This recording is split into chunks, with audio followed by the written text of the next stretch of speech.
may be seated. They are all here.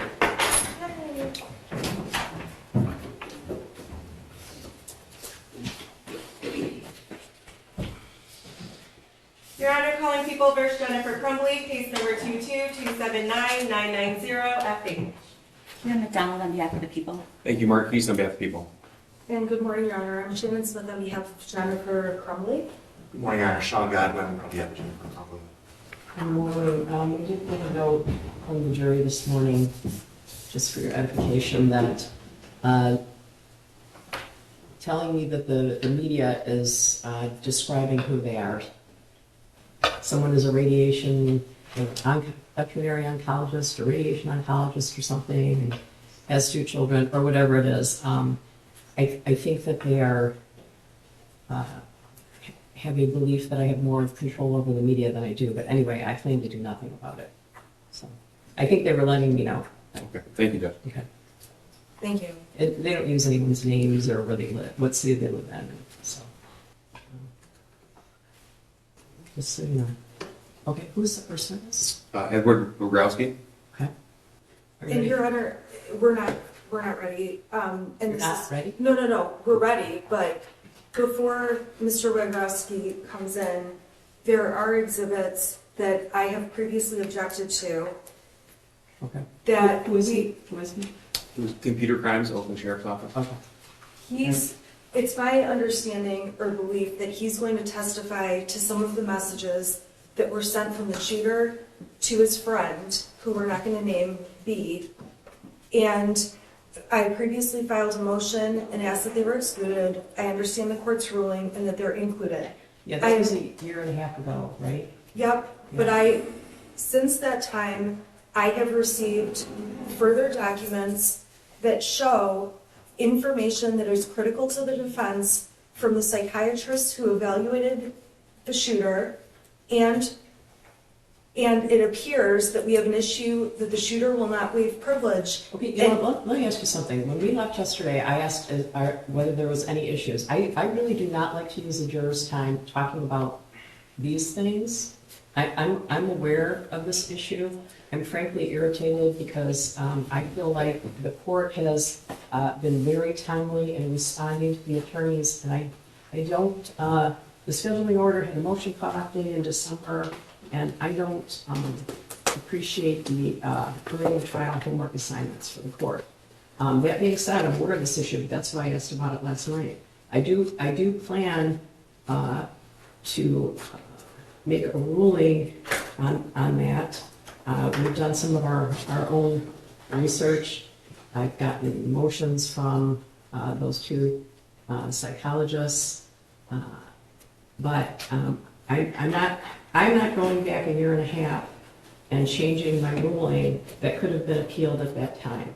Well, I know that things have happened since then, but those things are subject to appeal. The motion to quash the denial was appealed. All kinds of things were appealed. This case went to the Supreme Court for a year. I'm pretty sure it was coming back, which it did. And I know that I was stayed, so you couldn't file anything then, but these rulings were made a year and a half ago, and there's reliance on those, and the Court of Appeals and the Supreme Court have not told me that that was error, that I shouldn't do that, or anything like that, and I think there was opportunity to appeal. Your Honor, there was opportunity. We did appeal. We appealed to the Michigan Supreme Court. The court is absolutely right. The problem is, even after the motion cut off, my office received records from jail psychiatrists that I need, that have important information. Okay, let me tell you this. We're not arguing that motion right now. I understand, so I'm just Yeah. placing my objection on the record because part of what I've asked for is that the evidence I am not going to be able to contradict that's going to come in through this witness is leaving me absolutely hamstrung. If the court rules that these psychiatrists cannot testify and the shooter is not going to testify, I'm left with this evidence coming in when I now know things I didn't know at the time. And I just learned these things, and we just got the objections to these people testifying, and from Sato this week about Ethan testifying. That is not true. That is not true. The shooter's attorney, Ms. Lofton, asserted that privilege at the time that I provided the records. The records were provided under a protective order. The records are subject to an absolute privilege that we have been researching for the past week. There's an absolute privilege, as far as I can tell. If you can find me a case that says there isn't one, I would be happy to read that. We have spent a lot of time on the homework assignment we were given while the trial is in full swing. I found nothing that says those records aren't privileged. The privilege was asserted by Ms. Lofton at the time that you requested the records. I know it was asserted again by Sato, their new attorney, but it was asserted back in November. I could give you that date if you want. At the time that I provided those records under protective order because they could the prosecution had the records, and because they could potentially lead to exculpatory evidence on behalf of your client. I didn't plan on ruling about this today, but I guess I would direct you to the Stanaway case that talks about review of records, but that's of a victim witness's records. And in that instance, there was an in-camera review, but there has to be a threshold showing that there would be relevance. I don't have that either. So I'm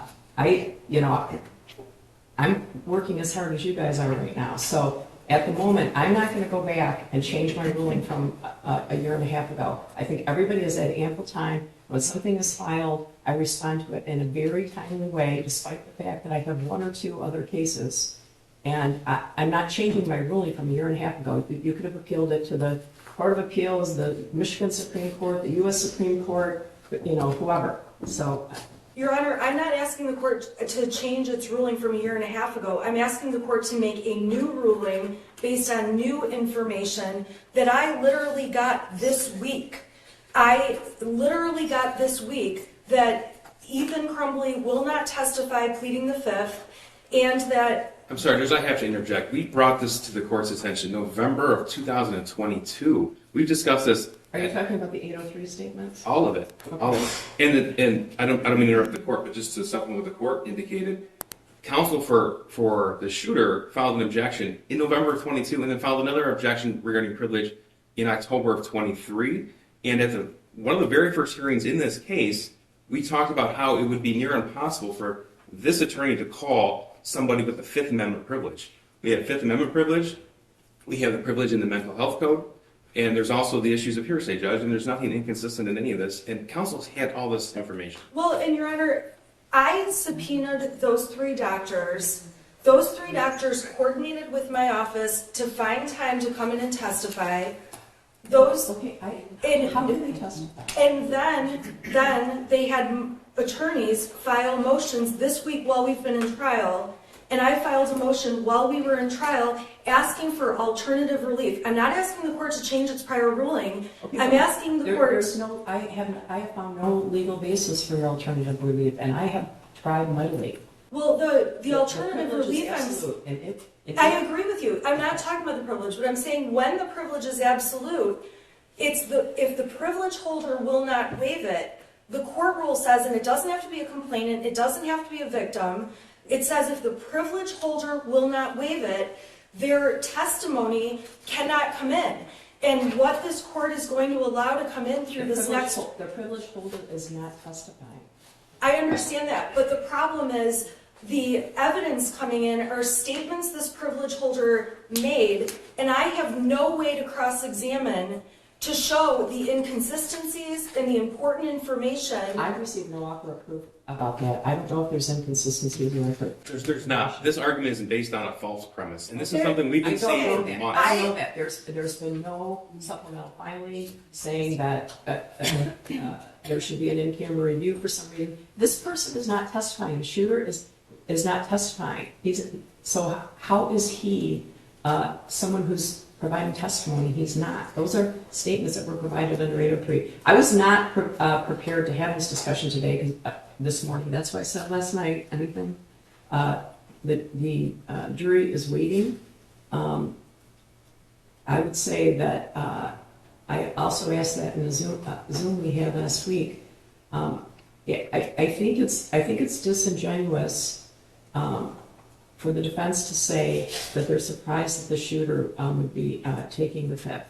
You are a very smart, very experienced attorney, and all this stuff is sitting on my desk. There's a case, Jackaloni, right? You can't put someone on the stand knowing that they're going to take the fifth. And aside from shooter, what's your favorite color? What question could you ask him that would not implicate his Fifth Amendment rights? Okay, I'm sorry. This has to be a clear record. It's not going to be a clear record now because the jury is sitting there. I asked to have the shooter brought in after the issue of privilege was brought up by the shooter's attorneys and by the attorneys for the doctors. I was not planning to call the shooter until this privilege issue came up this week. No, the privilege issue came up in November. On the actual records, Yes. not on the testimony. The testimony is all impeachment. What testimony? The testimony that I anticipate these doctors will give is straight impeachment of things the shooter Judge, said. I need to correct the record. It is not. And Dr. Anneker informed me that she had a conversation with defense counsel last week when counsel tried to subpoena her, and Dr. Anneker explained that to counsel that it is not inconsistent. She actually That's said not that true. to counsel. I don't know. That's I not don't know if true. it's inconsistent or not. I have not read the records. I have not read these records, but the privilege was asserted at a minimum last November by the shooter's lawyer, and try as I might, I cannot find an exception to that privilege. That privilege is absolute except in limited purposes. The privilege belongs to the shooter, and it's been asserted several times. I have personally, and my staff attorney, been looking for something that would support your position. The closest I've gotten is Stanway, and that is a victim witness, and there was a threshold offer of proof by the defense regarding what should be searched for in an in-camera review. I'm obviously not in a position to do an in-camera review of those records right now, nor have I been provided with some glaring thing that the shooter said. I lied when I wrote X in my journal, whatever it is. So. Your Honor, I am going to put together an offer of proof of exactly what these doctors would testify to. I understand the court has not ruled yet about these doctors, aside from the fact that the privilege is absolute. I understand that. I cannot file that because of the protective order. No, you can't file it. So I'm going to put it together. I'm going to get it to everyone, and obviously we'll go from there. But I also want to state the privilege. Obviously, we all know the Fifth Amendment. This shooter has pled guilty. He's been sentenced. It's our position that at this point, he does not have the same Fifth Amendment rights as, for example, James Crumbley, It's just not the whose law. trial is not. Okay, support it, because every lawyer in this room knows that that sentence is going to be appealed until well after I retire. Well, and the other thing is the evidence I intend to put in front of this jury, quite frankly, is evidence that the entire world knows about because it came out at the Miller hearing. That's not the test for the law You're or the telling evidence. me why it's relevant and why it would be fair to you to admit it. I understand why you want it. I understand why you want it. I haven't seen it. I understand why you want it. But I have to follow the rules.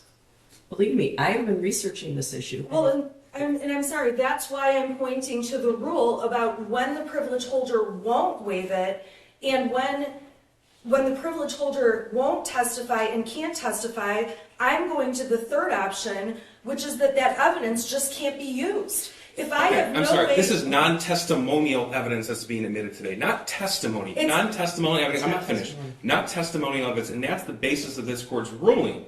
There's no Crawford issue, there's no confrontation issue, it's non-testimonial. If it were, we'd have an issue. We don't. And I believe the Crawford issue is preserved, and this is testimonial because this is information that is tantamount to testimony in this case. It's not the law. The rules of evidence, 803.3 specifically, 803.1, talk about present sense impression. I did a thorough evaluation of some of those statements at that time, which was, a year and a half ago? What month was it? Maybe I'm blocking it out. I evaluated all of those statements, and I made a ruling based on a hearsay exception where the declarant whether the declarant is available or not is immaterial. So whether he testifies or not is immaterial, which says to me it's separate. Those statements are separate from any testimony the person who made those present sense impression statements, whether they testify or not. That's what 803 says. The theory behind it is that it's done in a contemporaneous way. So I made those rulings a year and a half ago, and I invited anyone to appeal anything that you wanted to appeal. There was a motion to quash. There was a lot of things appealed, and that could have been appealed as well. So it's not that people haven't, that either side hasn't had the opportunity. So I will read any case you provide. I have been researching whether or not those records could be admitted, and I have found nothing that would direct me to allow doctors to testify about privileged records that have not been waived by the person who holds the privilege, and that person is the shooter. And that privilege has been asserted repeatedly by Ms. Lofton and by Sato. I will read any case you give me, and I've been frankly trying to help you. I can't find a case that allows for that. So, Your Honor, the only cases I can find, and I think it's because this is a unique issue, and there has probably never been a case like this, with parents who are also charged with murder-type crimes, and the shooter is charged with a murder crime that he pled to. So this is a very unique situation. Unfortunately, it's a case of first impression. I know the court knows this. And so when I look at the cases, I agree with the court that most of the cases deal with a complaining witness or an alleged victim and their rights. But the court rule says privilege holder. It does not limit it to complainant. And I agree with this court. There's not case law. And that's why I'm asking this court to make a decision to not allow these statements pursuant to the court rule, because I have no way to defend them. But if the court's ruled, the court's ruled. okay, well, I didn't plan on ruling on that this morning. I will still file an offer of proof, and I will still file a list of what the evidence would have shown. And I understand the court will make a decision about the doctors testifying. That's the best I can do. Okay, well, I'm doing the best I can do. I know you are. And Anything else? Just really quickly, what the court rule says is that if the privilege is absolute and the privilege holder refuses to waive the privilege to permit disclosure, the trial court shall suppress or strike the privilege holder's testimony. I'm not done. Testimony, and this is non-testimonial evidence, what we just said. There's nothing more. This isn't a case of first impression. This is the law. It's been the law for a very long time. well, the problem is I want the testimony, and I'm being told I can't get the testimony. That is directed at a person who puts, like someone who is in a car accident and they're suing an insurance company and they're putting an issue, they say that I've been depressed, I can't leave my house since this accident, whatever it is. If they testify to that and then they object to having their mental health records admitted, it's problematic because that person, the witness, put their mental health issue in that case at issue. They put their mental health at issue. And so you can't use your shield as a sword. That's what that is about. Correct. So if you are a witness who's alleging damage to your mental health, yet you will not waive the privilege with regard to your psychological records from mental health treaters, then that testimony is stricken. There's a reason for that. You can't use your shield as a sword. That is the reason for that. That is fully separate from this issue. With regard to asking the shooter to testify, it's not that I'm saying you can't call him as a witness, but two of his attorneys have said in no uncertain terms that he's taking the fifth. Both sides, not just the prosecutor. Again, I think that's Falcone. I don't know. All of this stuff is sitting in my desk. You are not allowed to put someone on the stand knowing that they're going to take the fifth. And I cannot think of a single question beyond what is your name that would not implicate his Fifth Amendment rights. So, I don't know what you could even ask him that he would answer or that his lawyers would let him answer. So it's not, I am going to prohibit you from putting any witness on the stand who takes the fifth in front of the jury. That is strictly prohibited. So are there other questions that you could ask him? I can't even imagine that would not implicate his Fifth Amendment rights. That's the problem. I understand your problem. I understand the difficulties. I do. And if you knew how much time I have spent and my staff attorney have spent on this, it's mind-boggling. But at the moment, I have nothing that lets me say, I have to rule in a way that is the most fair for the defendant, but goes against the law as I know it. I don't have something that lets me do that. If someone has something that lets me do that, I would be happy to hear about it. Okay, I'm going to the jury again. Thank you, Judge.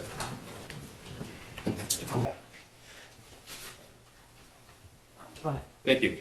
Good morning. Good morning. Sir, how are you employed? I am employed with the U.S. Secret Service. How long have you been with the Secret Service? Just a couple weeks. Now, prior to this current job, where did you work? The Oakland County Sheriff's Office. How long were you at the Sheriff's Office? 28 years. Okay, in those 28 years, where did you work? I started out in dispatch and went to corrections after that, the road patrol, and then eventually to computer crimes. Okay. And tell me, when you say computer crimes, what does that mean? Do anything that has to do with the computer, cell phones, forensic examinations of computers, DVR equipment, call detail records. How long were you in computer crimes? 10 years. In your time in computer crimes, did you receive specialized training with forensic analysis of electronic devices? Yes, sir. May I approach the witness? Sure. This is Exhibit 422. Sir, just confirm for us that that's your CV.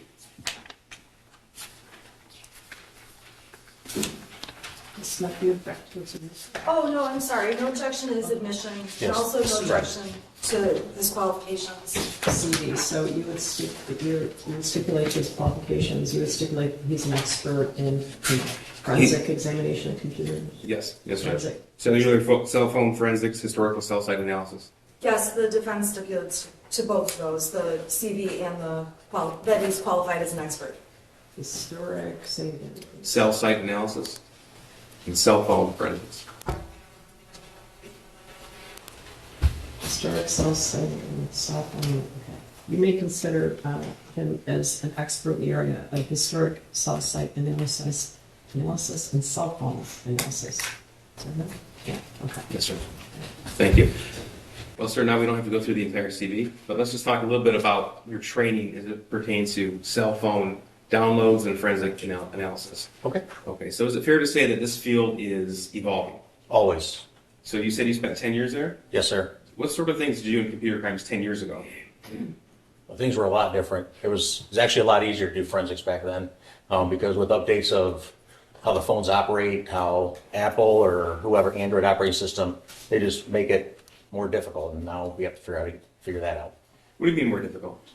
With encryption, file-based encryption on a hard drive, so data that you hold personal can't just be taken off the phone and given out to whoever. So talk to me about what a detective in computer crimes, or first of all, what your current role in the Secret Service, what exactly do you do there? I'm a network intrusion forensic analyst. Okay, so would that be the same sort of duties you had in computer crimes? Yeah, the same thing that I did, cell phone analysis, computers, just with more network intrusion, like someone hacks into a bank or something like that. Okay, so walk me through, what is a typical day for a expert in the area of cell phone forensics? Typical days, you come into work, you just see what work needs to be done. The case, depending on the case, how important it might be to get that, to either examine those phones or contact the detective that brought that stuff in to see exactly what they're looking for on those devices. So you'd be somebody to receive the cell phone, seize an investigation, and then conduct an investigation into that device? Correct. Okay, so what does that entail? That entails, depending on the device, we have tools that are able to obtain the data from the phones, and then we then take that data because it could be voluminous, thousands and thousands, hundreds of thousands of pages, and then put it into an easy readable format called Celebrate is the company, and they make a forensic analyzer reader, which makes it easy to look at. So that reader, that's one of the tools, forensic tools you mentioned? That's not the tool that we use. That's what we give out to investigators. The tool that we use is a little bit more than that reader tool, what the functionality that it gives us. But the reader tool makes it easier for the average investigator to look at. Okay, so help me understand this. So a phone is taken as part of the evidence. a search warrant is obtained for that phone, and then you're given the phone itself. Is that right? Correct. Okay, so tell the jury, please, what do you do with the phone? Walk us through that step by step. Depending on the phone, again, if it's passcode protected, if it's not passcode protected, there's different steps that we have to do. We hook it up to the tool. In this case, it would have been Celebrate, again, as a company, and the tool is their Celebrate Premium platform, and that's able to obtain what's called a full file system, which is everything on the phone, everything you can get off of it, as long as there's not encryption on it. What is encryption? Encryption is, how do I describe it? I don't make it easy, it just jumbles up the information. It makes the word "the" look like absolutely nothing that you can understand. Okay. So, as an investigator in the area of digital information, you don't confine yourself just to a cell phone. Would that be right? Oh, that's correct. Okay. So, what other sources of information would you draw upon as an investigator? Someone's social media accounts, Facebook Messenger, Snapchat, all that stuff, anything you would download to your phone.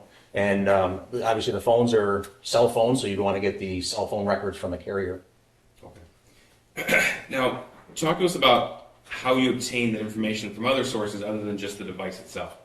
Via search warrant. Okay. And before a search warrant is sent, do you send something else? Yeah, there's something called a preservation letter. What that does is in order for us to get a search warrant, you have to have probable cause, a reason, a judge to believe that the information you're looking for is going to be there. So while we're trying to gather that probable cause, we tell AT&T, don't destroy these records under any circumstances for 90 days until you hear back from us. Okay. Now, as an investigator, why is it important to not confine yourself to just the device itself? When I say device, I'm talking about cell phone. So why would you not confine yourself just to that cell phone? Because sometimes the stuff isn't always stored on the phone. It could be stored on a server, and the computer system, like, again, Facebook, for example, or Instagram, that information isn't always stored directly on your device. It's stored on a server that your phone just accesses. Okay. So, is it your goal then as an investigator in computer forensics to gather as much information as possible? Always. And then when you gather the information, what do you do with it? Start talking to the OIC, as it's called, the officer in charge of the case. What are you guys looking for? What do you need? How can we help you, basically? Now, is every cell phone the same in how they store and transmit data? No, sir. Okay, tell me the differences. The difference is, like, to put it plainly, the more advanced the phone, Apple, for example, or a higher-end Android device like a Samsung, could have file-based encryption, where a lower-end phone doesn't necessarily have that file-based encryption. Do you know why that is? It's just whatever the manufacturer wants to put on the phone. To keep the cost down, to not have as many developers and all that stuff, you just keep the cost down by not having that as part of your platform. So if the user of a phone is spending more money for the device from a certain manufacturer, they can expect to have a higher level of encryption. Would that be right? Yeah, and features, yes. And features. Okay. Yes. So then, is it possible to recover deleted content from a phone? Potentially. And why is it potential? Potentially because, again, you go back to that file-based encryption that I've said over and over. Is if it's, once you delete something on your phone, it's not necessarily always deleted on the phone, it's just encrypted. You telling it to delete it just erases the path to get you that encrypted data. And so we can't find it. So it has nothing to do with the forensic tools at your disposal, it's regarding the manufacturer of the device itself? That's correct. Okay. Now, you talked about how some information can be stored on a server as opposed to a device. If something is deleted from a phone by the user, are you still able to recover it from the server? Potentially, yes. Okay, and tell me in what circumstances. But for this situation in particular, I did some research. Facebook Messenger, for example, two people are having a conversation. I delete it on my phone. All I do is I tell my phone I don't want to see it anymore. Where Facebook, as the other person wants to see that conversation, won't delete it so that person can still read the conversation on their end of the phone. Okay, so let's say you and I have a Facebook Messenger chat with each other, and I delete that from my phone. If the investigator wanted to recover that information, it wouldn't be on my phone. Is that correct? Possibly, yes, correct. Okay, but then you could send a search warrant to Facebook, to the server, and obtain that information. Correct. Okay.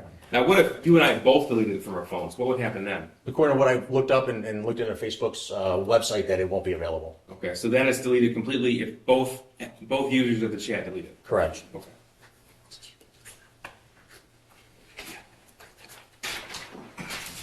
Now, what about deleted text messages on the device itself? Tell me how that works.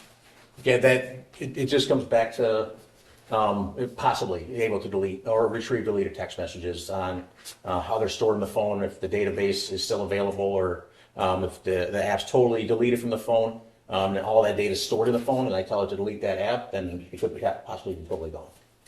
So if you were to review, let's say, screenshots from one person's phone and then a forensic analysis of somebody else's phone, if the screenshots didn't match up with the forensic analysis, what would that tell you? That was possibly deleted. Okay. Now, during the course of this investigation, People versus Jennifer Crumbley, did you uncover evidence of deleted content from Jennifer Crumbley's phone? That's correct, yes. Okay, and we're going to get into that later. But before we do, could you tell us just in general terms, what does a cell phone do that maybe a layperson wouldn't know? It's continually working in the background, talking to a cell tower.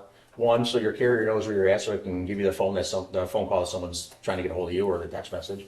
Or it is updating your email account without you telling it to do it, because the application is just constantly looking for the signal, so you open it and there's the most updated information. So that's when the phone's powered on, right? Correct. Okay, so when the phone's powered on, it's constantly doing things. Would that be right? Yes, sir. Okay. And what about when the phone's powered off?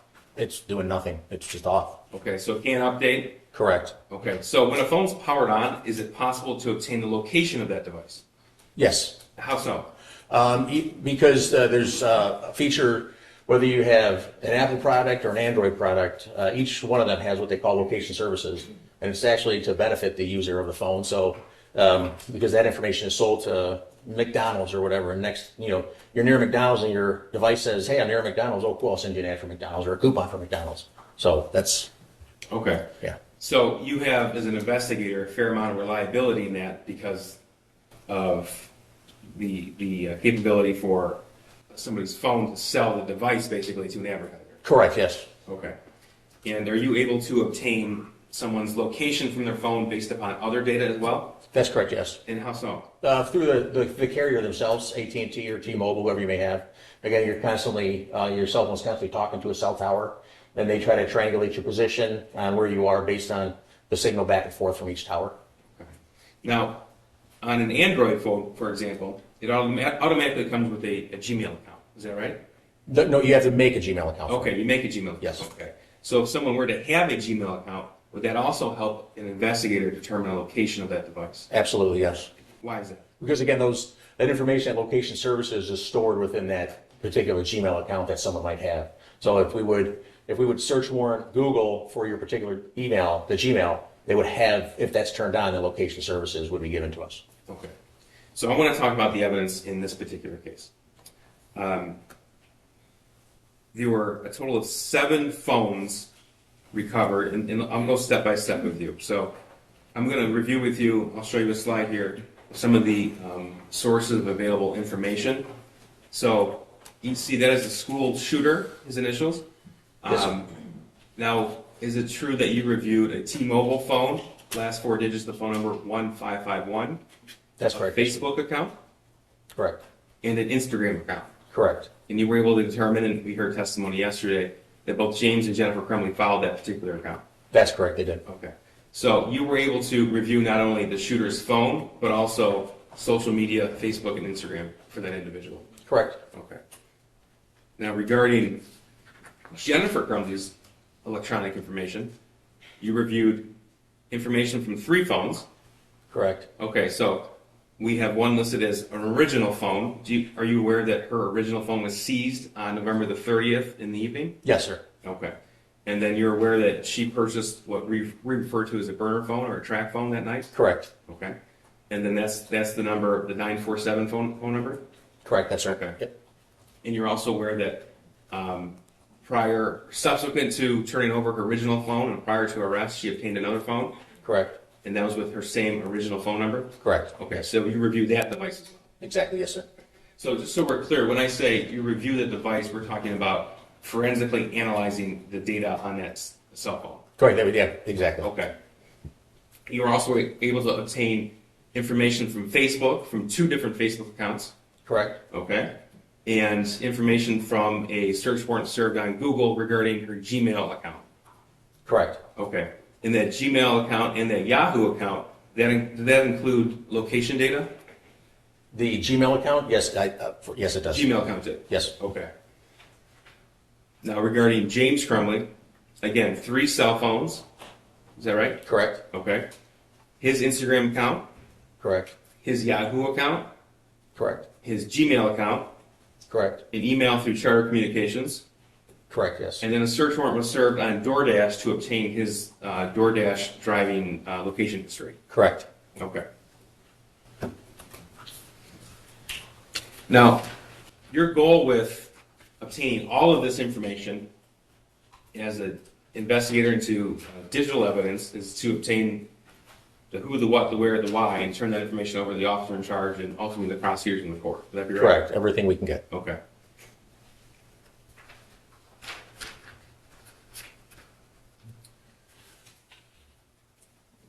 Okay.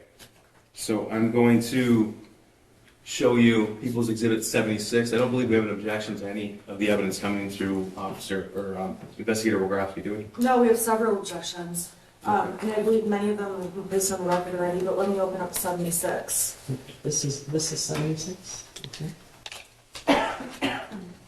We have no objection to 76. Okay, 76. And I'm sorry, with this witness, we're gonna have to go exhibit by exhibit. That's all right. 76 is admitted. Okay. So what are we looking at? That is what it would look like, a printout from the Celebrate Reader or Celebrate Physical Analyzer program of someone's information that's obtained from their phone. And it's Jennifer Crumbley's, followed her son's Instagram account. Okay, so just to give us an idea of what we're looking at here, this is a snippet from a PDF export from that forensic tool they use. Correct, yes. Okay, so tell me how that digital information comes to you and how it ends up looking like this. The reports, the information that we have, you can put it in any number of formats. You can put it in a PDF like this is, in a Word document or Excel spreadsheet. And you just tell the software what you want it to show you and export the software, and this is what it produces. Okay. So moving on to Exhibit 77, this is a portion of James and Jennifer's Facebook messages. And Judge, I did want to place on the record that we do have an additional exhibit, 423, that'll be introduced to this officer too. That's the entire Facebook message thread between James and Jennifer Crumbley. Counsel placed an objection on the record yesterday regarding that, so we're introducing the entire 2,000-page thread. And Your Honor, I until I look at that 2,000-page thread, I object to it. My objection, I need to look through it. I might not object to it. Okay. My objection yesterday was about the exhibits the prosecution was showing, those individual exhibits. They deleted parts of those. Hold on. Nobody deleted anything. This is Well, then demonstrative aid. The exhibits are the same, and Okay. we're giving the whole thing. Okay. Okay, and You can, they're admitting an exhibit and showing the jury portions of it. They're permitted to do that, right? right, so, but I'm just saying, my question yesterday about the parts missing did not mean I'm asking for all thousands and thousands of texts to be introduced. Okay. So I'm gonna take a look at them and see if we do have an objection, and we may not. Okay. The other. You've had them for a while. What's that? You've had them for a while. Yeah, I Okay, have. January of 22. I guess the difficulty is that the prosecution does not want the jury to get the impression that they're in some way hiding something or not presenting something to them. So they're presenting the portions of that exhibit that they think are relevant for purposes of this witness's testimony. In the event that you want the entire exhibit in, the prosecution is saying we don't object to that. Right. So it's up to you. You can let us know. Right, and I believe the only problem is this court's made other rulings where things are discussed in those texts that are not a part of this. Okay. So when I reviewed their exhibits, I reviewed their exhibits as a whole. They're allowed to show different pieces of the exhibits, but that didn't mean I was suggesting we just admit the whole thing, because you've made other rulings about, All right. okay? Okay, they don't want the jury to think that they're not willing to provide the boxes and boxes of evidence. I'm sure that there are in both of these cases. But I'll leave it to you. They want to ask this witness questions about specific portions of those 2,000 pages They don't want to show the jury 2,000 pages and then ask questions about it. So, I completely understand that, I get that. The other thing I would ask the court is, until the exhibit is admitted, I would ask that the exhibits are not being published to the jury. Yeah, Because- yes, That's fine. correct. Yeah, that's Correct. fine. Okay, well. Correct. Agreed. Okay, thank you. Yeah. So, I'm sorry, we're on exhibit 78. This is 78. Okay, and Okay. let me just find my list really Okay, quick. so 75's admitted. In 78, we have no objection to. Okay, yeah. Tell us what the exhibit is. 76 was admitted as well. Yeah, just try to put tell us what the exhibit is prior to, so she knows which one. I have that 76 was admitted, 78 was admitted. The prosecution indicated they are skipping what was proposed 77. exhibit 77. Correct. Okay, so, Although we have no objection to 77. okay, so you don't object to 76 or 78, so they're admitted. Okay. All right, go ahead. Thank you. Okay. Do you remember my question? No, sir, I apologize. I don't even. Okay. All right. So this is Exhibit 78. It's been admitted. This is from the James and Jennifer Facebook message thread. Okay. So before we get into the content, you talked for a little bit before about deleted content, specifically a Facebook Messenger thread between two people. Correct. Okay. Now, in the course of your investigation, you came to learn that Jennifer Crumbley had a Facebook account That's correct. and that James Crumbley also had one. That's correct. Okay.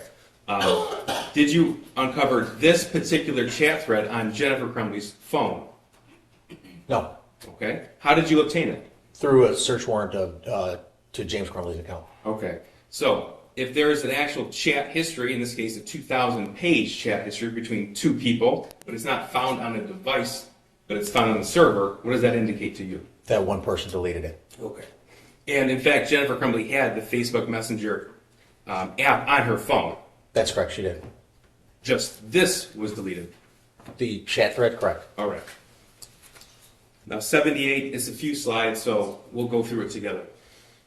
Okay, we have the date and time up there. We're going to start with March the 9th of 2021. We're going to backtrack a day to give it context, and then we're going to go through late winter, early spring of 2021. Okay.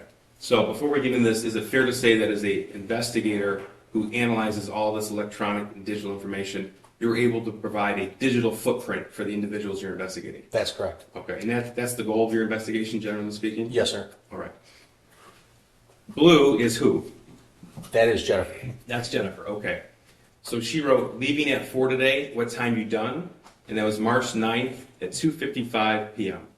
Correct. Okay, now it says UTC -5. What does that mean? The UTC is, that people might know as GMT, it's where all time starts in Greenwich, and then it goes plus or minus depending on which way you go from that line. At that time of the year in March, we were -5 hours from the start of time. So if you add 5 hours, it would give you what the UTC actual time is on the Earth. So when we see UTC minus a number, that indicates to us that that's real time. That's great. That's already been factored in. The software did that. Perfect, okay. So March the 9th, you able to get an idea what James and Jennifer were doing and talking about in this conversation? Yes, sir. Okay. So she wrote, leaving at 4 today, what time you done? James wrote 5. He's in green. Correct. And we know that because that's his Facebook ID as well as his name that came with the Cellbrite reader. Correct. Yes, sir. Okay. And she wrote, okay, see you at 5:30. Correct.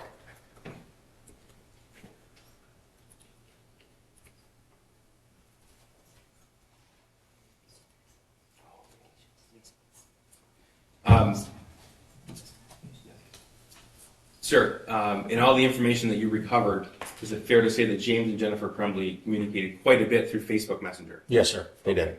And so the Facebook Messenger thread is substantially more so in volume and data than any text message thread you found between the two of them. That's correct. Okay. All right. 3:46, March 9th, Jennifer wrote, bring me socks and a drink, LOL. What did James write? A drink? Nah. Okay. Jennifer, got myself a drink at 4:31 p.m. And James's response? Okay, you grab smokes too? Almost out, I think. Okay. And she writes, yes. Did you check the front porch? And what did James write? Nothing on the porch. What were you expecting? And she wrote, their new blankets. Now, are you able to determine where'd they go later that day? Yes, sir. Okay, so need hoodie, NOL socks, I believe that was supposed to be wool. He wrote hoodie check, what are no socks, on my way. Okay, now this is exhibit 79. Actually, I'm gonna approach, unless there's an objection to the photograph found on her phone. I have no objection, but again, I would ask. That's fine, that's fine. Before they, Yeah, I agree with you. Thank you. I agree with you. but no objection to 79, thank you. There are two exhibits on one side, so. Okay. This is 79 and underneath it is 80. Have you seen those items before? Yes, sir. And how have you seen them? There were pictures on Jennifer's phone. Okay, so I'm gonna move to admit 79, I believe stipulation, as well as 80. I'm sorry, can I have a moment, please? Sure. I have no objection to 79 or 80. That's correct. 79 is admitted and 80 is admitted. Now, as an investigator, are you able to tell when you look at a photograph that's saved on a phone where the photograph was taken and when it was taken? Potentially, yes, sir. Potentially. Okay, and what circumstances? If the camera is set to record, that you want it to tell you the date and time that it was taken and the GPS location of where you're at on the earth. Okay. So 79 and 80 on the screen. 79 is the picture itself, and then in the text box on the right, that's the metadata. Correct. What's metadata? Metadata is, we call it, it's the data within the data. The main data here is the picture of the horse. The metadata inside that data is all the stuff, the camera make, the camera model, that's captured that you just don't usually ever know that happens.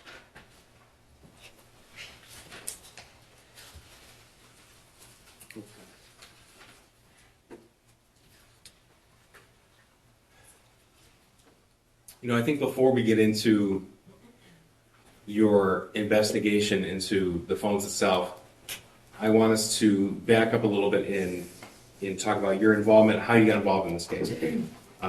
So November 30th, 2021, you were a detective in computer crimes. Yes, sir. Okay. And do you remember that day? Yes, sir. Okay. Were you working? Yes, sir. Okay. Where were you at 12:51 p.m. on November the 30th? At 12:51 p.m., I was sitting in my office, I believe, at the Old County Sheriff's Office. Okay. Did you learn of the school shooting in Oxford? Yes, sir. Tell me how you learned that and what you did next. Our captain came in, and well, prior to that, our sergeant, who was off that day, had said that there was a shooter at the high school, and we thought in the office like it was just somebody near the area that fired a long gun or something like that, you know, from a house, and you know, the police didn't show up and do their job. And then probably a few minutes after that, our captain came in and said that there was a shooting at Oxford High School, and the phrase he used was all hands on deck. Okay. So what'd you do? Being what is referred to in the business as a computer nerd, you just grab your stuff, you know, your computer, your laptop, your laptop, what you think you might need. What we had no idea what we were getting into, and I knew Oxford was a long ways away from the Pontiac area. I figured by the time I got there, it was going to be long over, and me and my partners were just going to do what we do. Okay. So did you get a squad car? Did you get an unmarked car? I have an unmarked, at the time I had an unmarked white minivan with emergency lights and siren in it. So did you start heading north then? Yes, sir. All right, tell me about that. Well, at first it didn't seem real. I remember pulling out of the parking lot, and I looked to my left, and there was some patrol cars coming around the corner. There's the medical examiner's office down there. And I'm like, then it like really came real. Like, holy crap! Like they know about it. It was the state police. I'm like, they know about it. Like this is serious. It's bigger than I could ever have imagined. So I flipped my lights on at that point and just drove north Okay. How fast were you going? as fast as the van will let me. How long did it take you to get there? I have no idea. It seemed like eternity. I can tell you that much. So Oxford High School, it's a large school. It's one level. It's one story, rather. Yes, sir. As far as area, it's got a pretty big footprint. Okay. So where did you go when you pulled up? When I was driving there, there's a lot of radio traffic, a lot. I remember I was actually at 24 and Lapeer Road, M24 Lapeer Road and Updike, and they called that S1 was in custody. And I was still, I know, a ways off from there. But that, you know, we didn't know what was going on. We didn't know if there was a second shooter, a third shooter, a bomb planted somewhere. So, you know, it just didn't stop. I drove north on 24. Again, it seemed like eternity. And with every half mile I drove, it seemed like there was another emergency vehicle falling in behind me. Yesterday was described as a caravan. Would that be accurate? Oh, it was definitely carried. There was one time we got into, I remember we were approaching a light, we were getting closer, and there was, the light had just turned red. So cross traffic was gonna start, which obviously is a dangerous situation, being in a car. Actually, the white minivan that no one believes is a police car. And so as I approached, I got, up into the intersection. I inched my way in there to stop traffic and hold the intersection. And I counted every vehicle that went past me, there were 18, or SWAT trucks, ambulance, patrol cars from agencies that were nowhere even near our area. So tell me what you see when you pull up on the scene. Like I said, there's a lot of chatter on the radio. I wasn't familiar, I'm not familiar with the area of Oxford at the time. I had no idea where the school was. All I could hear was the staging area and Ray Road. And so I'm just thinking, I'm just going to drive north. I'm going to follow this caravan. We're going to go up there. And as soon as I see the Meyer, I'm going to stop there because I have no idea where the heck I'm going. I didn't bother putting in my GPS, of course. And I turn onto Ray Road, and all I see is I see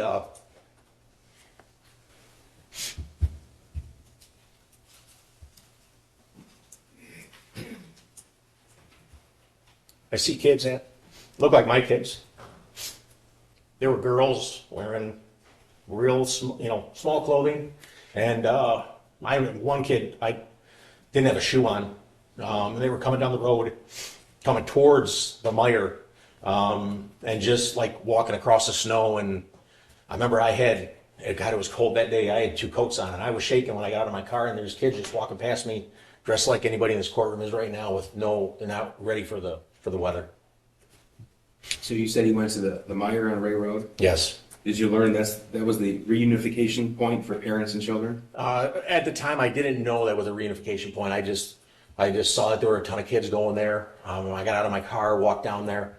They were sending everybody down to the garden area to try to get, the names of people that had gotten to that point. And once I got, that would be at the south end of the Myers. Once I got to the garden area, there were kids just everywhere, just standing in the cold or making their way into I'm sorry. It's okay. It's okay. What did you do when you arrived? Where did you go? Like I said, I went to the garden area. I picked up on what they were trying to do. They were passing out notebooks just to write down everybody's names and phone number, all the students that were coming in. So I first started just collecting that. And then they started telling everybody, we got to go outside and get all the kids inside because, again, it was freezing out there. And so I go back outside and I start trying to direct people to go inside. And I know the trauma they just experienced, so I'm not gonna force them in the building. I'm not gonna grab them and drag them in there. And I remember putting my arm on a couple of the kids' shoulders, and they didn't move, they didn't nudge, they didn't do anything. There were parents there, just standing there. There were some parents that had made it reunified with their kids. I remember seeing school buses pull up. School buses with who? Students on it that had made it out of the school. Did you go to the school? Yes, I was probably at the Meyer for 15 minutes, 10, 15 minutes maybe. And then Detective Jeff Enger had called me and said that he was attempting to obtain the security footage from the school. Where does Jeff Enger work? He's also a detective in the computer crimes unit, worked with me. So you were asked to go to the school? Yes, sir. Why were you asked to go there? At that time, I was a little more versed in DVR systems. Jeff had told me, Detective Enger had told me that he was trying to get that off of there, and he just didn't, he wanted to get it right, of course. And so he asked me to come up there and help him. Okay. So you drove to the high school from Meyer, or did you walk? I drove. Okay. And where did you go when you got there? I drove to what would have been the north entrance of the school. The main entrance? Yes, the main Okay. entrance. And tell me what you saw when you walked in. When I first walked in, well, there's vehicles people walking in and coming in and out, crazy chaos. And I walk in, and Detective Sergeant Sean Wilson was standing at the door, keeping security, so to speak. At the time, making sure people aren't coming in that shouldn't be there. Okay. And where did you go? I asked where the security office was because that's where Detective Anger told me he was, and people pointed me. Eventually, it was back behind the main office. Okay. So tell me what you did when you arrived and who was there. Jim Rourke was there, who was a school security at the time. He was trying to get the video footage. Detective Jeff Enger was in the room. Lieutenant Marsban was in the room. Deputy Lewert, who was a school resource officer, was in the room. And ATF agent was also in the room. It was Mr. Brandon? Yes, exactly, yes. Special agent, not Mr. I'm sorry. Yes. Did you know him at the time? I had no idea who he was.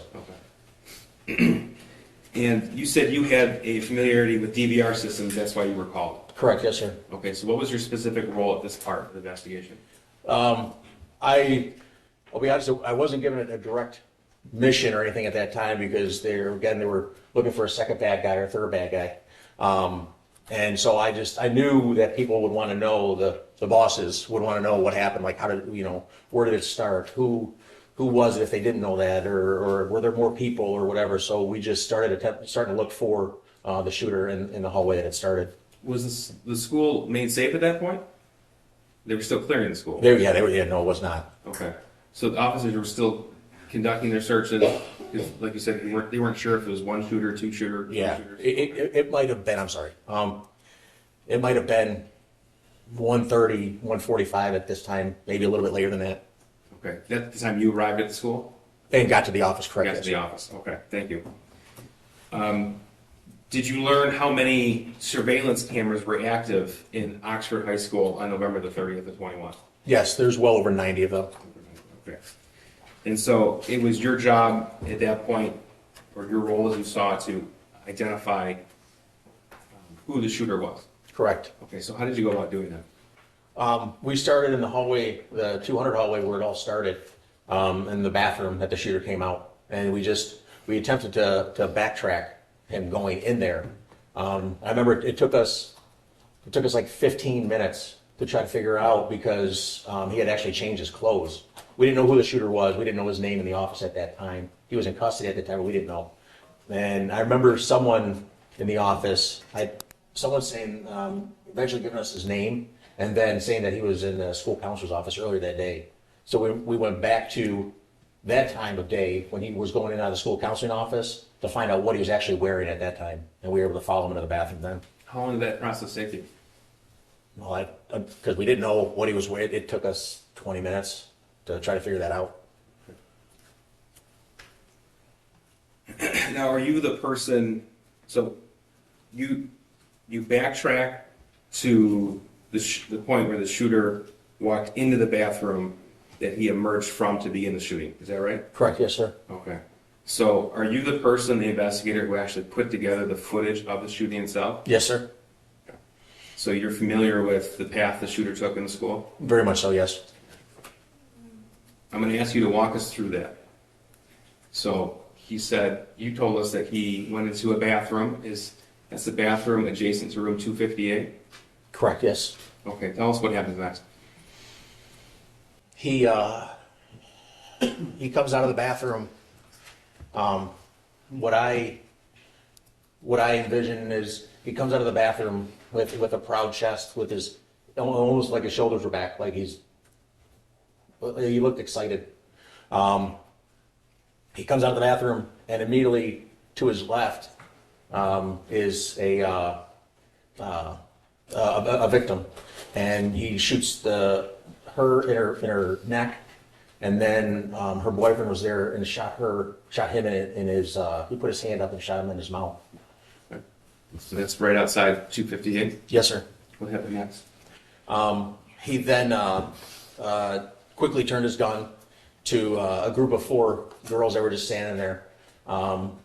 They he shot Hannah St. Julian, and she immediately fell to the ground. And then he continued shooting in the area that those girls were, and they sort of just like fell on top of each other, because they were hit as well. May I first let us? Sure. This is a map. It's already been admitted. You can use it to describe. What exhibit? That's 5, Judge. Thank you. That's 5, okay. Exhibit 5. Exhibit 5. Thank you. At this point, it's under a minute that all that shooting happened, and then so at that point, obviously, it must have really, again, kicked in, for lack of a better phrase, to the victims in the hallway, and they started running. Then the shooter, with just a one-arm grab, just started firing rounds down the hallway, with no regard for obviously anything, and bullets are flying, and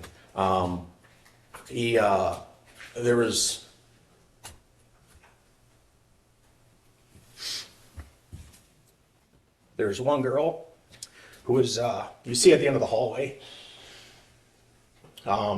She just, as the shooting starts, she drops down into the fetal position in an attempt to protect herself. And the shooter runs up to her and just puts the gun right to her head. And that was Madison. And you see her fall over. He then goes around the hallway. And there's, at this time, all the kids have gotten out of the area, most of the kids. You see 2 girls. One stops at a classroom that obviously the victims inside have already locked the door, so you can't pull it open. You see her trying to tug on that door. And there's another girl with dark hair that comes running up behind her and like grabs her while the shooter is just shooting down the hallway. And then they just take off running further down the hallway. Then now you see he's rounded the corner from where it all started. Continues going down the hallway. I think he, at that point, he might have reloaded his gun and continued down the hallway. I'm sorry. And then he stops as he gets to, like, there's a courtyard, what they call the cubby. Jim worked on, they call this area the cubby, where the cameras are. And you see Tate Muir, he comes in the door, and then just takes a left. He must not have known what was going on. And that's when the shooter leveled the gun, like if you were at a gun range and practicing. Leveled the gun, appeared to look down the sights of the gun, and fired a round. Tate just fell instantly.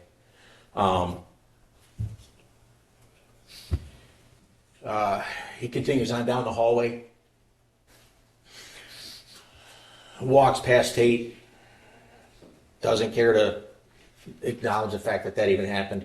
I'm sorry. Prior to walking down the hallway, that's right, he, while Tate's body was laying there, you see the shooter with the gun still level fires another round, and it causes Tate's body to jerk. I don't know if it hit him in the hip or the backside or whatever. Tate's body jerks, and then the shooter walks past him. You see his feet at the top of the camera frame. There's not a camera that picks him up because if there's not enough movement, they don't start recording. But you see his feet stop in what I later found out to be a teacher's classroom, and he turns and then he fires into that classroom. He continues on down the hallway, looking into classrooms and stuff like that. There was one, as he gets so far down the hallway, he had fired a couple rounds down the hallway. Once he gets to a certain point, all the children are gone at this point. The teachers had gotten them out of there. They had ran, out of the building and out through the door, wherever the heck they could get out of there. As he's coming back, you see him stop because the way that classroom was, if you're walking away from it, it's on your right-hand side, you don't see the classroom because it's actually behind you at this point. But as he's coming back, he must have seen people hiding in a corner because he can now see through the window. And he fires off a few rounds through that window. He keeps coming down. He's coming back down the hallway now at this point. And then the assistant principal, Gibson Marshall, I didn't know her at the time. He walks right past her, and sort of, I don't know what she said to him, but if she said anything. But you see like the shooter as he's walking by, and the gun's in his hand, and he sort of just turns his head and just, I don't know why, but he turns his head and looks away from her, doesn't even look at her, doesn't acknowledge her as he's walking past. And then he continues on down the hallway, and stops at the bathroom where Justin was killed. And just like an abrupt stop, like, okay, well, and he just turned right and went to the bathroom. So, I didn't tell you I was going to ask you that. You obviously have this committed to memory. Oh, yes. How many times have you seen this footage? Like I said before, it's I don't know, it's burned in my brain. And it was your responsibility to obtain that footage, to get the information to officials at the sheriff's office and federal law enforcement as well? Yes, sir. So you were the person that had to watch, rewind over and over again? Countless times, yes. Judge, this might be a good time for a short break. Okay. Your Honor, my client could use a second if we could, please. She's like, I'm trying to like, Okay, we could. okay, I understand. We Thank you. I understand. Okay, so we're going to take a 10-minute break, so if you can be ready to come back. Your sergeant, Okay. Now, just one more question about November the 30th. When you arrived at the Meyer and Ray Road, were there just a few parents there or a lot of parents there? There are dozens of parents just standing there just waiting. Okay. Now, I want to direct your attention now to the late winter of 2021 and the early spring of 2021, specifically how you came to know about information regarding that time period in your review of the defendant's device. So I had already introduced this exhibit. 79 is the photograph, 80 is the metadata. Okay. And if you could tell us, did you recover evidence around this time frame that was of note to you of an investigator in this case? Yes. Okay. So like I said, we're going to start with March the 9th and move backwards from there. May I first witness? sure. This is People's Proposed Meeting 1. Sir, I've just handed you a map. We were talking about metadata and how it can occasionally give an investigator an idea of where and when a photograph was taken. Correct. Okay, and if we look at the screen here on Exhibit 80, we have coordinates at the bottom of that metadata. Is that correct? That's correct. Okay, and so 81 I've just handed you, that's the coordinates plugged into a map. Yeah, in a good, yes, correct. People move to omit 81. No objection. 81 is I'm a- sorry, 80, It's a Google map of metadata. yep, no objection. 81 is omitted. So this is 81 on the screen here, and that tells you, in addition to the metadata, where the picture was taken, where that device was when the picture was taken. Correct. Okay, and again, this is March 9th of 2021. Correct. Okay.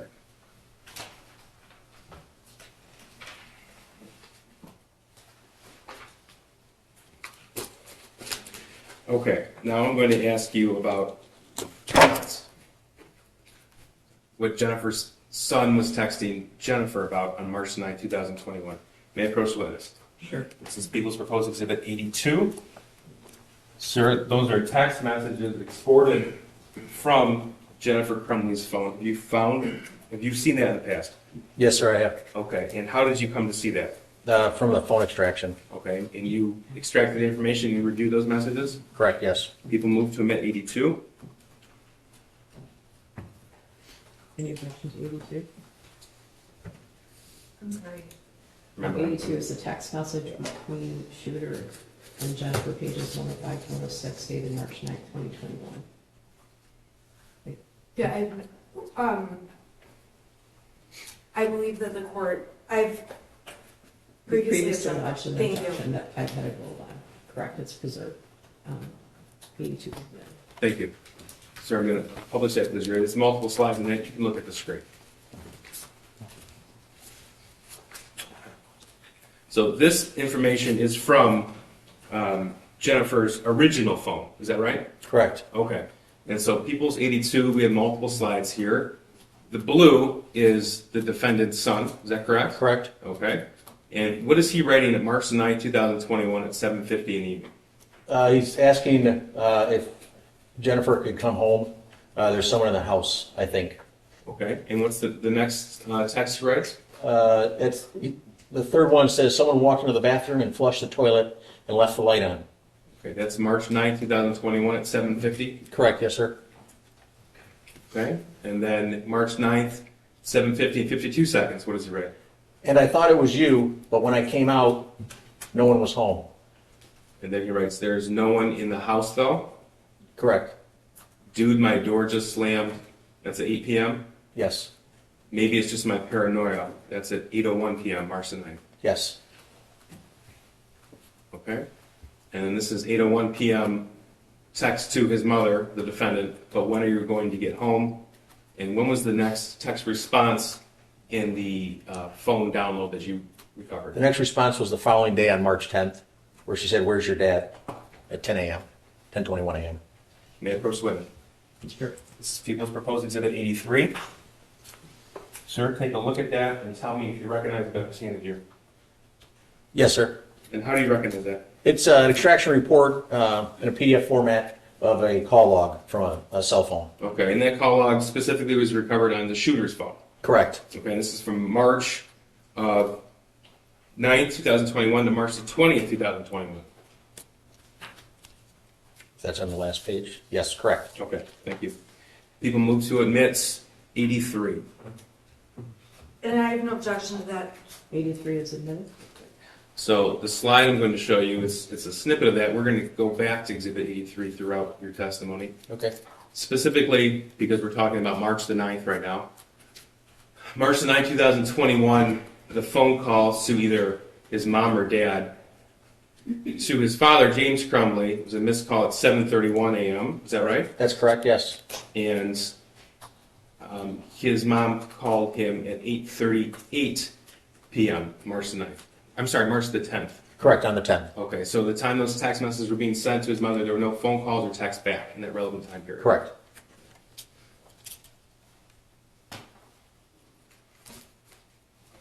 Now,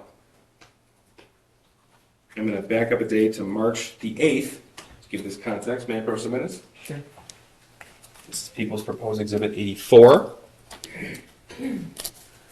Sir, 84 is the portion of the Facebook thread between James and Jennifer Crumbley, pages 386 and 388 from March the 8th of 21. Is that right? Correct. And you've seen this before? Yes, sir. People move to omit 84. No objection, Your Honor. 84 is admitted. So I'll direct your attention to the screen. This is blue again is Jennifer, green is James. Is that right?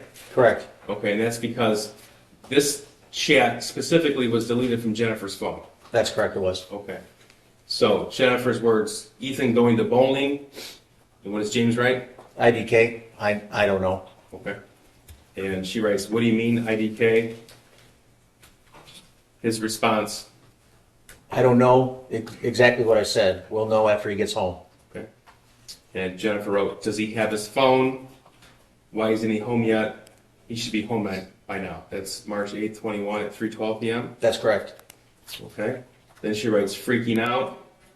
And James's response, He does not get home until 3:16. okay. And then Jennifer wrote, I told you to pick him up because he's upset and I don't want him to do anything stupid, goddammit. Correct. That's March 8th, 21, 3:13 p.m. That's correct. Okay. And James writes, dude, chill, he is fine, I'm trying to fucking work. That's correct, he did. Okay. So for context, this is the day before those text messages were sent by the defendant's son to the defendant. Correct. Now I want to move on to March the 17th of 2021. May I approach the witness? Sure. This is People's Proposed 85. Sir, 85 is the Facebook thread between James and Jennifer Crumbley, ages 432 to 435, from March 17th. Do you recognize that? Yes, sir. And how do you recognize it? Again, it's a printout of a Facebook chat. Okay. And you've, of course, seen that before? Yes, sir. You were the one to pull the information? Correct, yes, sir. 85. 85. People moved to mid 85. Your Honor, I'm trying to pull it up right now. Okay, sure.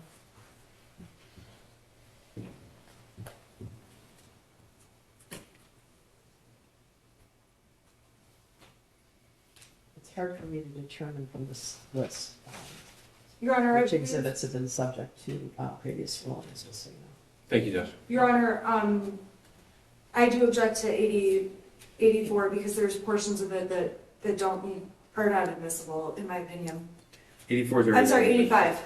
I'm sorry, 85. There are portions of 85 that the defense objects to, and they have not been previously ruled upon by the court.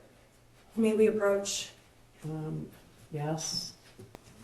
All right, can you see, you can step down if you want to, it's up to you. Is it okay if I stay? Wait, yeah, it's up to you.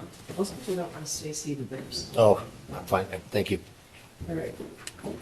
So an issue came up, I'm hoping that we're not going to have to exclude the jury with every exhibit. So some of this I'm relying on memory. So a year and a half ago, some evidentiary rulings were made. This might be an overgeneralization, indicating that the fact that there was alcohol in the home in and of itself is not relevant, right? And then there was a ruling about. I don't think I have prosecution. I'm listening, Judge. What's your, okay, what's, Sorry. yeah, what's your. Okay, He's just bringing me up to speed. There wasn't room for me to. Okay, all right, so, there was a ruling about, Counsel moved to exclude certain pieces of evidence, and this court made a record that was June the 27th of 22. okay, And in that record, actually it was page 40 of the transcript, the court specifically said, the court indicated that it was based upon a preliminary examination transcript. As the court recalls, neither party stipulated the exam transcript for the factual basis, and the court indicated that more evidence is being found even as we speak. I don't want to paraphrase because that's not a verbatim quote. okay. And in defense counsel's opening, so to bring the court up to speed on the record, counsel asked to approach and objected to any reference of alcohol. There's one text in this text message thread, or Facebook thread, between James and Jennifer. Jennifer, on March 17th, says, "Gonna get drunk and ride my horse." James responds, "Well, don't get drunk." They have a couple of more text messages in the midst of a conversation that is pertinent to our proofs. And that's because the next exhibit will be text messages from the school shooter to Jennifer Crumbley about seeing demons. And then there'll be evidence of a lack of phone calls, lack of text messages back. And to get back to the court's ruling, the court said no evidence of alcohol or substance use unless it does show some type of parental neglect. Okay. So these particular messages are the same time, the same date, where the defendant's son is experiencing or stating that he's experiencing hallucinating. So this is all relevant. And Your Honor, my point is, on Exhibit 85, there are texts that do not need to be included to make the point that Mr. and Mrs. Crumbley were at the barn and not with their son. We're objecting to the texts that include buying beer, being drunk on a horse. They are irrelevant. They are also irrelevant to someone being a hypervigilant parent. I would consider myself a hypervigilant parent, and I have some cocktails once in a while. That issue is not relevant. The alcohol is not relevant. It's just an unnecessary part of this text to make them look like they're out drinking, when the whole point is that they're out with their horses and not with their son. Judge, it's not counsel's idea of what the point is.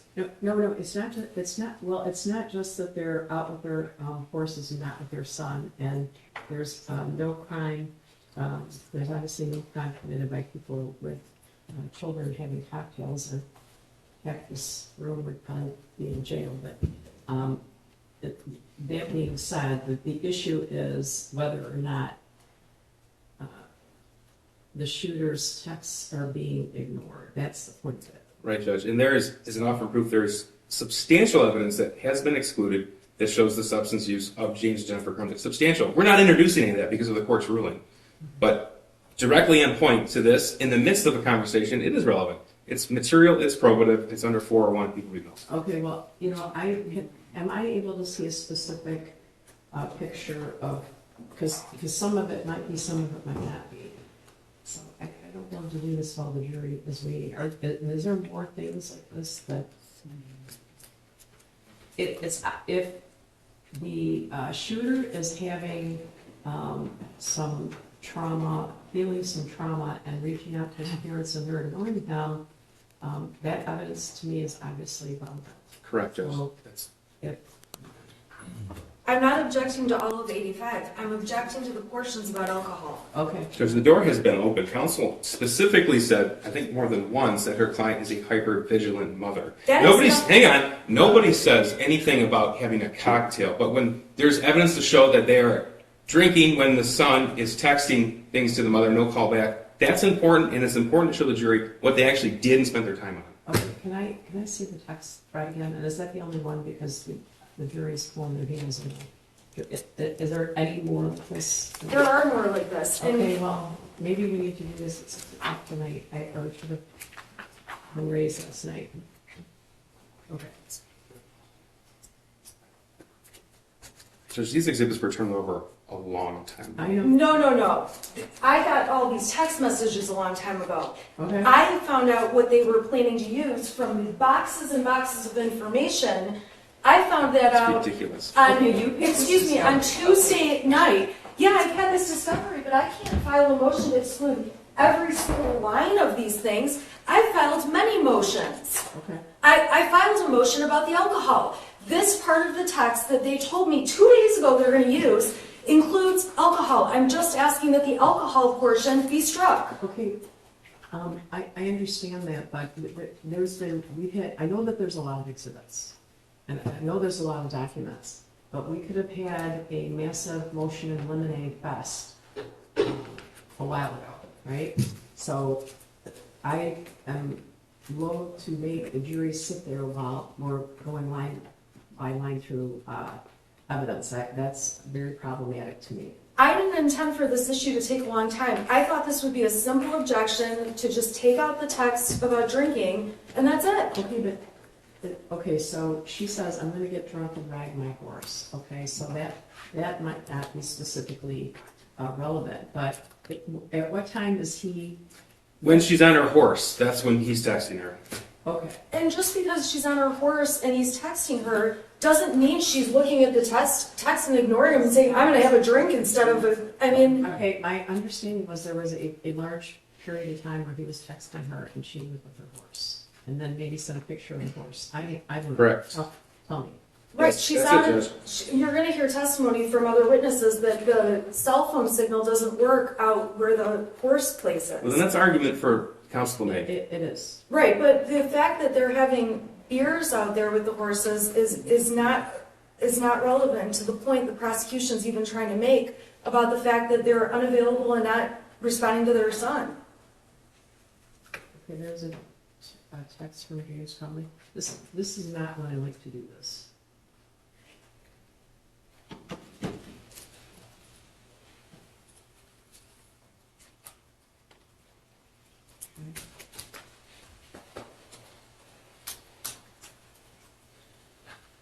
Okay, she says, gonna get drunk and ride my horse. That's at 1:30 in the afternoon.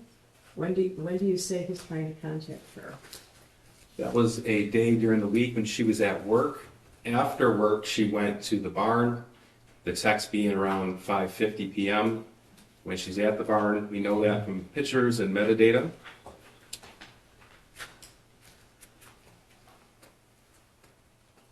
Okay, then cans.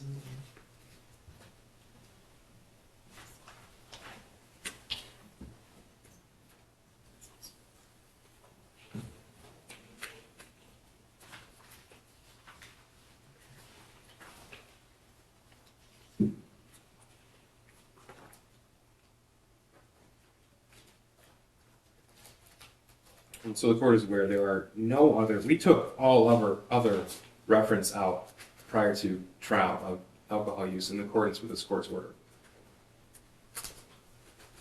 course, that's subject to the door being open. The door was not opened by me saying that she's a vigilant mother. Okay, so they go to the barn after. Is that correct? Do we know what time approximately they go to the barn? Is this text is at 1:30, right? Those texts are from during the day when they're making plans to go to the barn after work. Right. And then I Wait, believe, that's what I asked.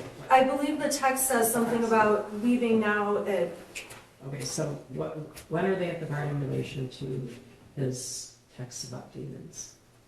At the same time.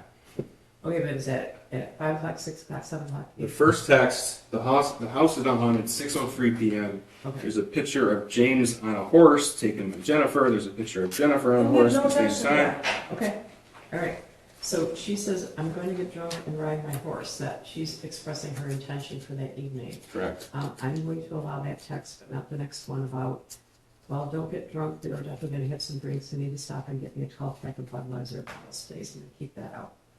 All right, and, all right, we're gonna keep that out. She is indicating her intention to go later and ride her horse and get drunk. And when she's riding her horse, when she's at the barn later, is when he is texting and getting no response. So I think that could be relevant to her ignoring her son. All right? Yeah, bro. Sure. But this text from James Crumbley, I'm going to exclude. Is there anything else in there that Okay, needs so to be excluded? Just for the record, page 432, Yeah. the second text or message what- back from James Crumbley. Is there anything else in there? I'm looking now. Yeah. Because I don't want to, No, we were making good headway yesterday, but now we're moving at a snail's pace. So.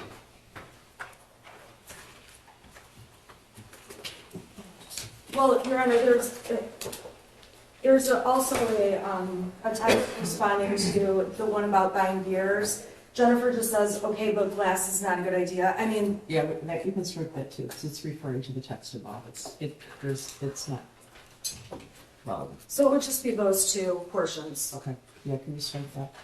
I don't know how usual it is to do it. Here we go. It'll just take a minute. Okay, all right. This one's Are there any other issues such as this? I'm looking right now, Your Honor. Okay, well, we shouldn't be looking at it now.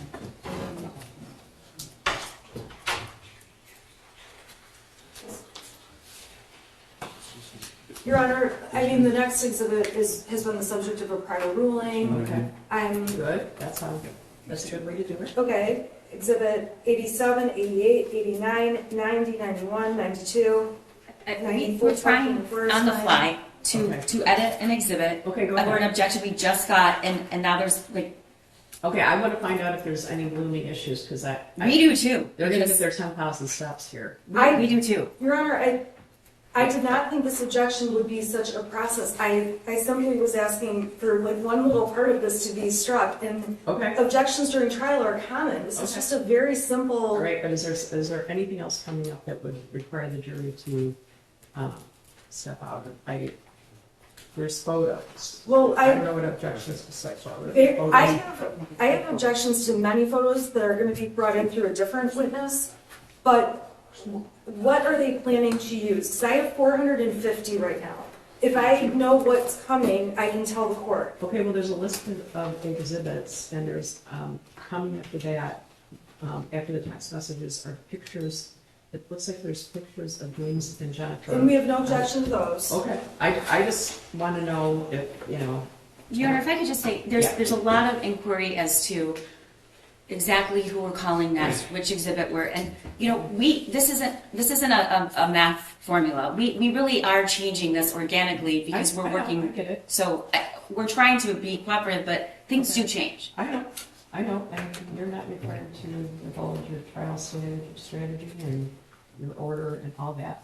I'm moving a lot of people around, and I just want to know if there's anything else that needs to be handled right now on the record. The only other objections, I believe, with respect to this witness, at least for the next very long time, are objections the court's already ruled on. So, Okay, thank you. okay, so at least we can get through, I mean, this whole page of exhibits with no problem. All right. Okay, perhaps council can meet with us after court today to go over the next proposed exhibits, and then we can see what objections. Okay, yeah, it's just because I don't want to change your time. That sounds great. All right. Thank Okay. you. All right, so, So 85 is modified and we're, yes. thank you. Okay. Are you ready for the jury? I think so. Okay. We're ready. Thank you. Okay, we're on exhibit 84, I think. All right. This is between James and Jennifer Crumbley. Again, Jennifer is in blue, James is in green. We'll start at the top because I don't recall where we left off. Does he have his phone from Jennifer, March the 8th? I'm sorry, you said you're on exhibit 84, but I believe it's 85. 84 was admitted. 84 was admitted. Yes, because 85 is March 17th. The 84 was on March 8th. Okay, so you're on 80, I'm on 84, okay, but mine 84 was is, on March 8th, and this one is on March. Yeah, Yes. this is 84 on the screen. That's 84, yeah. okay, I'm sorry, there, He went it's back. scrolled down, so, okay, thank you. And, James responds with, yes, but he won't answer while he is walking. I will let you know the minute he walks in. Okay. Jennifer's response, I'm serious freaking out. Is he home yet? And then, okay, now we're moving on to 85. So, James and Jennifer Facebook messages. This is from March 17th of 2021. And you've seen this before. Yes, sir. And this is admitted pursuant the order that we just had on the record, correct, Judge? Correct. Thank you. Okay, March 17, 2021, 1:23 p.m. Jennifer writes, pool leaving at 4 today. Fuck this place. James's response is what? LOL, you have your stuff for the barn? Okay. And then Jennifer's response, yes. Gonna get drunk and ride my horse. That's March 17, 2021, 1:30 p.m. Correct. There's a response back. And then what does James say? James says, okay, then cans, you have the debit card. And Jennifer's response, I know, hate my job. Can you bring out last, please? He says yes. Correct? Correct, yes, I'm sorry. Okay.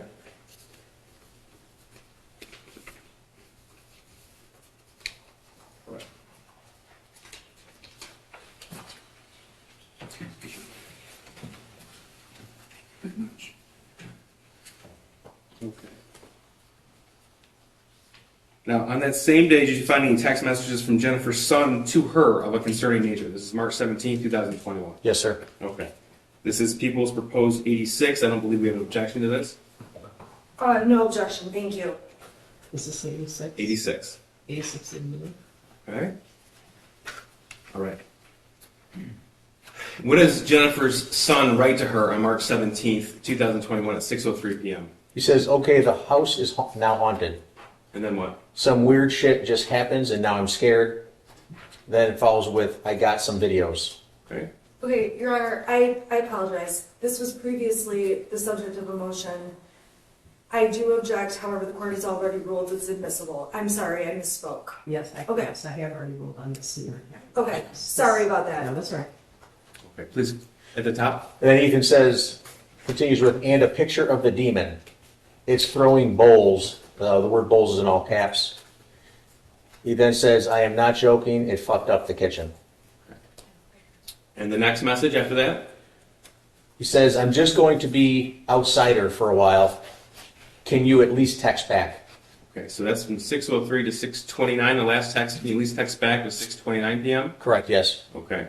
And the next response from the defendant to her son is when? 2 days later, at 4:11 in the afternoon, where's your dad? Now, this is People's 87 and 88. I don't believe there's an objection to either of these two exhibits. No objection. Okay, 87 is the picture, 88 is the metadata with the picture. So, could you please tell us when and where this picture was taken? It was taken, the GPS similar to the previous ones at a horse barn He's on a horse. It was taken on March 17th at 6:03 p.m. Okay, 6:03, that's the same time that the text messages regarding the house being haunted and saw a demon? Correct. Okay. And this is actually found on Jennifer Crumbley's phone. That's correct, it was. And who's that a picture of? That's James Crumbley. And that's St. Patrick's Day, correct? Correct. This is exhibit 88 and, I'm sorry, 89 and 90. 89 is the photograph, 90 is the metadata. And we have no objection to 88, 89, or 90. Thank you. And this is also St. Patrick's. Can you move for their admission before you put them on the screen? Yes, Judge. Okay, thank you. This is also St. Patrick's Day 2021, is that correct? Correct, same day. And this is an image also on Jennifer Crumbley's phone. Correct. Okay. And when was this taken? On March 17th at 6:03 p.m. Okay. Same location? It appears so, yes. Now I'm going to move you on to exhibit 91 and exhibit 92. I don't believe there's an objection to either of these pieces of evidence. There's no objection. 91 and 92 are admitted. Thank you, Judge. Again, we're still talking about St. Patrick's Day 2021. What time was this picture taken? This was taken at 6:28 in the evening. Okay. And again, is that time and date significant to you as an investigator in this case? Yes, it is. Why? It was the time of the shooter was sending the text messages. Okay. And this is also on Jennifer Crumbley's phone. Correct. 91 and 92.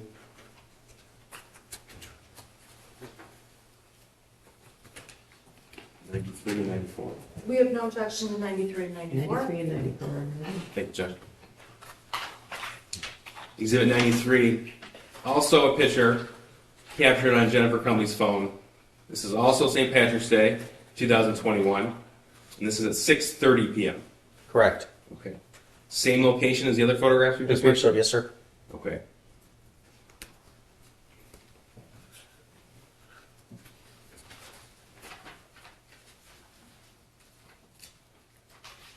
I'm going to go back to Exhibit 83. This has already been admitted. This is the phone log found on the shooter's phone. So the time we're speaking of, those text messages where he sent his mother indication that he was seeing bowls fly off the shelf and a demon, that was between 6:03 p.m. and 6:29 p.m. Is that right? That's correct. Okay. So we already saw that there was not a text back from Jennifer Crumbley, but tell us about the phone log. What do these show? It shows a phone call from Jennifer Crumbley at 7:24 p.m. Okay. So that's about an hour and a half after he texted about the house being haunted. That's correct. And that was a 19-second call? Correct. Okay.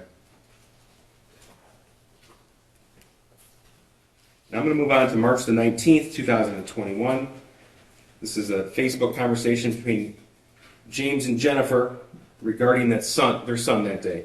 This is People's 95. I don't believe we have an objection to this. No, there was no objection. 95 is admitted. Thank you. Okay. Again, Jennifer in blue, James in green. Correct. Okay. She said, "Is he awake?" And what did James respond? James responds with, yeah. Jennifer wrote, "How is he?" James then responds with, he woke up looking like he had way, in all caps, W-A-Y, too much to drink last night, complaining about a headache. Okay. And then her response is, "Well, he was really worked up and out of control, so I can see why." That's March 19th, 21 at 9:41 a.m. Correct. About 48 seconds later, she wrote, "All I know is he needs to eat, go to work, and work hard and not complain, and he can get his stuff back." Correct. And then March 19th later on, you responded and didn't get it. That's Jennifer Crumbley's word? That's correct, yes.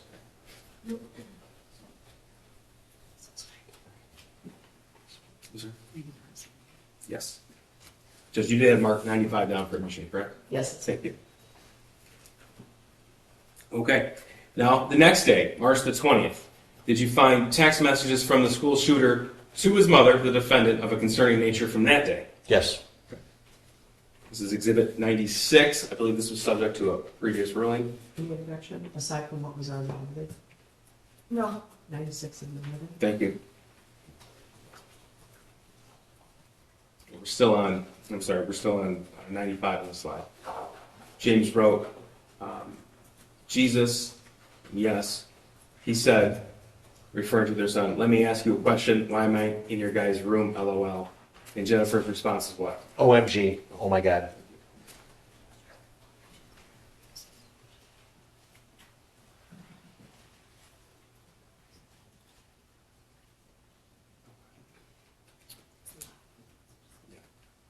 Just- which exhibit I is this? I have to back up just a little bit, Judge. Sorry, thank you. So just to make sure everybody's on the same page, this is Exhibit 95. This is from March 19th, 2021. We've already gone through these. At 9:41 a.m. when Jennifer wrote, he was really worked up and out of control. In the same text message conversation, there's no breaks in this exhibit. And the conversation continued. James wrote what? I totally thought you were giving him a Xanax last night, ... And Jennifer's response was, Does he seem better? and then, No melatonin. and James wrote what? I know. And Jennifer wrote, But he hasn't had one before, so I should have only given him half. and then James' response is, he is doing his school, says his head hurts. He took Tylenol, Correct. okay? And Jennifer's response was, is he okay to work? That's at March 19th at 11 a.m. Correct. And James's response, Was, yeah. and that's Yeah. also, it's 11:13 a.m.? Correct. Okay. And then Jennifer wrote 11:38 a.m. on March 19th. Does he remember what he did? Correct. Okay, and what was James's response? James responds with, Dude, I am working on a demo right now. I have not talked to him and he is doing school. And then her response is, Okay then, geesh. okay, thank you. Now, this is 96 that we just admitted. This is from March the 20th of 2021. And again, did you find text messages from the school shooter to the defendant of a concerning nature? Correct. Okay, in the blue, that's all the school shooter's words? Correct. Okay, what did he write to her? He starts with, I finished picking up the room. That was at 2:38 on the 20th. 2:33? 2:33, I'm sorry, Okay. yes. He then says, I cleaned until the clothes started flying off the shelf. And then what? This stuff only happens when I'm home alone. Okay, that's March 20th, 2021 at 2:34 p.m. Correct. And this is the same date and time? Yes, it is. And what did he write? I picked the clothes back up, though. Okay, that's March 20th at 2:34. Correct. And when was the next response to that? By Jennifer was on the 22nd of March at 8:17 p.m.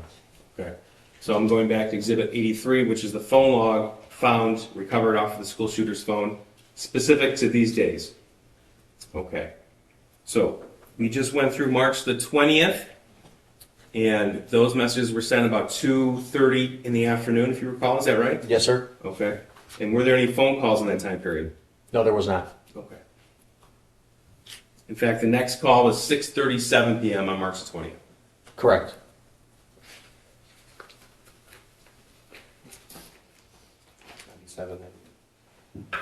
No objection. Oh, sorry, you can say the numbers and then say no objection. 97 and 98, Judge, I believe will be admitted. We have no objection. 97, 98, everybody. Thank you. So, sir, were you able to tell where James and Jennifer Crumbley were yet again on that day? Yes, sir. Okay.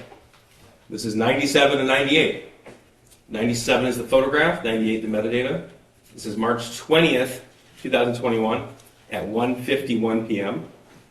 Correct. Okay, and if you recall, the text messages from the school shooter were sent to his mother about 2:30 in the afternoon. Correct. Okay, so tell us where Jennifer and James Crumbley were at this date and time. They're riding the horses again.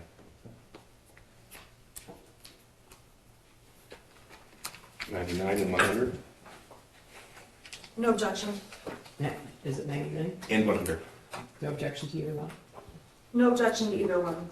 99 and 100 are admitted. Thank you, Jeff.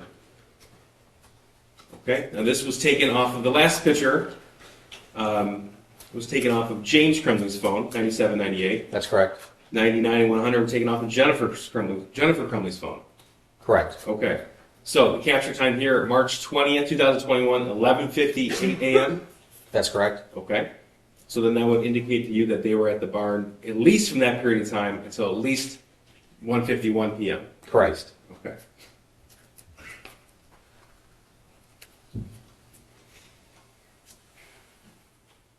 Sir, during the course of your investigation, did you come to learn that the school shooter had only one friend? Yes, And did you also learn that that individual was abruptly taken from the state of Michigan about a month before the shooting occurred? yes, he was. And did you review the text message thread between the school shooter and that other individual? Yes, You've looked at the entirety of the phone of the school shooter as well as James and Jennifer Crumbley's phone, is that right? that's correct. If you could give us an idea, the volume of the data found in the text message thread between the school shooter and his friends. There was over 20,000 text messages just between the two people. I've done exams on phones where the combined number of text messages is that much. So what's the relative size and data between that particular text message thread and any other thread between the school shooter and anybody else? I think the most text between any other person might have been near 500, an individual person. I'm going to show you a portion that's been previously admitted by this court of that text message thread from April the 4th of 2021, April the 5th of 2021. That's Exhibit 101. And the court's previously ruled on this. All right. One submitted. Thank you, Judge. So we have names redacted. 101 was found on the shooter's phone, is that correct? That's correct. Okay, so in this instance then, the green would be his words, the shooter's words. Correct, yes. Okay. Tell us what he wrote to his friend on April the 4th of 21. The shooter wrote, like, I hear people talking to me and see someone in the distance. And then corrected the spelling of the word distance. It's April 4th at 11:56 p.m. Correct. Okay. Yeah. What else? The shooter said, I actually asked my dad to take me to the doctor yesterday, but he just gave me some pills and told me to, quote, suck it up. And then what? He then says, like, it's at the point that I'm asking to go to the doctor. Then he says, my mom laughed when I told her. So that's April 4th, 2021, 11:57 p.m. His words, my mom laughed when I told her. That's correct.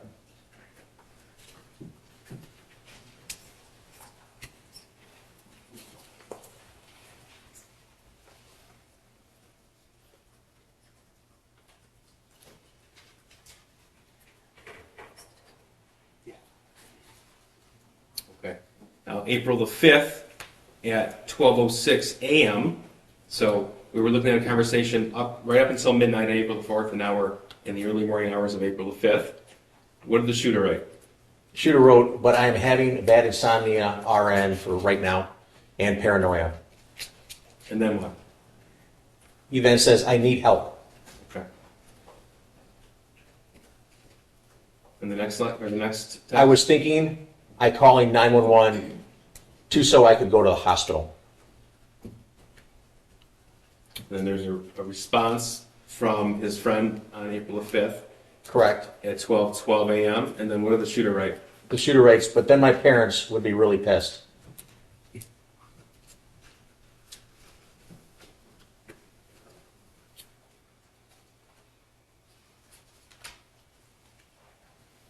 Now, April the 5th, 2021 at 12:38 a.m. What did the shooter write?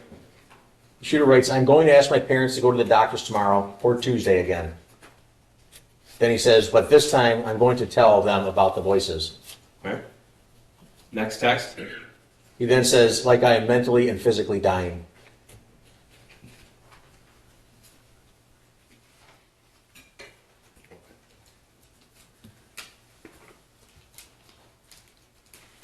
Before we get to Exhibit 102,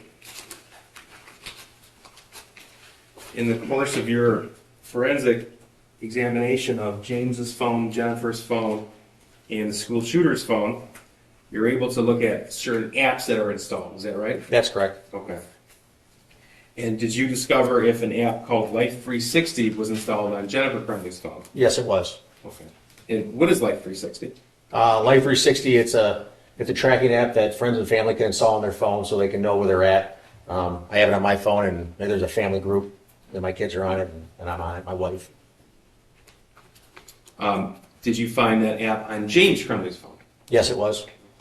And through that app, you can see where someone's at and where they've been. Is that right? That's correct. And you looked through the school shooter's phone as well, the defendant's son. Correct. Was that app installed on his phone? No, it wasn't. So it was just installed on James's phone and Jennifer's phone. Correct, it was. And that was on April the 5th of 2021. I believe that's when it was installed, yes. Okay. And it's the same day as these text messages like I'm mentally and physically dying and asking to go to the doctor. Correct. Exhibits 102 and 103. I'm sorry, are these, this is 102 and 103? We have no objection, sorry. 102 and 103 are admitted. I'm sorry, did you say that the date of the installation was April 5th? Is that what you said? Yes, ma'am. So on the screen here, we can see the timestamp purchase date, April 5th, 2021. That's on Jennifer Crumbley's phone, correct? Correct, yes. Okay. And exhibit 103, on James Crumbley's phone, we have April the 5th, 2021 as well. Correct.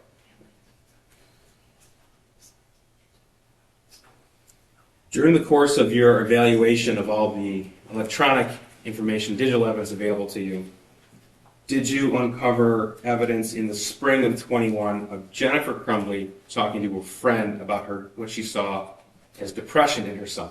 Yes. And were you able to review a Facebook conversation between Jennifer Crumbley and actually the school shooter's only friend's mother? Yes. Okay.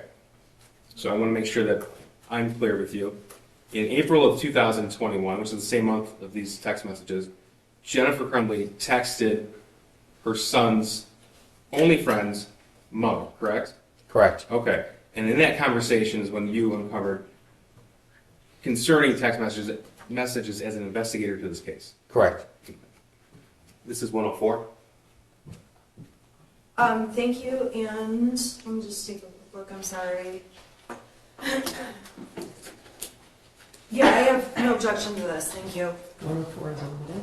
That's just 104, right? Yes, thank you, Judge. Okay, this is April 29, 2021. Now, this is from Jennifer Crumbley's search warrant return, correct? That's correct. So she's agreeing in these. Correct. All right. So what does she write? She starts with, Ethan isn't bowling tonight, just want to let you know. Not sure if they need a partner or not. Okay, and then her son's friend's mother, also named Jennifer, writes, is he feeling okay? Correct. And the defendant's response?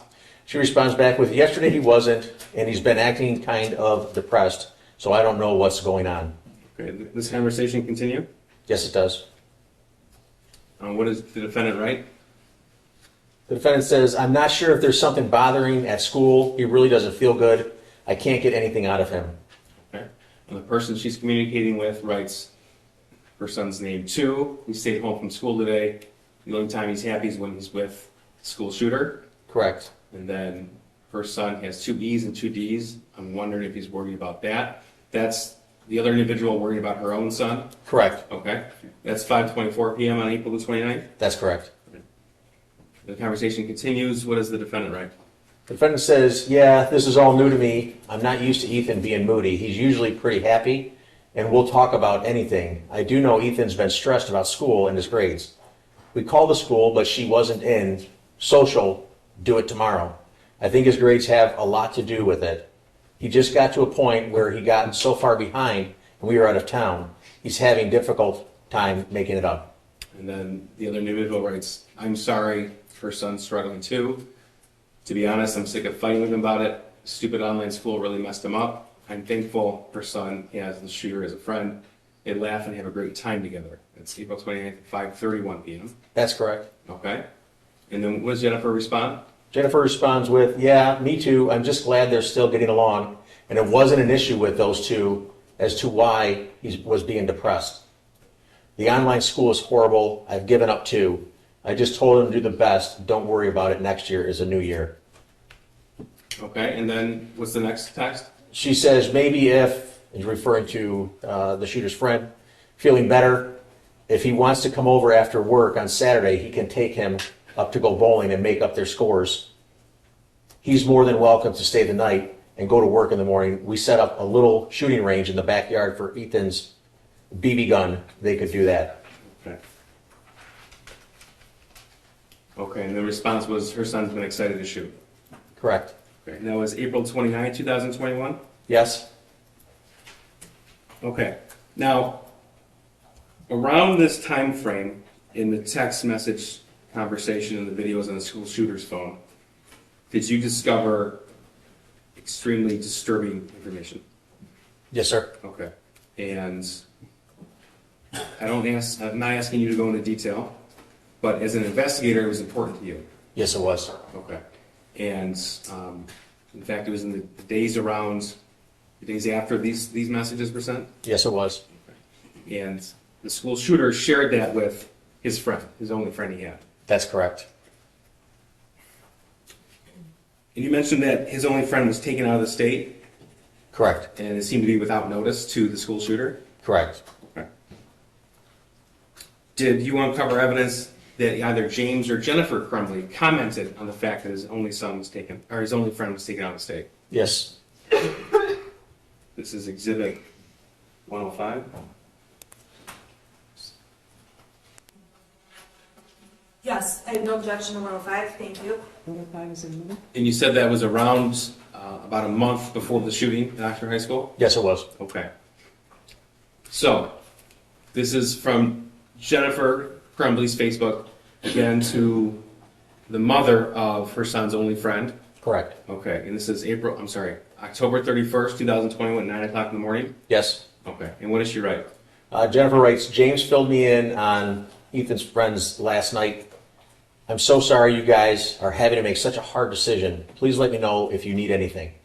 Okay, and then November the 3rd, she wrote what? She says, how are you guys all doing? Been thinking of all of you a lot. Okay. And you know from your investigation, this is the time frame when the shooter's friend was taken out of the state? That is correct. Okay. In this conversation, November the 4th, that other individual writes what to Jennifer Crumbley?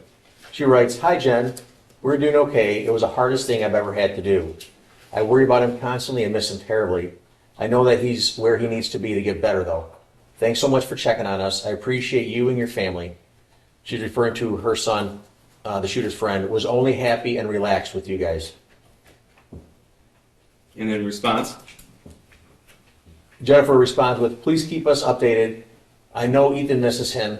If you guys need anything at all, please don't hesitate to ask. And that was, again, in November of 2021 before the shooting. Correct, on the 4th, yes. Okay.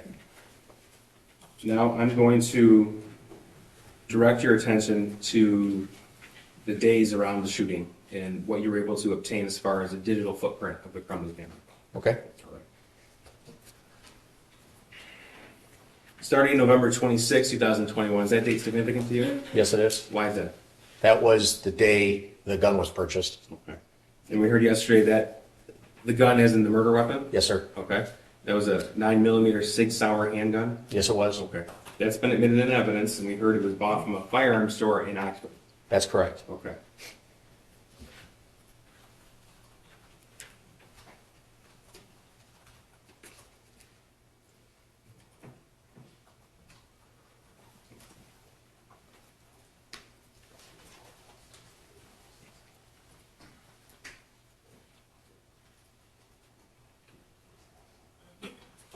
This is 106? I have no objection to this one. Okay, 106 is in the middle.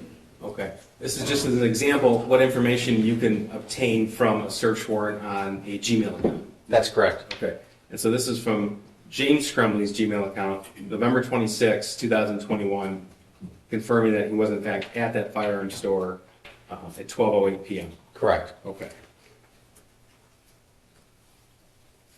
Now, we talked about obtaining locations from somebody. This is 107. We have no objection. 107 is in the middle. Before we get into 107, Exhibit 417, it's a video. Sir, in your analysis of the shooter's phone and Jennifer Crumbley's phone, social media accounts, you were able to obtain videos taken by the school shooter with that handgun, the murder weapon? That's correct. Okay. So 417, people move to admit and publish to the jury. It's a video taken from November 26, 2021. And Your Honor, I'm sorry, I have to just take a look really quick, because we Okay. just jumped ahead like a couple. Yeah, it's 417. Yeah, let me just take a quick look, I'm sorry. Oh, it's already, there's one. And actually, I don't have 417 in the exhibits that I was given, can I see?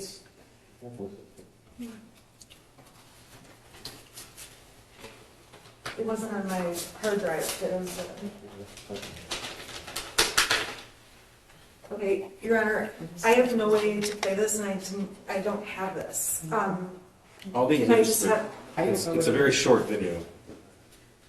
it's not on our, I just need to see what the video is. Can we just unplug the computer and can you just show it to me really quick? Is there audio? No. Was it provided to the defense? Yes. It's, It was shown at the preliminary examination as well.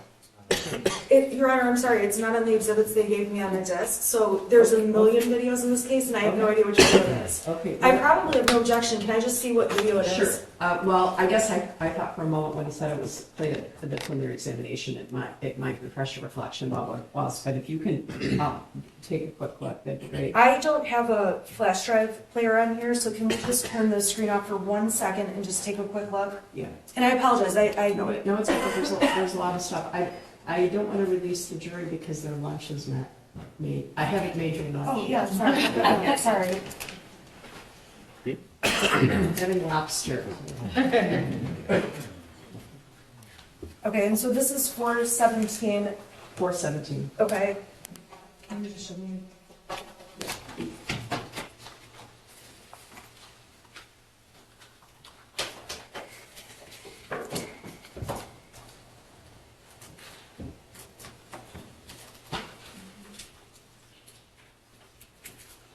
Okay, we have no objection to this one, and I apologize, That's all right. just don't have it. No, Thank you. I get it. That's a lot of stuff. Okay, so 417 is admitted.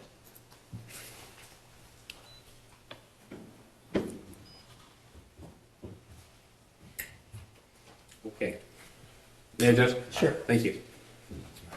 This is what you obtained from the shooter's phone, and it was captured 6:39 p.m. on November the 26th, 2021? That's correct. Okay.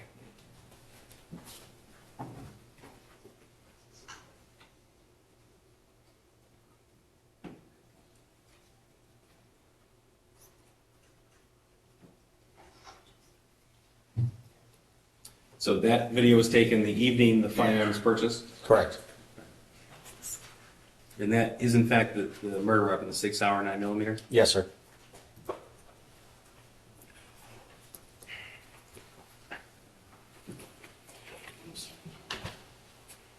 I have no objection to those. What number is it? 107 and 108, Judge? 107 was previously admitted, 108 is admitted. Thank you. Okay, now, Agent Brandon testified yesterday to much about the evidence regarding the firearms, so I'm going to move you ahead to November 27th, which is the next day, the day after the 6-hour was purchased. Okay. All right. So, all right, 107.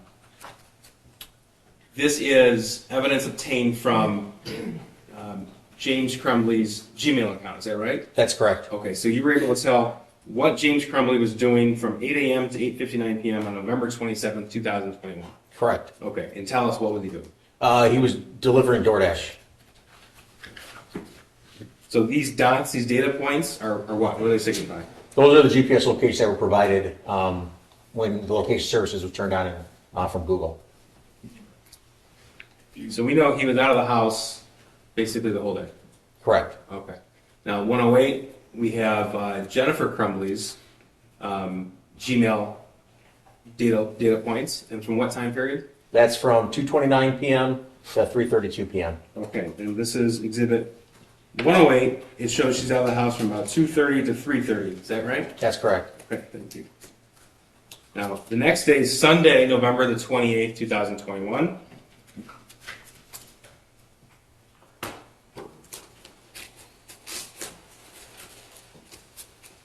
Could you get a feel for what Jennifer Crumbley was discussing based upon her Facebook messages, what her plan was doing on November the 28th, 2021. Yes, Okay. And in fact, you recovered chat history with an individual named Kira Pennick. that's correct. Okay. And did the course of this investigation, did you come to learn who that person was? Yes, I did. And who was that? She was the owner of the horse farm. Okay. That's the horse farm where Jennifer and James Crumbley would board their horses? Correct. Okay. So she's going to testify later on in this trial, but you reviewed their Facebook chat history. Correct. Okay. So that's 109. People who commit 109. Your Honor, can I just have one moment? This is a, It says it's a thread between your client and Kira Connect on November 28th. That's what it reports to me. okay, and the exhibit that I received from the prosecution is 967 pages long. So I'm thinking that what I got is not. It's pages 930 to 933. We're not going to go through 1,000 pages. Well, no, I'm Well, just, let's do it. okay, I'm sorry. So what pages are they admitting as? 930 to 933. Okay, 9:30, okay, give me just a moment, I'm Okay. sorry. I got the whole file, like, It's on the exhibit list.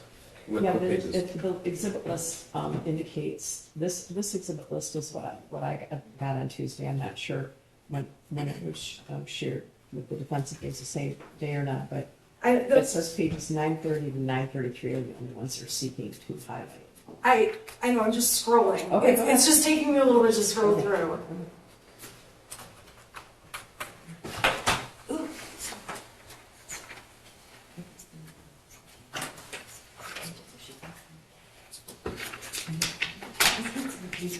I need to use my computer. I'm sorry, I'm trying to get to 900, it just takes a little bit to load because it's such a big file.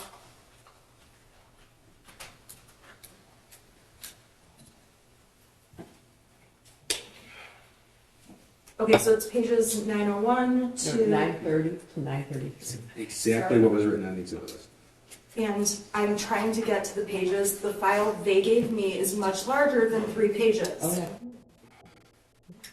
Which exhibit list? On every other exhibit, they have narrowed it down, and this one is much bigger. I just need a Okay, moment. you're good, you're good. The exhibit list says the pages that they're.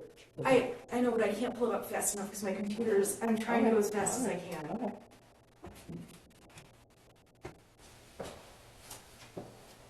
Okay, I have no objection to this. Okay, thank you. 109 is in it. Thank you. And this is a portion of exhibit 1. Okay. Okay, so green is who? It's Jennifer. Okay, and what's she writing? Was his front swollen again? Okay, and then the response? That is from Kira Pennick. Right, I'm the same, I'm not sure, I'm not doing chores, but I'll ask my dad when I see him. Okay, so did you come to learn when Jennifer writes, was his foot swollen again? She's referring to one of her horses. Correct, yes. Okay. And Kira's response? If Billy keeps stocking up, I think you should have the vet out for him. Just want to make sure it isn't anything serious. And Billy's who? The horse. And Jennifer's response? He's got mid-fever. James is coming out in the morning to put some stuff on him and calling vet for antibiotics. And then she corrects with mud. Okay. Billy's one horse and they have 2 horses at this point, right? Correct. Okay. And then what does Kira say? Kira, then, that's crazy, never seen it react like that. Want me to just put stuff on it daily? I can. I didn't do chores this weekend, so don't know if it got done. So the last message in this exhibit from Jennifer Crumbley to the individual who boards those 2 horses is November 28th, 2021. That's Sunday, 8:18 p.m., Sunday night. Correct. And she writes, yes, let's do Tuesday. I'll have James leave the mixture out there. I don't think he's sore from the ground. He's just fine lunging. Just need to keep moisture off his scratches and get him on antibiotics. Should be clear in a week. That's correct. And that's again in reference to one of our horses. That's correct. Okay. Now, did Jennifer go to the barn that day? Yes. When you say that day, you mean the 28th? Yes, thank you, Judge. This is 110, 111. No objection to those. 110 and 111 are admitted. Thank you. 110, this is from her Gmail search warrant return. We can tell that she's at the barn at noon on November 28th. That's correct. Okay, and she's back at home, this is exhibit 111, at about 2 o'clock. Correct. All right. Now, moving on to Monday, November the 29th. That's the day before the shooting, right? That's correct. Okay. Now, what's the first thing that you see of importance to you as a forensic investigator from the day before the shooting that occurred on one of her devices? It was a web history search or a web search. This is exhibit 113. We have no objection. I just want to make sure, I'm sorry, 112 was admitted. No, 112 was not omitted. That's Yeah, 112 is not admitted. Correct. Okay, so 113, we have no objection, thank you. 113 is admitted. Thank you. Okay, 113. This is a snippet from a Celebrate extraction report of Jennifer Crumbley's web history. That's correct. Okay. So, tell us please, what was she researching November 29, 2021 at 3:05 in the morning? In the second column, you can see where it says research clinical depression treatment options. It was Yahoo search that was used. Okay. And in the third column, you can see exactly that's what was in the URL bar, the web address bar that she typed And that's the day before the shooting in the early morning hours? at 3:05 a.m.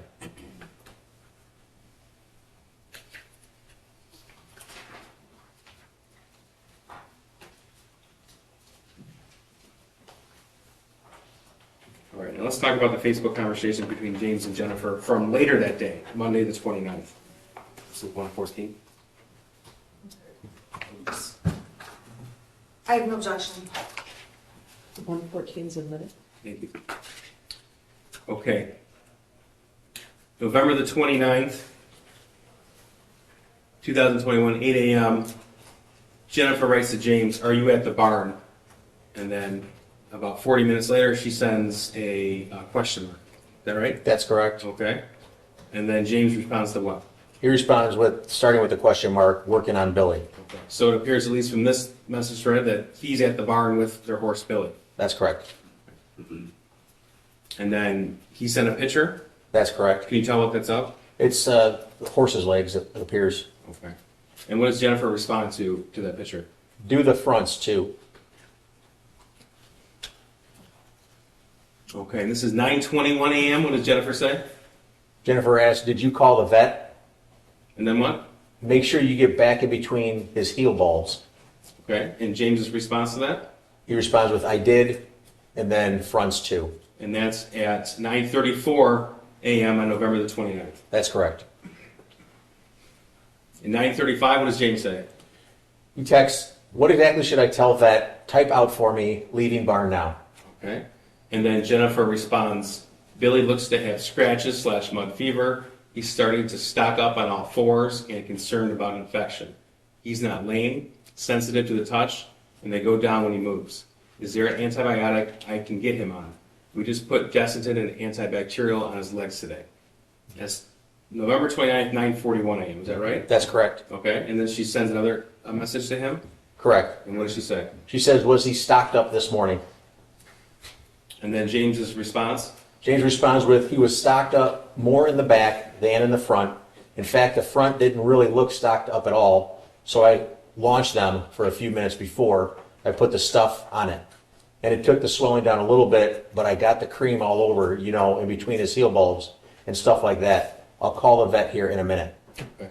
Now, sir, it's been a little tedious going through all of the messages regarding the horses. Give us an idea, because you're the one who actually extracted that information from Facebook and reviewed it. How often will they show concern over their horses? Quite often. Okay. Okay, and Jennifer's response, this is the same conversation, November 29th at 9:58 a.m. She responds with, it made sense, LOL. Okay, and then James responds more about the horse, is that right? That's correct. Okay. And Jennifer responds to that message, Yes, she did. and that's at 10:15 a.m. Correct. Okay. Now, this same day, same time period, did you uncover evidence that someone from Oxford High School left a message for Jennifer Crumbley? Yes, correct. Okay. And in fact, that was at 9:40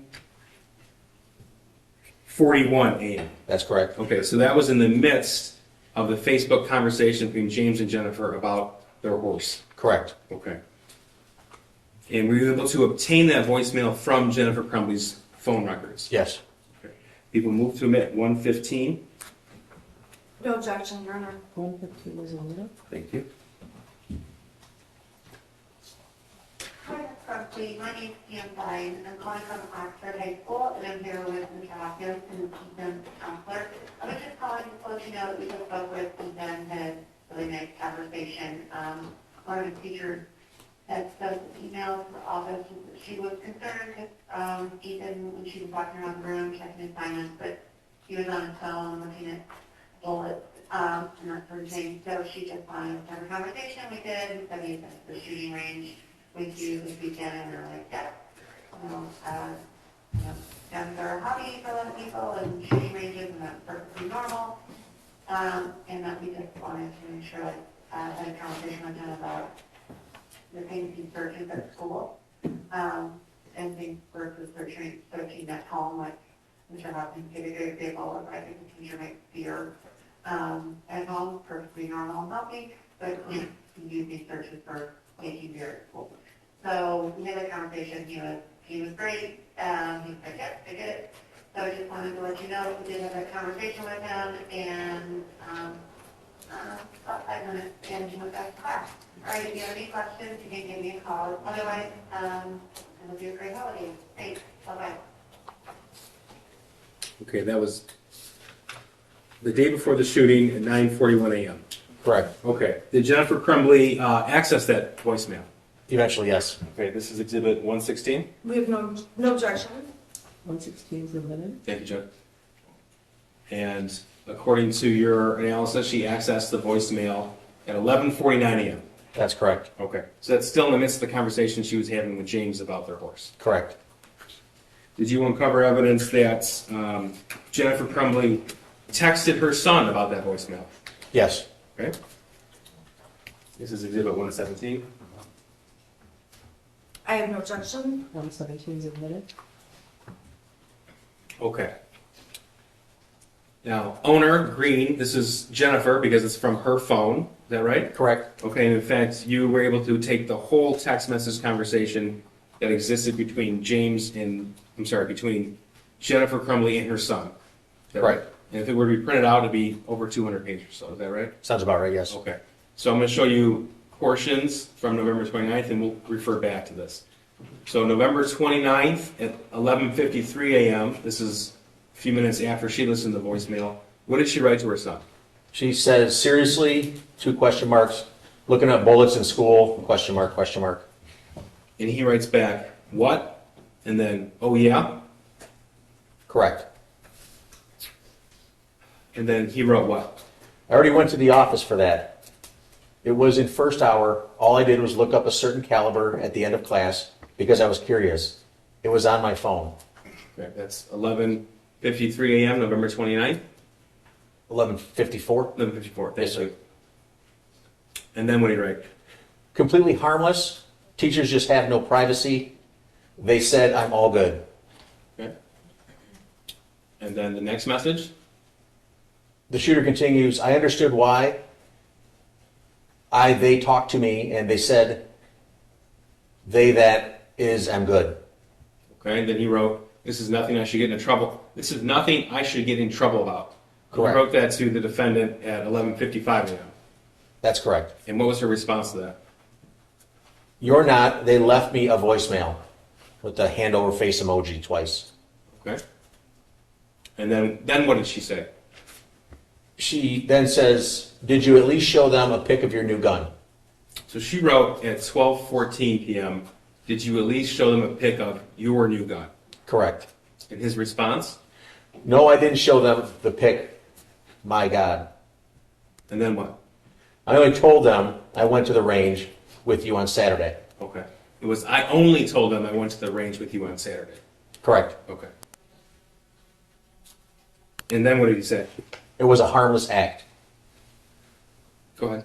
I have this bullet cartridge in my room that I didn't what kind of bullet it was, and it said it was a .22. So at the end of first hour, I just looked up different types of 22 bullets. And I guess the teachers can't get their eyes off my screen, SMH. And then what did Jennifer respond to that? She responds with, LOL, I'm period, not mad. You're not, you have to learn, not period, to period, get caught, period.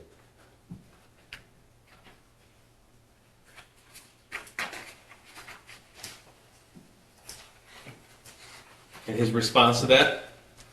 IK, I know, LOL. And then? 2 laughing emojis. And then he responds with, I just didn't want something this little to get me in trouble because, well, I didn't want to get in trouble, LOL. Okay, and then what do you write? The shooter says, I want to hear the voicemail when I get home, though. Also, I never tried to hide me looking up the bullet. I just didn't think a teacher would be staring at my phone. And then what did she say to the defendant? She says, okay, I saved it. Sir, did you find evidence that Jennifer discussed this incident with her husband James that day? Yes. 118. Thank you, no objection to 118. 118 is admitted. This is a Facebook message between James and Jennifer Crumbley. Correct? Okay. And then Jennifer's now in blue. Correct, yes. Okay. And what did she write? She writes, Ethan, tell you what happened today. And his response? James' response was, yeah. And correct me if I'm wrong, but there's no further discussion between the two of them on Facebook Messenger. No, there's not.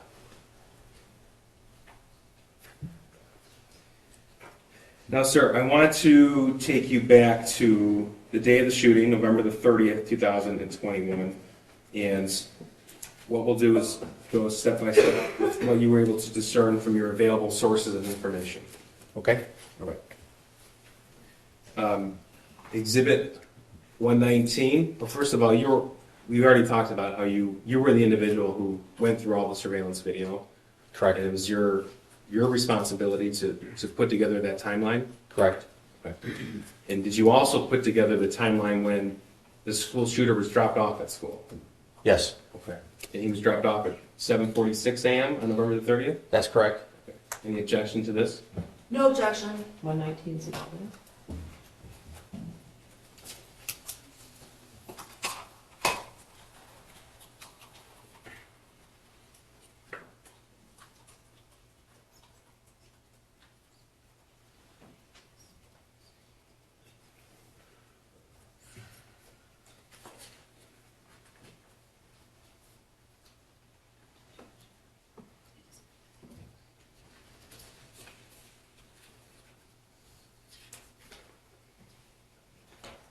Do you see him being dropped off? Yes. It's him with the gray hoodie and had a black t-shirt on. Right there? Correct. Okay.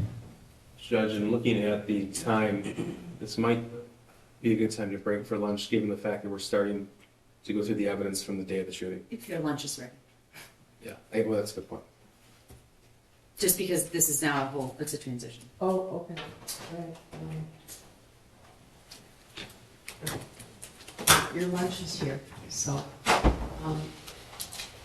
want to let you know, that because you're on the stand right now, you're not allowed to discuss your testimony with anyone until you're finished testifying, okay? Thanks. Oh, I'm sorry, ma'am. I apologize. I apologize. Yes, I didn't mean to ma'am. wake you up. No, I'm awake, ma'am. I'm sorry. All right, I was thinking. we're in the middle, don't do that. We're in the middle of your testimony, so you can't discuss your testimony. Absolutely. Yes, ma'am. Okay, you can Can step you? down. Really lunch. You can eat lunch. All right, so you can step down. All right, so, if we come back at quarter to one, that's enough time, right?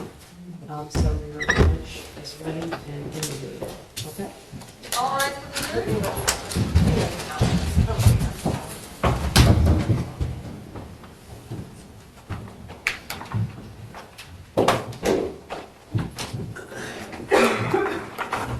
I thought you were dismissing him first, ma'am. I'm sorry. No, it's all right, it's all right.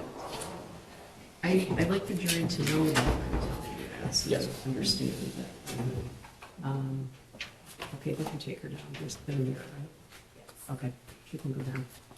So, We now direct your attention to Exhibit 119. We spent a lot of time Oh, I'm sorry, Judge, just for the record, so the jury knows, we have paralegal Manley Nell at table to help with the exhibits. Okay. Because once again, he does not trust me with clear. This is true. Sir, we spent some time talking about the background of the Crumbley house. So we're going to talk now about November the 30th, 2021. And you stated that you were able to put together sort of a digital footprint from that day. Correct. Okay. So Exhibit 119, which has been admitted, this is the Oxford High School surveillance video from when the defendant's son was dropped off. Is that right? Yes, sir. Okay.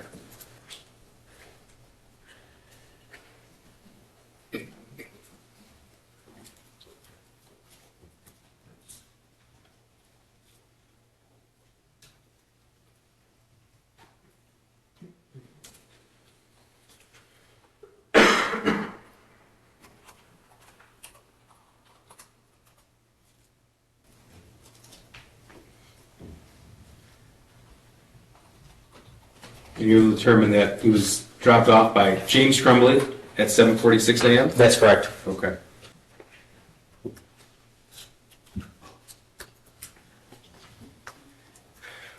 We will determine the time that Jennifer Crumbley got to her place of employment that day.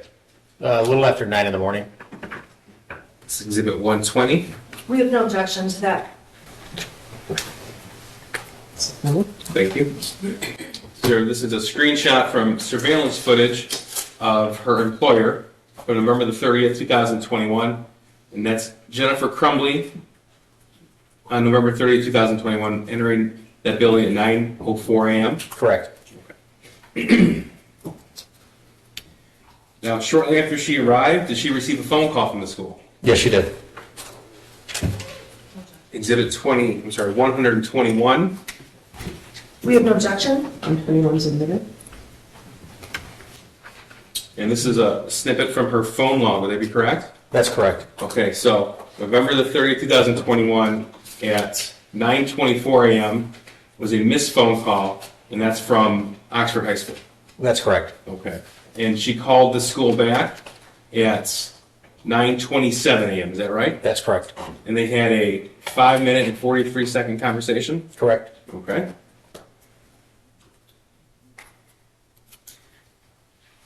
Now, did she receive a text shortly after that phone call? Yes. Right, this is Exhibit 122 and 123. I have no objection to 122 or 123. 122 and 124. So 122, this is the text message found on her phone from an individual. It ended up being her son's school counselor at Oxford. Correct. Okay, and this is a picture of what we'll call an altered math worksheet at 9:31 a.m. Correct. All right, and if you were to click on that link, this would come. Correct. Okay. And then did she also receive an email with the original math worksheet? That's correct. All right, this is Exhibit 124. No objection. And this email, 124 is admitted. thank you. That was shortly thereafter. And the image in the email was in fact Exhibit 74, which was the math worksheet that her son created on November the 30th. Correct. Okay. So she had this information about 9:30 in the morning on November the 30th. Correct. Okay.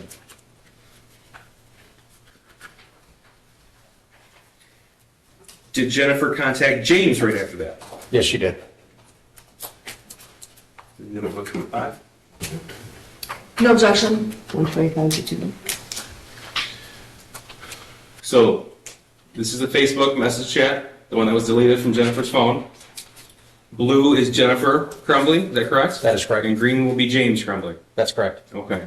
So at 9:33 a.m., what did Jennifer write to James? Call now with now in all caps, emergency.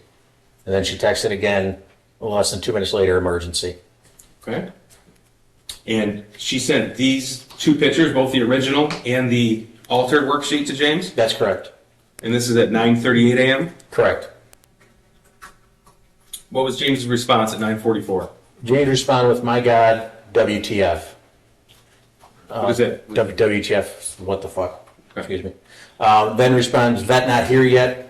It's McElmurray for Kira's horse, still waiting on vet. And we already talked about that they were concerned over one of their horses' medical issues. Correct. Okay. And what was Jennifer's response at 9:50? She responded, he said he was distraught about last night. And James's response to that? We talked about it this morning, and then he asked her, you talked to him? Okay, and that's 9:51. And what was Jennifer's response? 6 minutes later, she texted, can you call?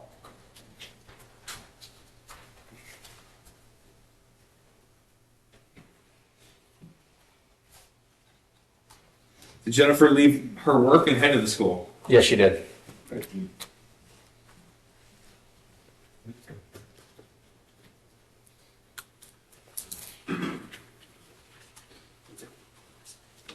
Did Jennifer Crumbley also text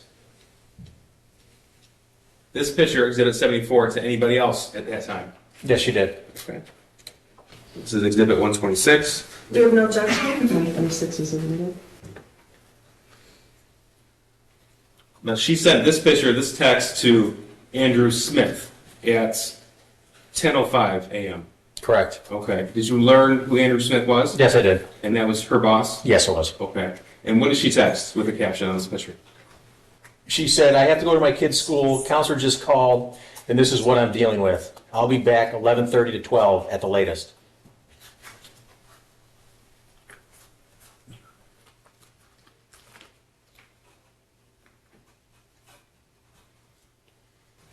And did she leave her employment?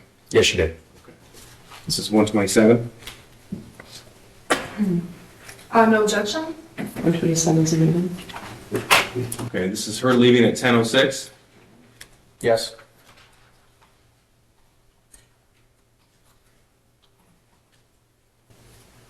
I want to go back to Exhibit 125 briefly. Skip over it. She wrote, can you call at 9:57? And then what did she write? She wrote, heading to a school, I'm very concerned. Okay. So at 10:04, she wrote, heading to his school, and I'm very concerned. At 10:05, she sent that picture right here to Mr. Smith. Correct. At 10:06, she walked out the door to the building. Correct. Okay.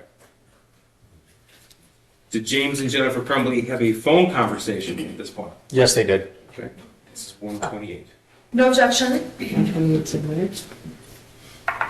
Sir, this is a snippet from the call log found on Jennifer Crumbley's cell phone. Is that right? Yes, it is. Okay. So, well, first you got a phone call from the school. This is a phone call to the school counselor at 10:07 a.m. That's correct. That's a 40-second call. That's correct. Okay. I'm sorry, that was Exhibit 121, not 128. I'm sorry, you said 121. That's 121. 121. Okay, and Your That's part of Honor, the call. I would just ask that the witness answer questions instead of the prosecutor stating essentially all the information as he goes along. Okay, so I guess it's the objections leading. Leading. I'll rephrase. All right, 128. No objection? Okay. Did James and Jennifer have a phone conversation after this? Yes, they did. Well, first, this is part of Exhibit 125. What time is this? This is at 10:12, Okay, and then what did she write? heading to a school. Here's Exhibit 128 from James Crumbley's call log. What is this? It's a call to Jennifer at 10:29 a.m. Okay. So at 10:29 a.m., they have a 7-minute and 16-second phone conversation. That's correct. Did both James and Jennifer Crumbley arrive at the Oxford High School? Yes, they did. Okay. And approximately what time did they arrive? It was around 10:20, somewhere around there, I believe. Okay. If I showed you a timeline that indicated 10:37 arrival, would that sound right? Yes, I apologize. Yes. That's not. Yes. Okay. Now, we had discussed this portion of the case at a previous hearing, and you had indicated they had arrived in one car and left in one car. Did you find that to be accurate? No, it was inaccurate. Okay, so tell me what happened. It was, so the video system that they have only starts recording when there's enough motion to save space on the system. So they were too far away from the camera to pick up. When I initially saw them, all of a sudden they just appeared in front of one of the cars. So I assumed that they had come together, Okay. And when did you come to find out? that they had drove separately. Okay.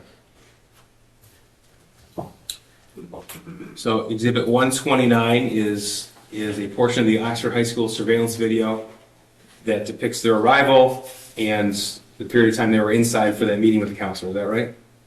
Yes, correct. Okay. People moved them at 129. I have no objection, but I'm just wondering if it's the actual video, that's the. Correct. That's the exhibit. Okay, no objection, thank you. 129 is admitted.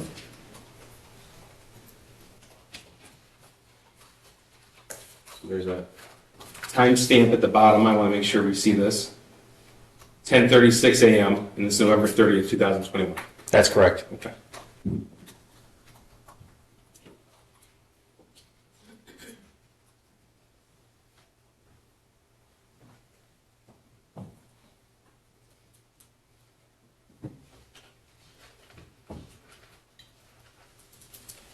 And let us know, please, when you see either the defendant or her husband.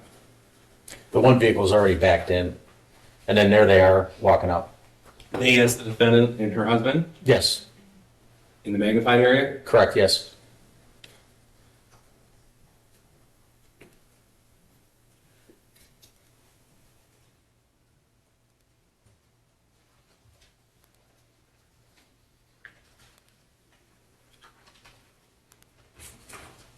What's this portion of the video depict? Them coming into the school, What area of the school? the front by where the offices are. Okay. This is 10:39 a.m. Correct.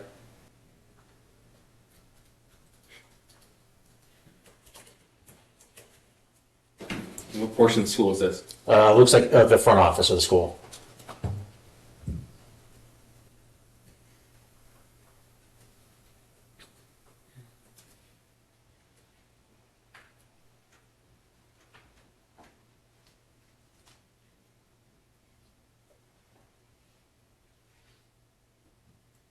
Now, this time right here, that's a broken clock, correct? It is correct, it never Okay. changes.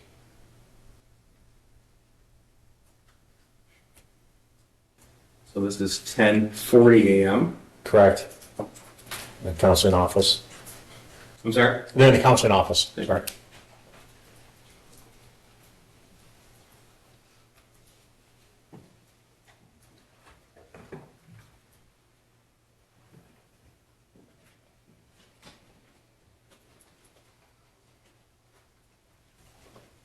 Did you come to learn who this person was? Who greeted them? Yes, Who's that? Sean Hopkins. He's the counselor at the Oxford High School? That's correct. Or one of the counselors? One of the counselors, yes. The time skips a little bit. This is now 10:52 a.m. What do you see in this portion? That's the shooter coming out of the Mr. Hopkins' office. With the red backpack? Correct. So they walked in at 10:41 and the shooter walked out at 10:52? Correct.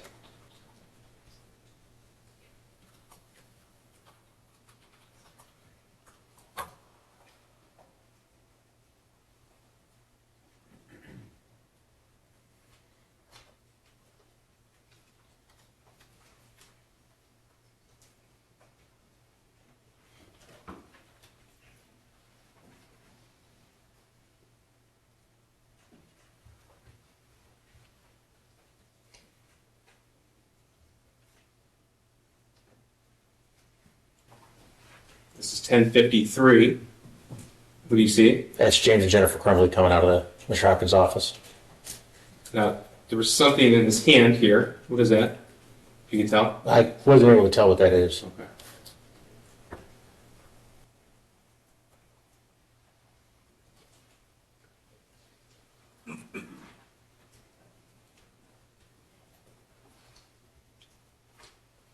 Okay, Jennifer Crumbley has a piece of paper in her hand. Yes, she does. Did she have that in the counselor's office? No, she did not. And then right there, she handed that piece of paper to James Crumbley. Correct.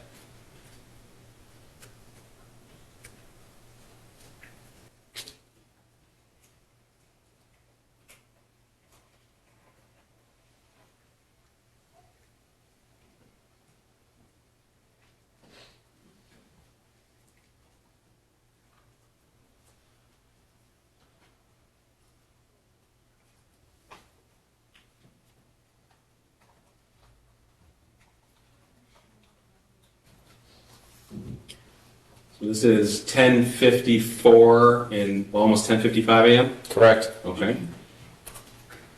Do you see James and Jennifer Crumbley at the top of the screen walking Yes, the car? yeah, they're at the top of the screen coming Okay. from school. Thank you.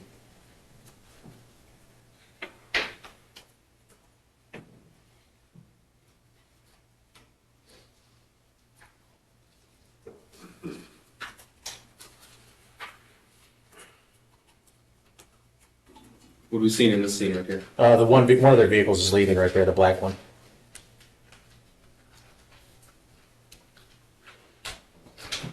And in that third row on the far right, the other car should be leaving shortly now. Okay.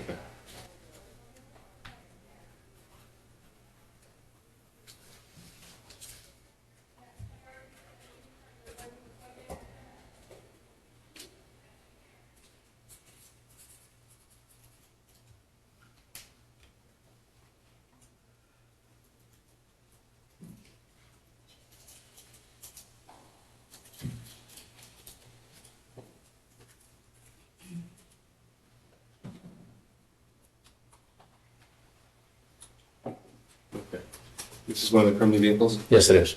All right, and this is 10:57, about 10:58? Correct. Okay.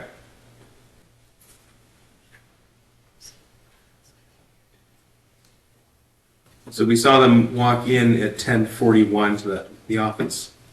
There's some left at 10:52. Is that right? Correct. And then we saw them leave the parking lot here at 10:57, 10:58. That's correct. Okay.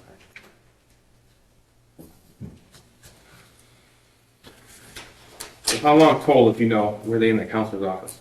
It was about 12 minutes. What's the first thing that Jennifer Crumbley did on her phone or social media after that meeting? She sent a message to Kira Penick. Okay. This is 1:30. We have no objection? So this is a screenshot. Correct. Is that right? Okay. And these were taken from Kira Penick's phone. That's correct. Okay. So the icon there, the picture on the horse, this is Jennifer Crumbley's words, correct? Yes, that's correct. Okay. And what did she write at 10:58 a.m.? Okay, I'll bring some out later. Just had to get my son's school, go to my son's school, and meet his counselor. Shit day. And then Kira's response? Oh man, everything okay? Do you still want to do lesson tonight? And then what did Jennifer respond to that? Yeah, I still plan on doing the lesson. Everything's okay. He's just having a hard time after losing Tank, his friend going away to a treatment facility, and who knows what else. But he was caught drawing this on his math assignment today. And then this is Exhibit 74, the math drawing that she was sent. Correct. And then what did Jennifer write in this post, in this message? As long as I can get out there early enough, because I had to leave work for an hour, and I have a meeting in Southfield at 3, but I should be done with that by 4. I plan on being there. Plus, the vet said it's better for him to move around and keep his circulation going while he's dealing with mud fever. Good times. She's talking about her horse, right? Correct. And when she said, I had to leave work for an hour, she's talking about when the school called her for that meeting. That's correct. And what was the response at 1:26 a.m.? She's. Oh, I'm sorry, if you can read that. It's Kira responded with, "OMG, oh my God, he needs some horse therapy. I bet he." And then it cuts off. Okay, that's fine. The rest of these will be in through Kira later on. What's the first thing that James does when he leaves the meeting? Starts door dashing. This is 1:31. No objection? 1:31. So what are we looking at right here? That was a response from a search warrant served to DoorDash. Okay. So we have not just the 30th, but we also have the 29th. And I'm going to direct to the first DoorDash, November 30th, 21 at 11 a.m. Is that right? That's correct. That's when he checks in. Okay. So that was about 4 minutes or so, 3 minutes after he left the parking lot? That's correct. And Jennifer's text to Kira was about 2 minutes after she left the That's parking correct. lot? Yep. Did Jennifer go back to work? Yes, she did. Right. Here's 1:32. I'm sorry, I was trying to write fast. No objection? 132 is admitted. Thank you. And this is what? Her re-entering her place of employment 11:24 a.m. Okay.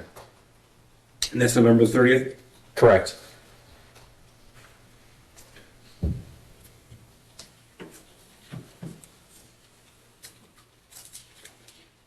Going back to Exhibit 130. First, what's the next thing she does, either on her phone or social media accounts after 11:24? I'm sorry. If you recall, what's the first thing that she does after 11:24 on either her phone or social media account? I don't recall. Well, that's fine. We have Exhibit 130 already admitted. So 11:26 a.m. Correct. Okay. So you read the very top line of that OMG needs horse therapy. Correct. This is at 11:26 a.m. So she received this 2 minutes after she walked in the door of her employment. Correct, yes. Okay. Thank you. Go ahead and read that. Says, OMG, he needs some horse therapy. I bet he would love Mo. Whatever works for you, just let me know. I only have Bella's lesson tonight at 5:30, so anytime after her lesson is fine. And what did Jennifer Crumbley write back? Jennifer responds with, okay, yeah, well, he'll be coming with me tonight. James is working. He can't be left alone. From the context of this conversation, did you take it that he was referring to her son? Yes, correct. And what did Kira write in response? Does he want to ride? And her response? Jennifer responded, I don't know. Maybe brush a small horse so he's not intimidated, LOL. And then Kira? He responds with, Mo would be perfect. And then Jennifer responds with, okay. Okay. Kira then goes on to say, make it a family event. Coming out to the barn, really though, I've seen some amazing things done with horses, with kids. Thank you.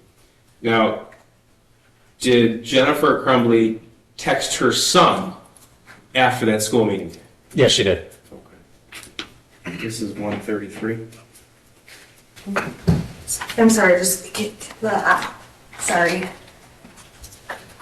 I have no objection, I'm sorry. 134 is admitted. Thank you. Now, this is the same text thread that we had referred to earlier, found on Jennifer Crumbley's phone between, this was on the shooter's phone. No, I'm sorry, Jennifer Crumbley's phone, Yes, the entire text thread. correct, yes. Thank you. Okay. Green is Jennifer Crumbley, blue is her son. Correct. Okay. Tell us what she wrote to him at 12:21 p.m. on November the 3rd. She asked, you okay?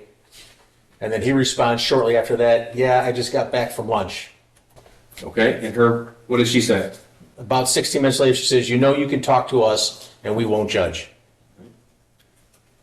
And his response to that at 12:42 p.m. At 12:42, he says, I care, I know, thank you, I'm sorry for that, I love you.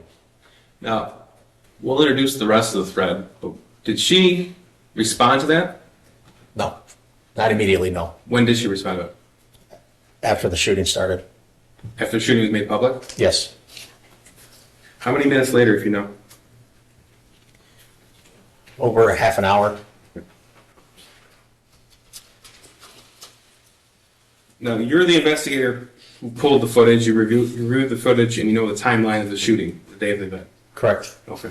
And so at 12:42 p.m., you know that was a few minutes before the shooter went into the boys' bathroom outside of 258, classroom 258, and began to load his fire. That's correct. And he emerged at 12:51 p.m. That's correct. Now, what's the first relevant event in either James or Jennifer's phone or email or social media accounts after 12:42 p.m.? An alert was sent to, an email was sent to James's phone from his high school. This is 134. No objection. 134 is admitted. Thank you. This is an email from Oxford Community Schools sent to James Crumbley's email address at 1:09 p.m. Correct. And that's, to your knowledge, the active shooter alert that went out to all parents in the district? That's correct.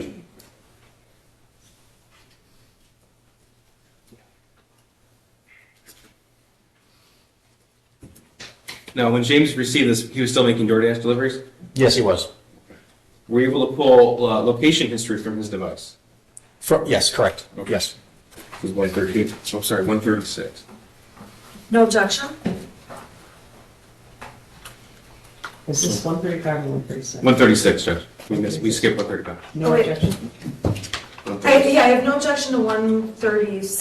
136. And then, are you gonna do 136? No, we're skipping 135. You're skipping, okay. Sorry, I'm just trying to keep my numbers straight. 136 is it, Nick? Thank you, Judge. So this is location data from his email, the email that he received the active shooter alert, Correct. November 30th, 2021, and this is at what time? This is at 1:13 PM. Okay. Where is this? This is at the Meyer. He's in the parking lot of the Meyer. Okay. And that's the Meyer off of Ray Road? Yeah, it's the one that I responded to, yes. Okay, so that was the reunification location for all parents. Correct. Okay. Did he stay there? No, he did not. Okay. How long was he there? I think just a matter of minutes.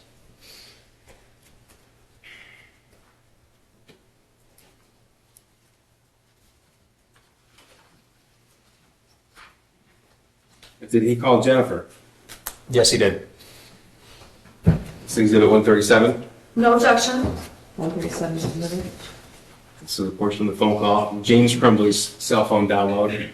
November 30, 2021 at 1:15 p.m. He called Jennifer Crumbley. That's correct. Okay. And that was how long phone call? Just less than a minute. Okay. And based upon your analysis of his GPS locations, where was he at when he made the phone call? He was still in the Meyer lot, I believe. Still in the mark. Okay.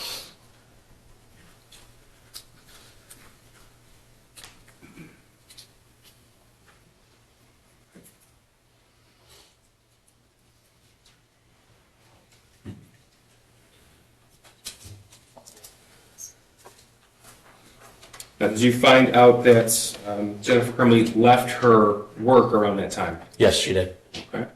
Exhibit 138 is a surveillance video of Jennifer Crumbley leaving work. Objection? No objection. 138 is admitted. So this is 1:18 p.m.? Yes, it is. Okay, so this is after the active shooter alert went out at 1:09 and after she was on the phone with her husband. Correct.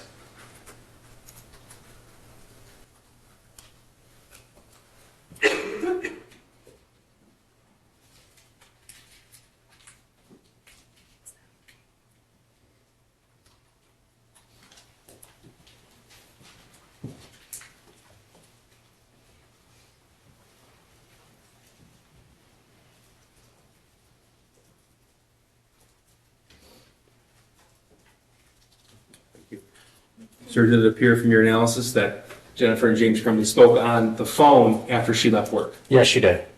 1:39. I apologize, just really quick. 138 was the video we just saw. 139, we have no objection to. 139 is admitted? And, okay, and both were admitted, right? Yes. Okay, thank you. It's the call log off of James Crumbley's phone. November 30th, 2021, 1:19 p.m. And how long did they speak for? They spoke for a little over 10 minutes, Okay, when I say they, I should be clear. James and Jennifer. Thank you. Okay. Could you tell that while she was on the phone with James Crumbley, did she send any messages? Yes, she did. Okay. Do you recall who she sent a message to? I believe it was Andy Smith she sent a message to. Do you know who else she sent a message to? I don't recall. I know Did she message her son? Yes, she did. I apologize. Yes, yes. This is 140. This is location data. No objection? 140 is admitted? Thank you. 140. This is GPS location data for James Crumbley. This is 1:20 p.m. Correct. Okay, November the 30th, and this is at their home at 112 East in Oxford? I think so, yes. Okay, so just to back up, just to make sure we're clear, James Crumbley received the active alert email at 1:09. Correct. He called Jennifer Crumbley at 1:15 while he was at the Meyer parking lot, Correct. and he leaves the Meyer parking lot and he's home at least 1:20 p.m. Correct. Okay, and they had a 10-minute phone call that began at 1:19 p.m. that indicates to you that they're still on the phone? Yes. Okay. This is 141. No objection? 141 is admitted? Okay, so about this time of the day, could you tell if Jennifer was on the move? Yes, she was. Okay, so this is what time? This is at 1:20 p.m. Okay, and this is at her location of her employment, correct? Yeah, Telegraph at Square Lake, Okay. south of here.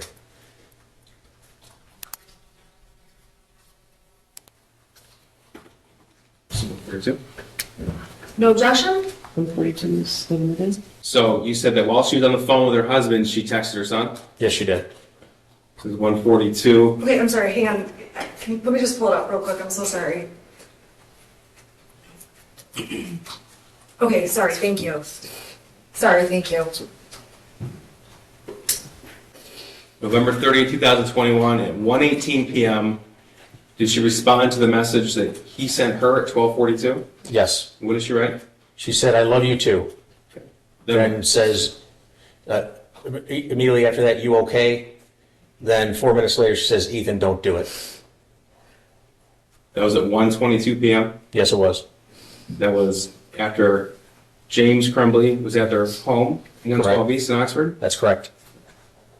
That's while she was on the phone with him. Correct.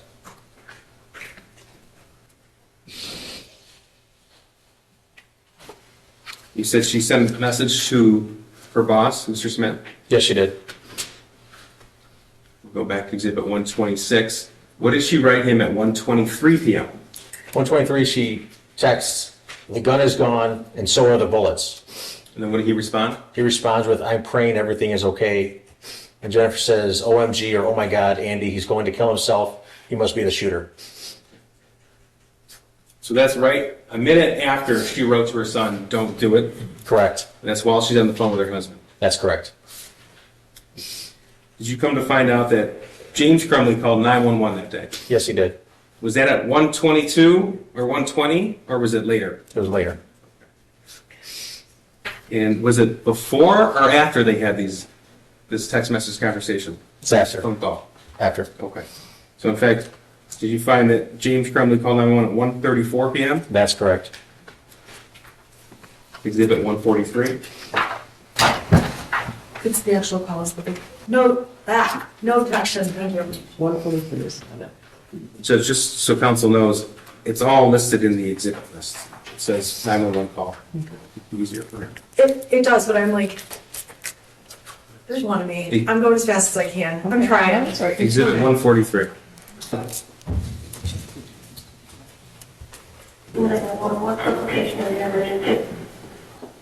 Okay, I'm at my house. There's an active shooter situation going on at the high school. My son goes to high school. I have a missing gun at my house. I need an officer to come to my house right away, please. Okay, I'm not gonna be able to send anybody to your house right now, so they're on the active shooter situation. I understand that. There's a missing gun there.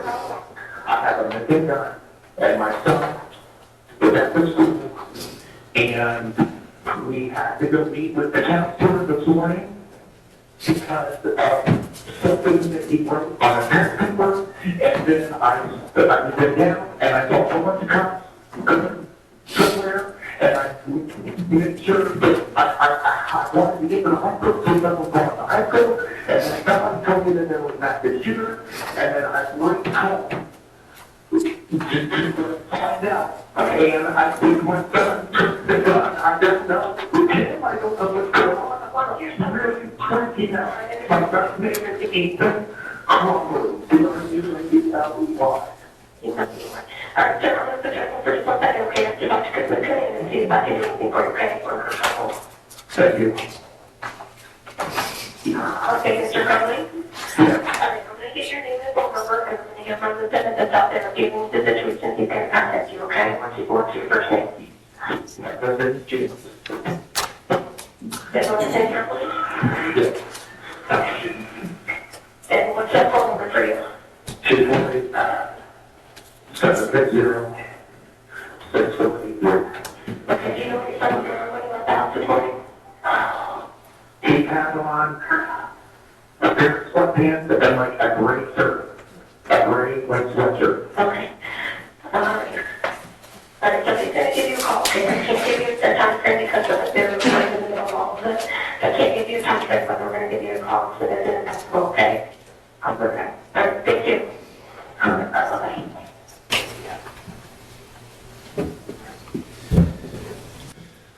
Sir, we saw the location data that James Crumbley left the Meyer on Ray Road at 1:17, and he was home by at least 1:20. That's correct. Okay. What's the relative distance between the Crumbley household and Oxford High School? Less than a mile. Okay.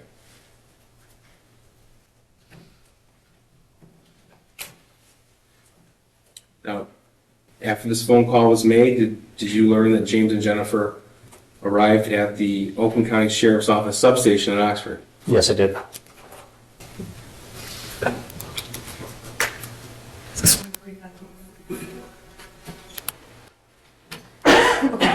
No objection.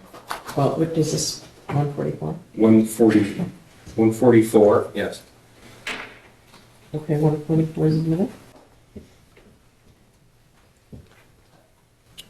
So this is a call log. James Crumbley's phone call. Correct. Are you aware whose number that is, number 17? Yeah, actually, it's one of the sergeants in Special Investigations, Sergeant Joe Bryan. Okay, so this is after the shooter is taken into custody. Correct. Okay, so you know that he was taken into custody right about 1 p.m. on November the 30th? Yes, he was. Okay, and this is 1:50 p.m. Correct. Okay, so Sergeant Bryan learned who the shooter's parents are, and he made a phone call to James Crumbley. Correct. And shortly after this, did James and Jennifer Crumbley both go to the substation to meet with police? Yes, they did. No objection. 146. No objection to 145 or 146. 145 and 146 are admitted.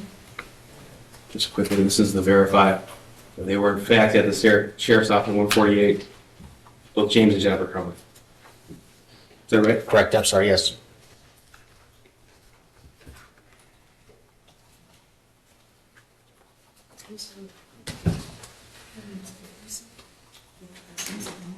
Correct. 158. Oh, thank you. Okay, so they're at the sheriff's office at 1:58. Did you come to learn when they went back home? It was about a half an hour after, or less. This is 1:48. Okay, no objection. So you're able to, This one and 147. I'm sorry, 147 and 148. Thank you. There's nothing. So on Jennifer's phone, you can tell that she's at home by 2:30 Correct. on November the 30th. Okay, and same with James. That's correct. Okay. So this is after they went to the sheriff's office and their son was in custody and they went back home. Correct. Okay.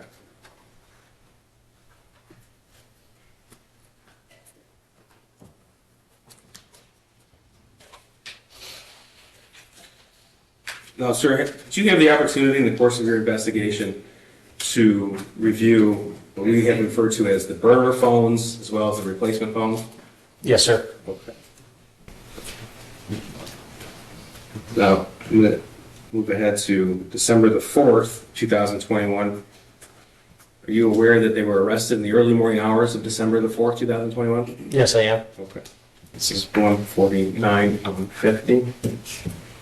We have no objection to 149 or 150. 149 and 150 are admitted. So I'm showing you 150. May I approach the 149? Sure. Sir, this is, why don't you tell me what that is? This is a report from Celebrate from a phone. Okay. And that's from her, what we call burner phone? Correct. Okay. And up on the screen, 150 indicates that she had set an alarm on her burner phone. I would just ask that the witness answer the questions. Leading. That's Sustain. fine. What does that show? This is there's a thumbnail of what is seen on the right side of the screen there, of the alarms being set at 6:30 on Saturday morning and 6:45 Saturday morning. That's December the 4th, 2021. Yes, correct. Okay.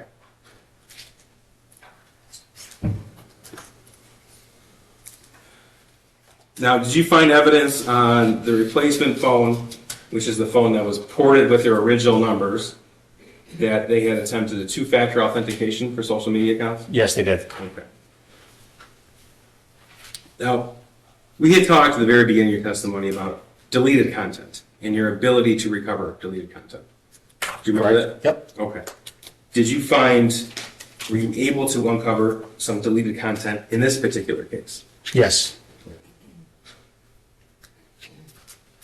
And we've talked about the Facebook message chat between James and Jennifer Crumbley. Correct. And you've already indicated that that chat was deleted from Jennifer Crumbley's phone. That's correct.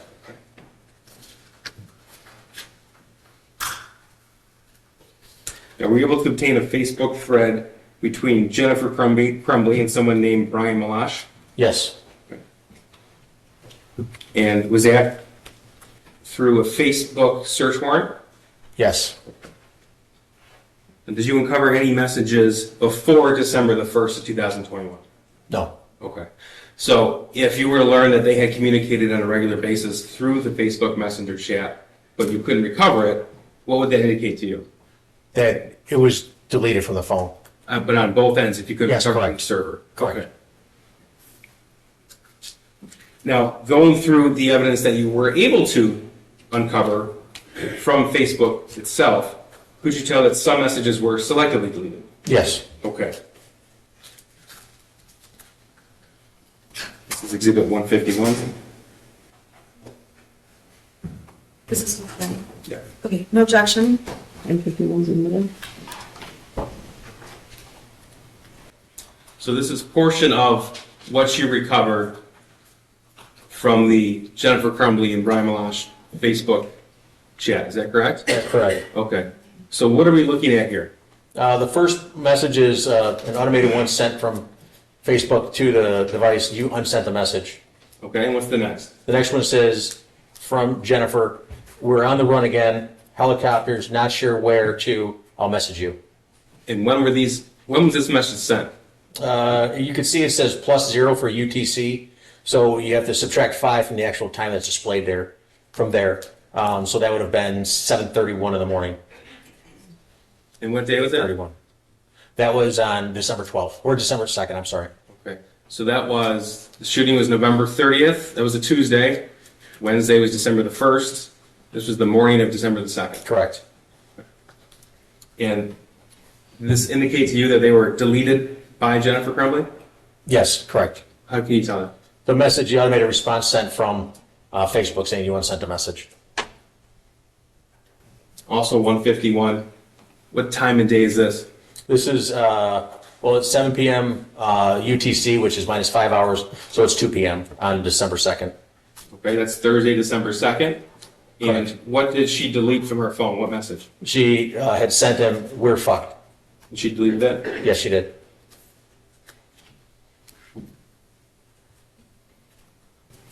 Go back to Exhibit 126. Were you able to tell that Jennifer Crumbley deleted some messages she sent to Andrew Smith? That's correct, yes. And how were you able to tell that? Because of, the screenshots that were obtained from Andrew Smith don't match what was obtained from her Okay. device. It's Exhibit 151.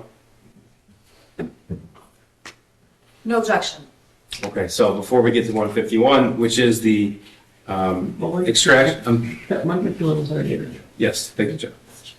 Before we show that on the screen, 126 here, these are the screenshots found from Andrew Smith's actual phone.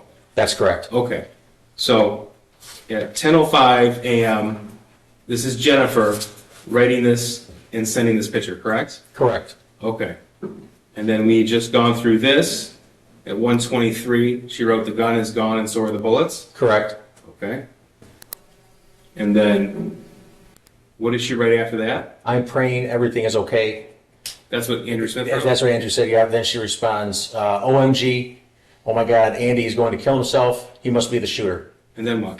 I need a lawyer at the substation with police. Ethan did it. Okay. And then, what did she write him at 3:39 p.m. the next day?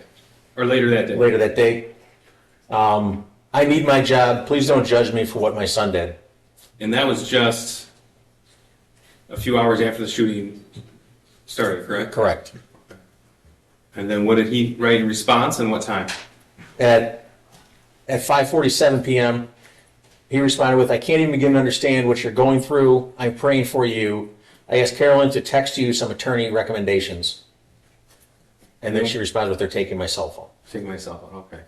Here's 151, and the top message is what? The one where she says, I need my job. Please don't judge me for what my son did. Okay, so that's on these screenshots, so we know that wasn't deleted.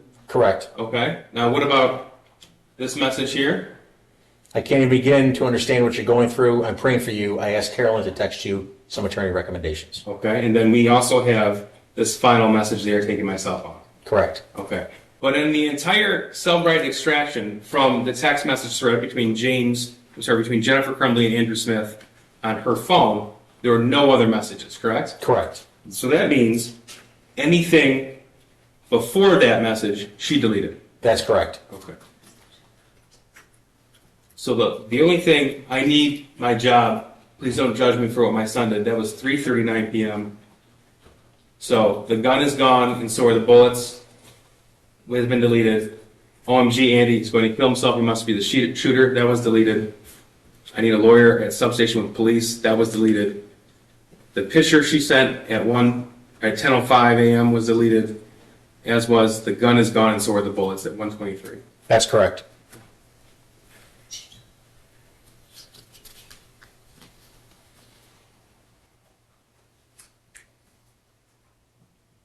So I'm going to turn now to the Facebook messages between Kira Pennick and Jennifer Crumbley, specifically comparing what was found on Jennifer's phone with what was found from the Facebook search warrant from that particular chat. Okay. All right.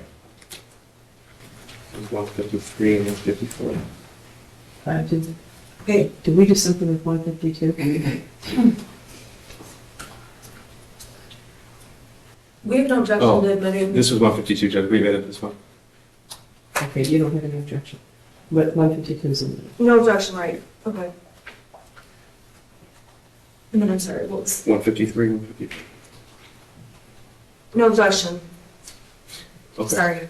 So, it's 153 and 154? Correct. 153 and 154. Thank you, Judge. Now, first, I'm going to show you 153, which was the messages left on Jennifer Crumbley's phone. And I'm just going to show you the top portion of what is the Cellbrite extraction report. So tell us what we're looking at here. We're looking at the participants involved, one of them being Kira Pennick, the other one being Jennifer Crumbley. At the very bottom of the screen, you see the conversation is the messages of 26. Okay. And that's not 26 messages that you selected. That's all that's remaining on her phone. That's correct. Okay. And 154 is what? That's you can see at the top extraction report, Facebook warrant return from both Kira and Jennifer. And it says instant messages 4,047. Okay. So that would indicate that everything other than those 26 messages remaining were deleted by Jennifer Crumbley. Correct. And one moment, Your Honor.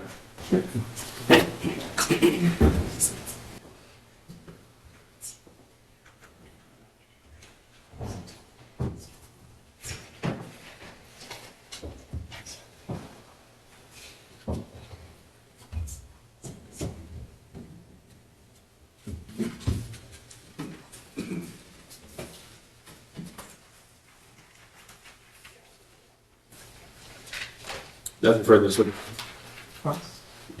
Thank you, Your Honor.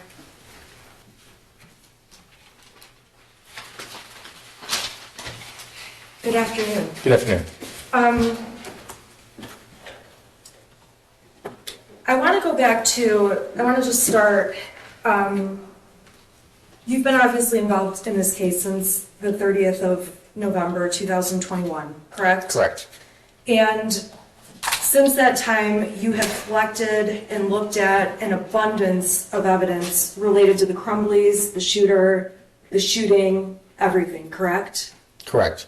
And when you were testifying earlier, you testified that at a previous hearing, you had testified about the parents when they first went into Oxford High School, correct? Correct.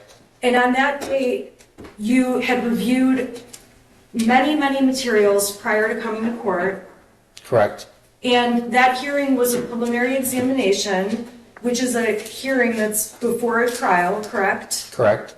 And at that hearing, you did the best job you could in terms of explaining, answering questions.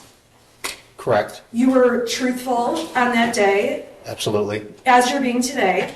Yes. And we can agree that you made a mistake about Mr. and Mrs. Crumbley arriving in the vehicle together at the school? Because of the video, how it jumped, yes. Okay, an honest mistake. Correct. And it's fair to say that when you didn't have more information, you made an assumption that they had been in the same vehicle together, correct? Correct. I didn't know how many cars they had at the time. You see them walk into the school together, but you couldn't see before that. Correct. And that's why you testified, honestly, you thought they had arrived together, but it was incorrect. Correct. And so you would agree with me that the more information you have about any topic,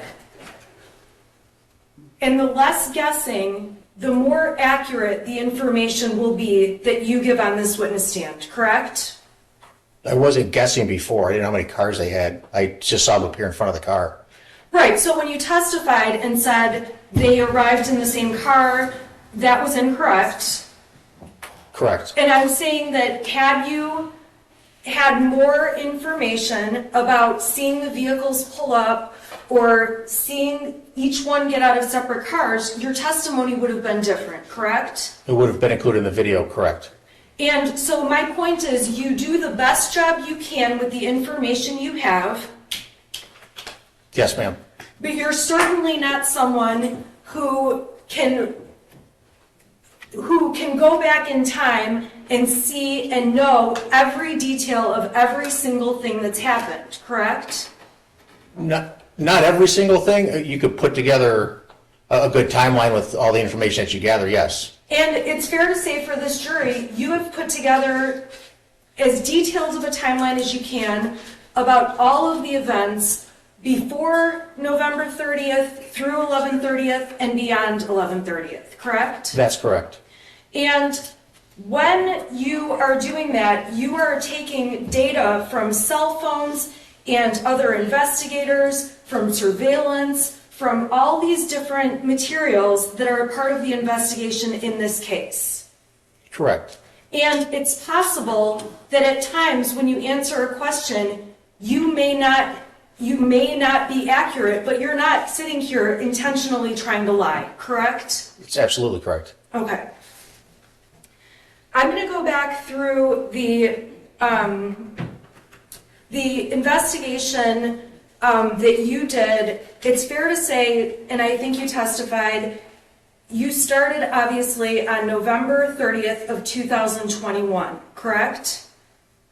When the investigation started? Yes. Yes. Okay. And can you give the jury an idea of how much time it takes to get certain evidence or kind of what it looked like going forward from 11:30 when you received various pieces of information? So on 11:30th, let's talk about what you saw that day. You obviously saw the surveillance camera from the school, correct? Yes, correct. Okay, on that day, did you have the surveillance camera from Jennifer's office? That came afterwards. Okay, that came down the road. Yes. At that time, did you have the text messages between Jennifer Crumbley and James Crumbley? That came out. No, that would have been afterwards. Okay, when did that come? It would have been within a week, 2 weeks of that. We would have had to, like I explained, the process of getting the data from a phone. Depending on how much data there is, it could take a while, and then to sift through all of it. So it could be anywhere from a couple of days to a couple of weeks to get everything that you're looking for.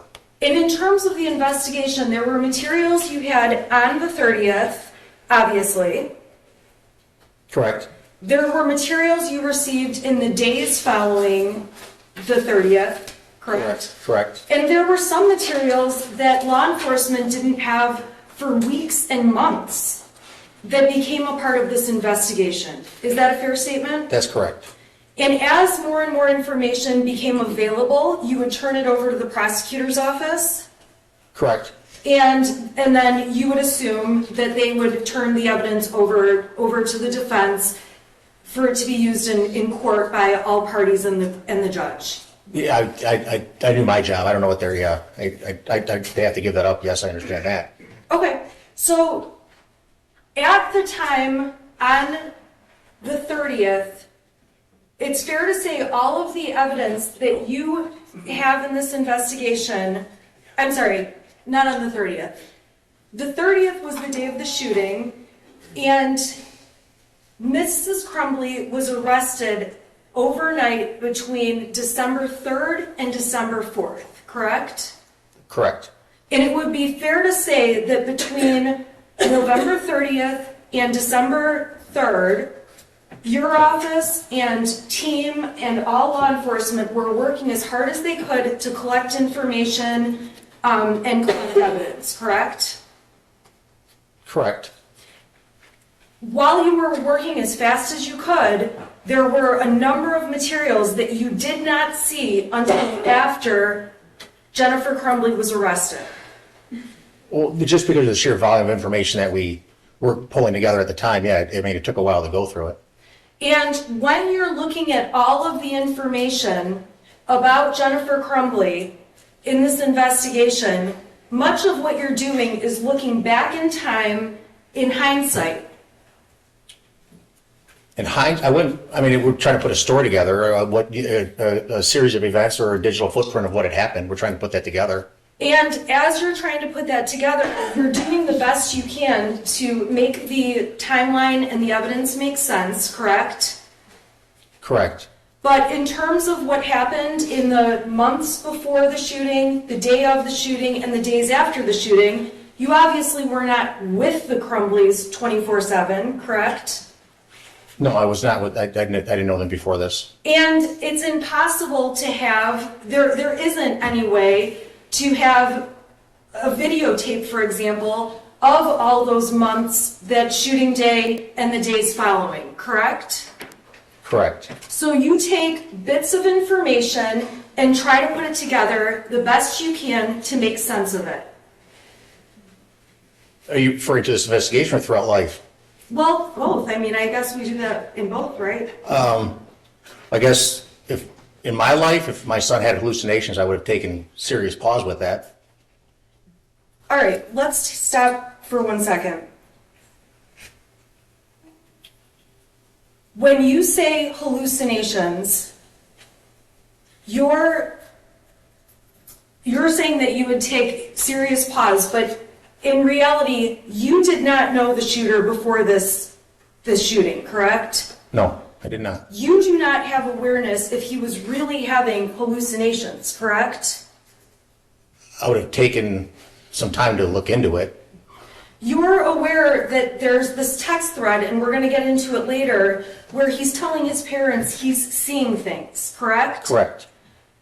But you weren't a part of any of the conversations or a part of that household in those days around that text message conversation, correct?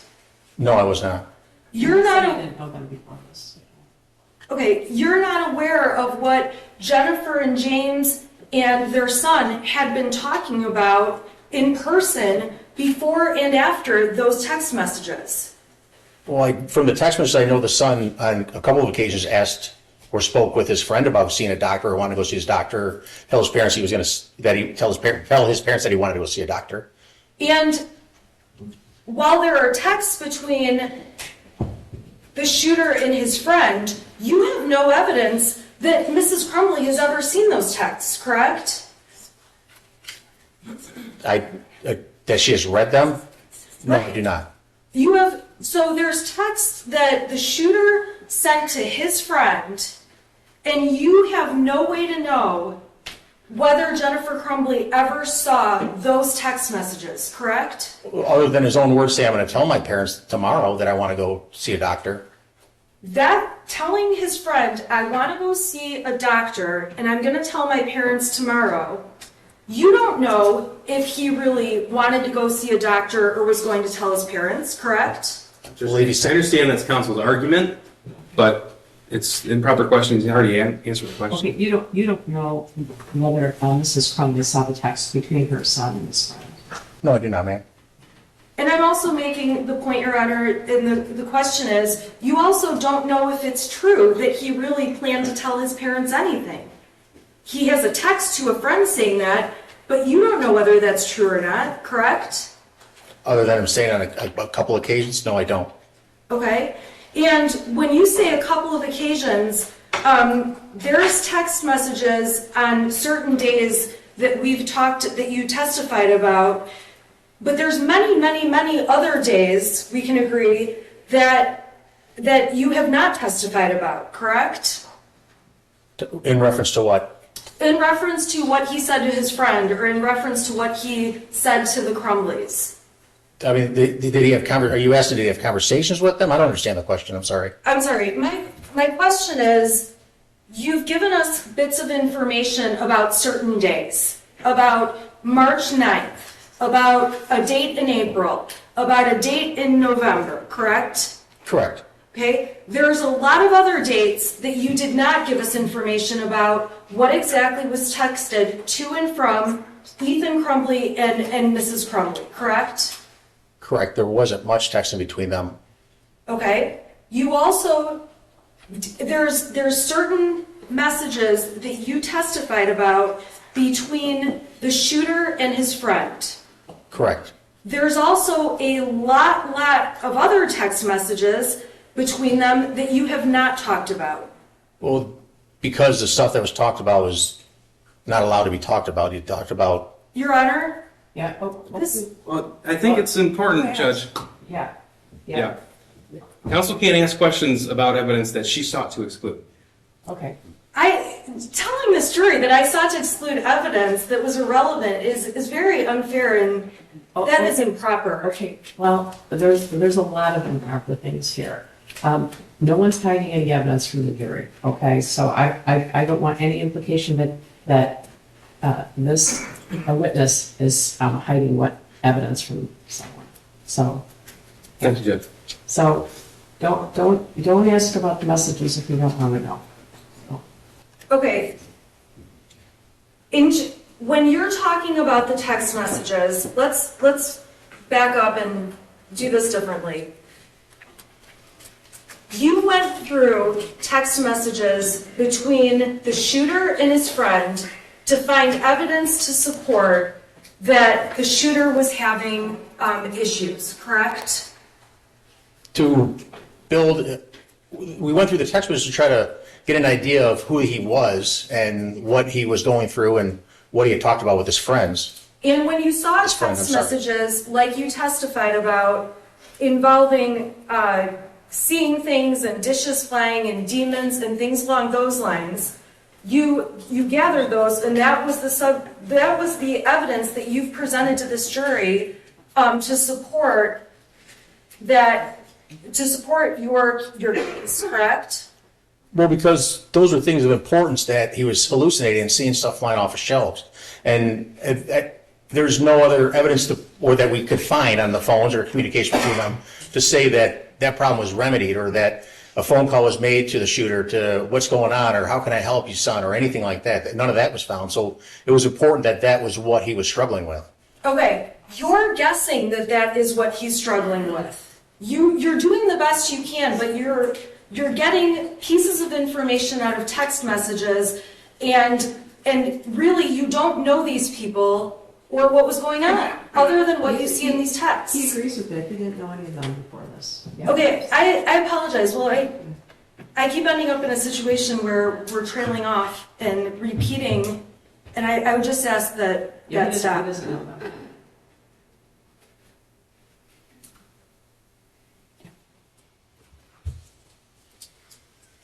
When Mr. and Mrs. Crumbley were at their home and law enforcement came to their house, it's accurate that the cell phones from the parents were taken by law enforcement. The first time they came to the home?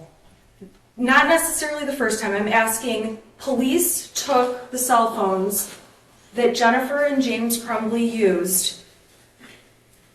Police took those phones, correct? Yes, they did. Okay. And when police took those phones, Mr. and Mrs. Crumbley obviously went and bought burner phones or track phones. Correct. And you've testified that you can see that Mr. and Mrs. Crumbley, or at least Mrs. Crumbley, attempted to get into some accounts that required two-factor authentication. That's correct. Can you please explain very quickly what two-factor authentication means for the jury? It's so someone can't get into your account with just simply your password. When you open up an email account or you open up a Facebook account and it tells you put your phone number in here. So when you try logging in from a phone or a device that Facebook doesn't recognize, it'll send a text message to the number that you said send a text message to. So then you enter that code into the app as you're trying to log into it. So it's two-factor authentication, your password and then text message from the provider. And so for things like sometimes bank accounts or portals to get into doctors, things along those lines, sometimes two-factor authentication is required where you would need your original phone, correct? Correct. Or at least your phone number to be able to gain access to your own accounts.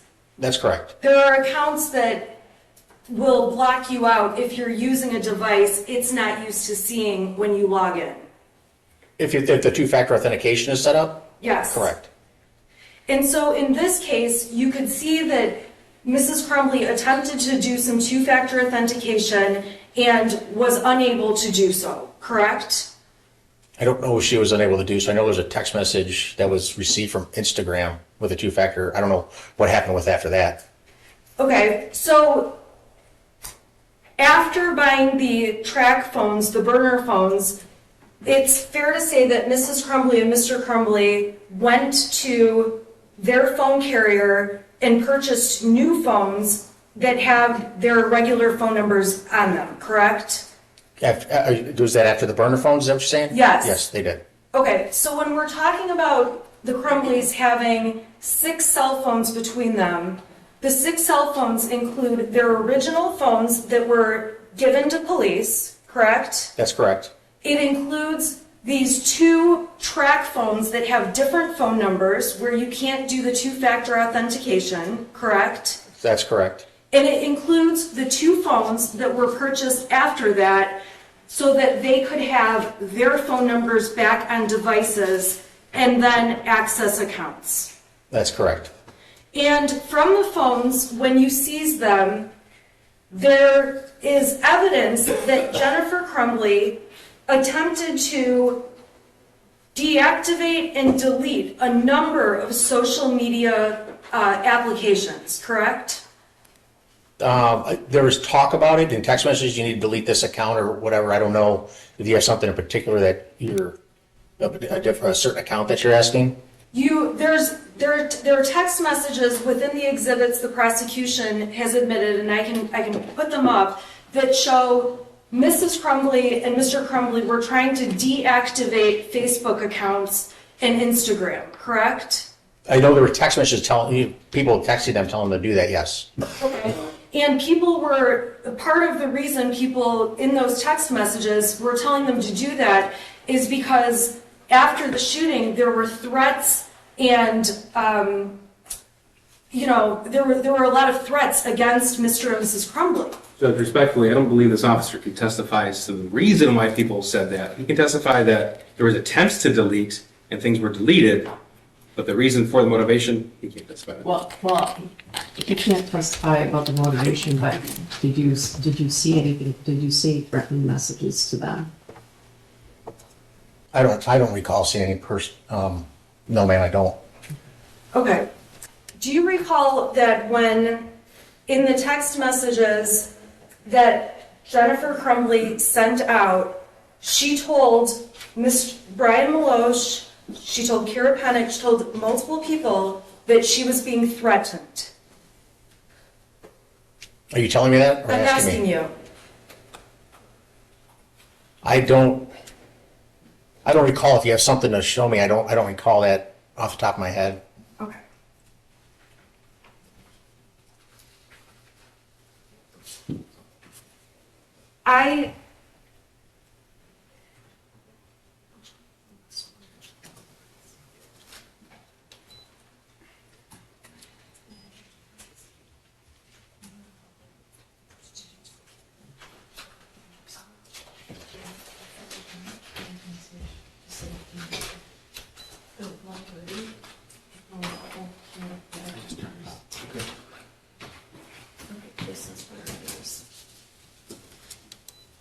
Okay.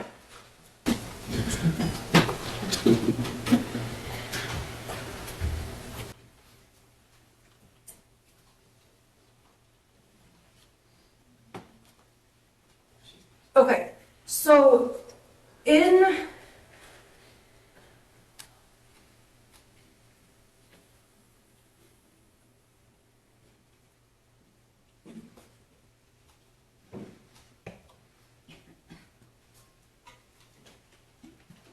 Okay.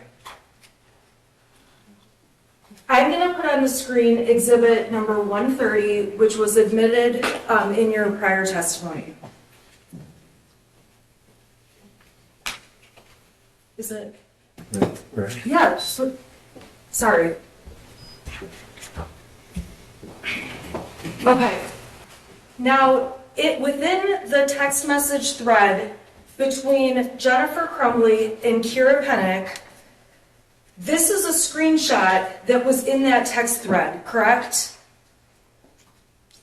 This is from Kira Pennick's, a screenshot of hers? Is that what this is? This is in Exhibit 130 that's been admitted. These are screenshots with Kira Pennick.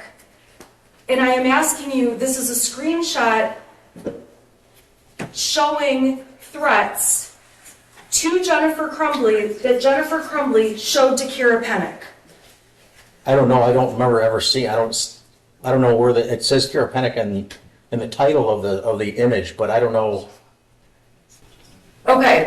Is there a copy of the exhibit that you could? Did you say this is in 130? Your Honor, this is in 130, and I apologize. I am going to have to go in detail through each exhibit. I did not want to do that, but it's very clear I'm going to have to. So I'm going to the top of this. This is a 28-page exhibit, okay? This was He's having the same challenge you are, is that there's so much paper that right. he can't say, if there's a hard copy of the exhibit that can help him, right? Is there? Can I have me approach? Yeah, can you take? Yeah, that's Okay. Okay, so this was admitted, these were admitted screenshots through your testimony. Do you recall that? Yes, I do. I see the, Okay, Does that document refresh your recollection? well, this part at the where it says, met with his counselors. Yeah, that part, I remember that. okay. And in the thread, we see what you testified about in terms of Jennifer Crumbley sending over a copy of the math assignment. Correct, I see that, yes. Okay, we see the testimony you gave about Ethan being upset, having lost his friend and going away, and his dog. Correct. Okay, going further down, this is before the shooting started. Okay, so I'm on page 4 of that exhibit, going into page 5. This is all before the shooting, correct? Correct. Okay, and in this part, they're talking, Jennifer has told Kira Pennick, as you testified, about the math worksheet. Yes. She's told Kira Pennick about, I had to go to the counselor's office to have a meeting with them. Correct. Kira's talking about what horse Ethan could possibly be with that day that might make him feel better. Correct. And as the text thread goes down further, Kira and Jennifer, it's fair to say, remained in contact through the time of the shooting and after the shooting. Correct. Okay? And on November 30th, Kira Pennick is asking, she says, I heard there was a shooting at Oxford High School. Is Ethan okay? Correct? Correct. Okay? Saying, if you need anything, let me know. Correct. And after the time of the shooting at 4:42, Jennifer Crumbley is texting with Kira Pennick again, Correct. talking about how she needs to sell her horses. Correct. This is when she knows that the shooting has happened and she's, well, she says, my head is spinning right now, correct? That's what, yes, correct. Okay? She's talking to Kira Pennick about selling the house back and forth. Correct. Okay? And Kira is talking about how she'll take care of the horses for Jennifer, Correct. okay? And Jennifer says, I don't have my cell phone right now. She tells her I'm on this track phone Correct. because the police have her real phone, Correct. okay? And then Kira tells her about how there's stuff on Facebook, people are figuring out what's going on, correct? Correct. And Jennifer indicates, I'm off Facebook, I'm still in shock, Correct. okay? And Kira offers to send Jennifer, can you receive pictures? I'll screenshot it, correct? Yes. And then Kira goes on to send Jennifer screenshots of something a mutual friend posted that was about the shooting, correct? That's correct. And their discussions are about, it says right in the exhibit, I cannot believe people on Facebook. I'm so sorry you're having to deal with this stuff, correct? Correct. Okay. She asks a question about the medication, and Jennifer indicates we're at a hotel in Lapeer and that the news is live at her house, correct? Correct. Kira's response, at least in the text messages, is please stay safe, correct? Correct. And Jennifer sends her over what appears to be a screenshot from a social media app, maybe Facebook or I'm not exactly sure, but you can see that Jennifer sent a screenshot where she has received nasty messages to her. Judge, I'm just going to object to the form of the question. Mr. Rogowski can certainly read all of this, but calling it a threat or nasty, that's not for him to answer. That's for the jury to determine. Well, yeah, they can hear from it. They can read it. But definitely they're not nice. Okay, can you please tell the jury what these messages say? Larry Barton. I'm sorry, you want me to read them? What it says on it? It says rotten jail next to him. Okay, Brandon Hegwood. What a shame on you. Kaylee Camacho. Fuck your ugly ass kid, I hope. Adam Tank. What a fucking coward, Ethan. Jennifer Crumbley texts to Kira, I can't go home. Correct. And Kira texts back that she's concerned for Jennifer's, when she says you guys, I'm concerned for you guys, and is expressing concern, correct? That, yes, to stay away from the horses, correct? Yes. Okay.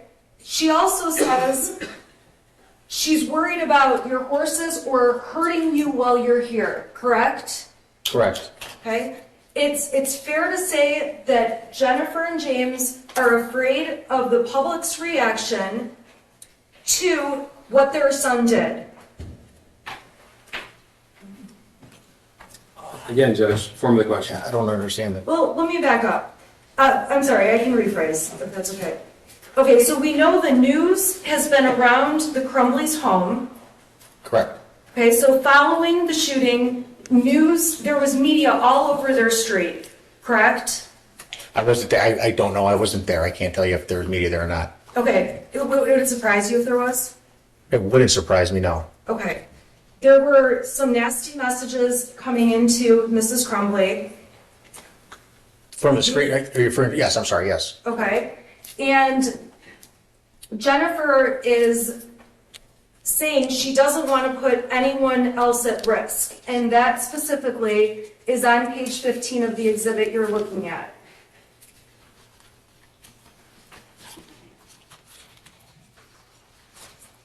Correct.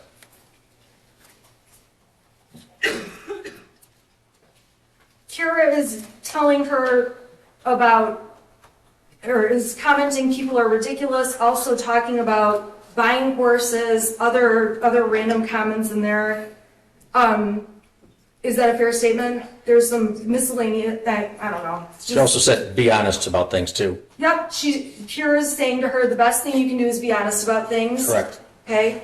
Jennifer's not saying, I don't plan to be honest, right? Didn't respond with that, no. Okay, Jennifer's not saying, I've got a big plan to lie, help me put this together. It's not in here, no. Okay, we have no evidence to suggest that Jennifer's telling Kira to lie about anything for her. Correct. Okay, so when Kira's saying be honest, she's saying be honest, but you have no reason to believe that Jennifer's attempting to be dishonest at this point, based on that message. At this point, no, but they were taken into custody for a couple days after they were told to turn themselves in. I'm sorry? They were taken into custody a couple days after they were supposed to be taken into custody. Okay, we're gonna get there. We'll get there. Jennifer Crumbley is representing that she's trying to work out lawyer fees, figuring out about being questioned, if she's going to be brought in, amounts she can pay, things like that, correct? Correct. Okay, and Jennifer is telling her, I am bawling right now, my son ruined so many lives today. That's correct. And he did ruin so many lives that day. Yes, he did.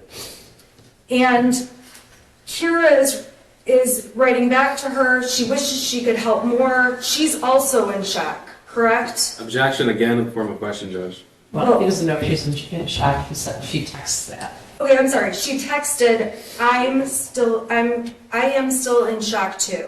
That's what she texted, correct. And Kira encourages Jennifer, take it one day at a time, and again, just be honest about everything. It should help you through this. Correct. And offers to take care of the boys, which we would guess is her horses. The 2 horses at her farm, correct. Jennifer is thanking her for not judging her, unlike the whole world, correct? Yes, correct. Okay, meaning that we can assume Jennifer feels the whole world is judging her. Again, objection to the form of the question. Well, he doesn't know. He knows what the text says. He doesn't know how he feels. But that's what she said. Okay, that's what the text says. That's what the text says, correct.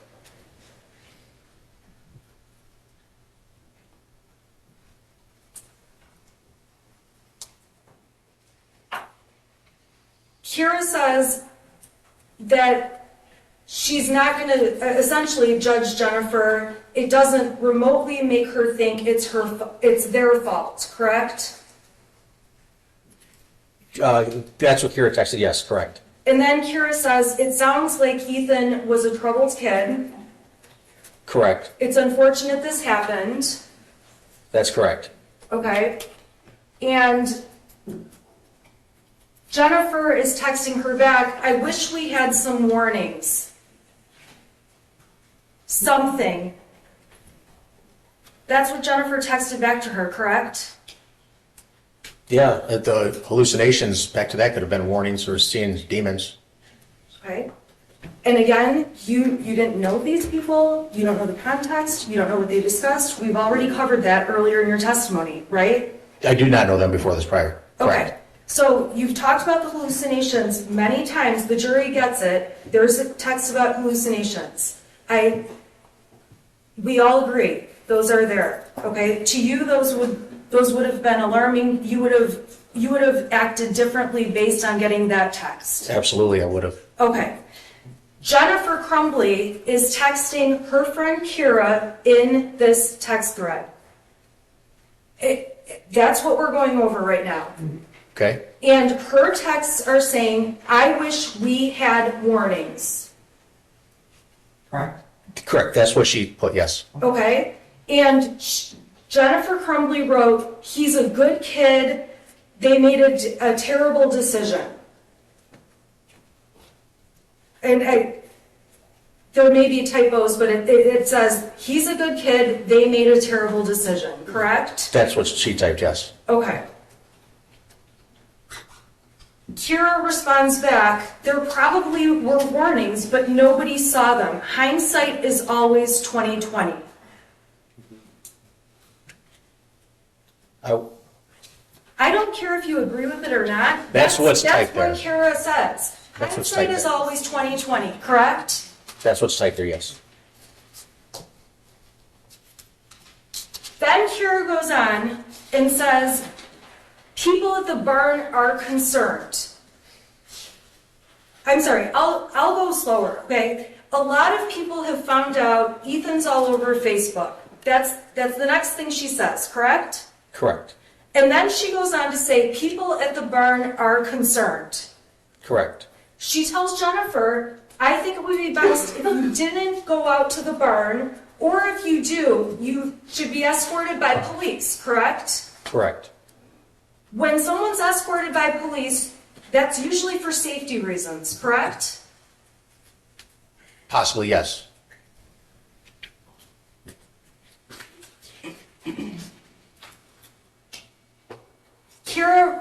Jennifer says, seriously, those horses are the only thing good in my life right now. And this is after the shooting, correct?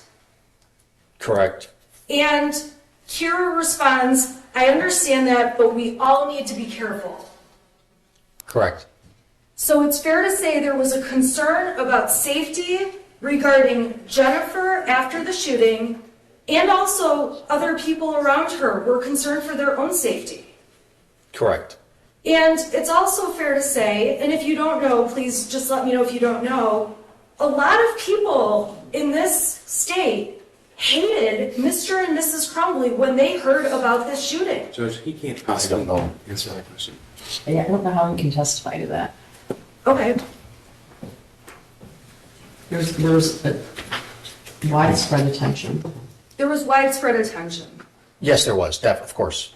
And there were many news articles, Correct, yes. and people on anything like this are naturally upset to see a school shooting, Absolutely. and people naturally are angry to hear that children have died. Absolutely. And this was the kind of event that sparked a lot of emotion in a lot of ways. That's fair to say. That's fair to say for you personally. Absolutely. You would imagine that for other people, they were personally affected by this, very emotional. Yes. And it's fair to say that this kind of a tragedy it was just horrific. We can agree it was horrific. The shooting, yes, it was, absolutely. Jennifer tells Kira to call her on Facebook. She's on a track phone, needs to figure some things out, correct? Correct. If they did have a phone call, you're not aware of it. Well, and I'll slow down. The next message says, sorry, I missed your call from Kira, correct? Correct. But we don't know what happened in between the text about calling at 11:23 and the text the following day at 2:34. We don't know if there ended up being conversations or not. Is that a fair statement? Correct. You can't tell from this Not thread. from this, correct. So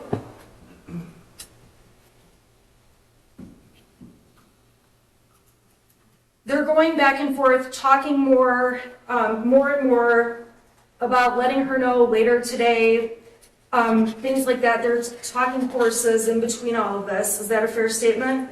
Correct. And on the bottom of page 22, Kira indicates, I don't want people to follow you or hurt you. Correct. And Jennifer says, we are out of the area for a few days in a safe place until we have a better grasp on everything. Correct? That's correct. She doesn't say, we are trying to get out of state, we're trying to get out of the country. She doesn't say anything like that, correct? Not in this chat thread. Okay? In this, she says, we're trying to be in a safe place, Correct. which would indicate safety is of course a concern to the Crumbley parents. By saying they're in a safe place, yes, I would say that. Kira says, I'm glad you're safe. I care about you guys, correct? Correct. She assures her she'll take care of the horses. They'll talk about buying them, figuring out somebody to buy them, correct? That's correct. A few more text messages back and forth about meeting before then. And then on page 24 of that exhibit, Jennifer says, what's your number? I want to call and set up a safe place to meet, correct? That's correct. Okay, she mentions that her messenger is probably being monitored, She does say that, yes. okay? And she's talking about she needs to get stuff, discuss the horses, correct? That's correct. And let's see, they're going through more about whether cash or checks are best. What page is that? I see that, yes, I'm sorry. 25. Yes, Okay, and you're aware that after the night of the shooting, the Crumbleys went and stayed in a local hotel. yeah, correct. They went to a hotel, yes. Okay, and the next day they went to a different hotel. Correct. Okay, which was also, I mean, maybe an hour from here, a local hotel, not out of state, not out of the country, right? Within an hour, yes. Okay, and so in the days following the shooting, the Crumbleys did not return to their home in Oxford. They did not know. And as far as you know, since the day of the shooting, the Crumbleys have never returned to their home in Oxford. No, they've never been back.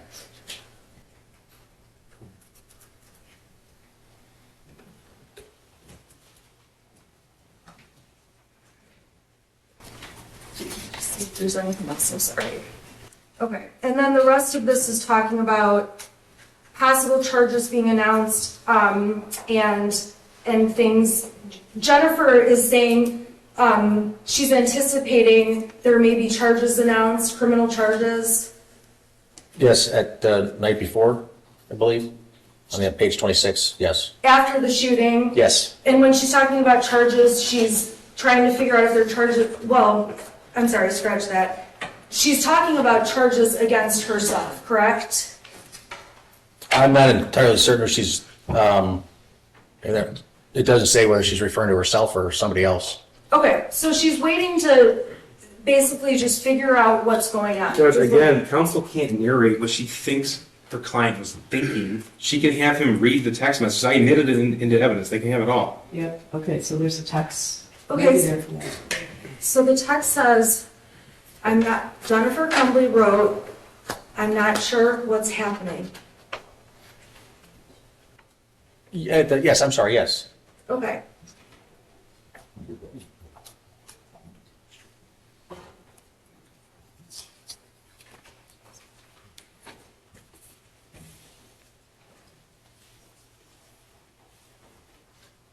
From the text message thread that the prosecution introduced between Jennifer Crumbley and Brian Maloche, we also can conclude, and if you can't, let me know, that Jennifer Crumbley was trying to deactivate and delete social media accounts. I believe she was, yes, I believe they discussed that, yes. And Jennifer Crumbley is asking Brian Maloche things about, can you still see James's Facebook? Can you see my Facebook? Questions like that, correct? Correct. Okay. James and Jennifer Crumbley Jennifer Crumbley in her text messages is very clearly making it obvious, she is telling Brian that she is shutting things down. Like that. I don't remember the language that she used. I know they talked about it. I don't remember if she was afraid of shutting things down. If a person has a Facebook account that they deactivate. Okay, I'm gonna go even slower. When someone has a Facebook account, other people in the world have the ability to see that account, correct? If it's public or your friends or whatever other securities are settings, but yes. However you have it set up. Yes. You allow who can see the account and who can't, correct? That's correct. If you do have an account and you don't want the world to see it, if you deactivate the account doesn't appear when people look for you on Facebook, correct? That's correct. So if the Facebook account is deactivated, people cannot send you messages through Facebook, correct? That's correct. And they can't send you messages through Facebook Messenger.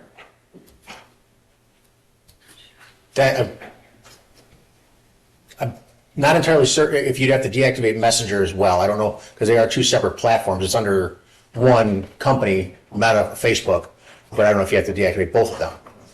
So with Messenger, if Jennifer Crumbley deactivated Messenger, we can agree that people wouldn't be able to send her messages. Correct. And in general, if a person is trying to avoid having people find them on social media, deactivating the account makes it so people don't find them, correct? Correct. So for example, Instagram. Jennifer Crumbley had an Instagram account and you testified about that to the jury, correct? There's a two-factor authentication text message that was found, yes, with Instagram. Is that what you're referring to?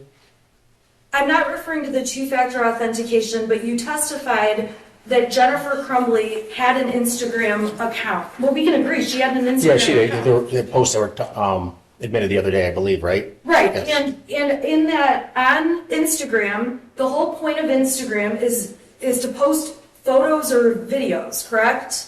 Correct. And we can see the Instagram account that Jennifer Crumbley had with videos and pictures she had posted over time. Correct. And when a person turns off or deactivates their Instagram account, other people in the world don't have the ability to see those photos any longer, correct? That's correct. Other people in the world don't have the ability to send messages through Instagram to the person that's deactivated their account. Correct. So, as a computer expert, if a person is trying to avoid having people see them or find them or see posts of theirs, even old posts, deactivating the account will accomplish that task. Correct.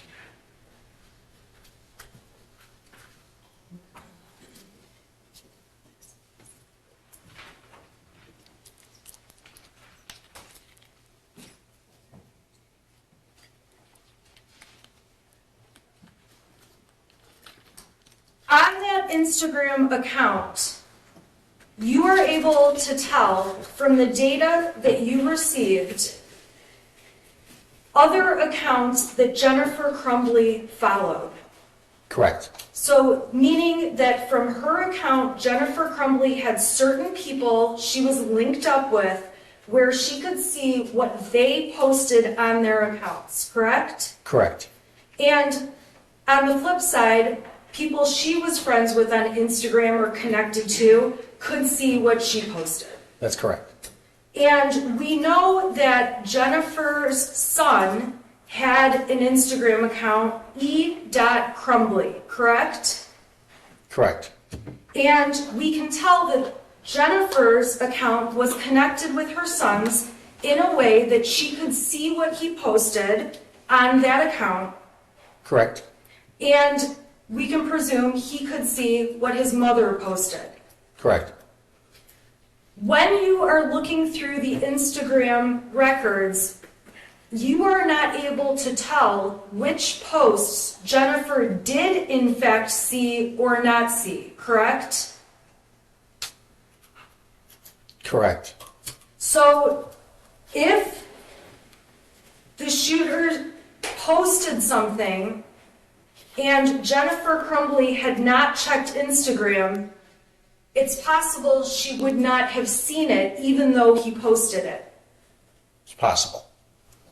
If he posted it and she looked at Instagram and looked at his account, or looked at his profile, is that what it's called? She would certainly see anything he posted. Looked at his account, you're saying, I'm sorry? Yes. Correct.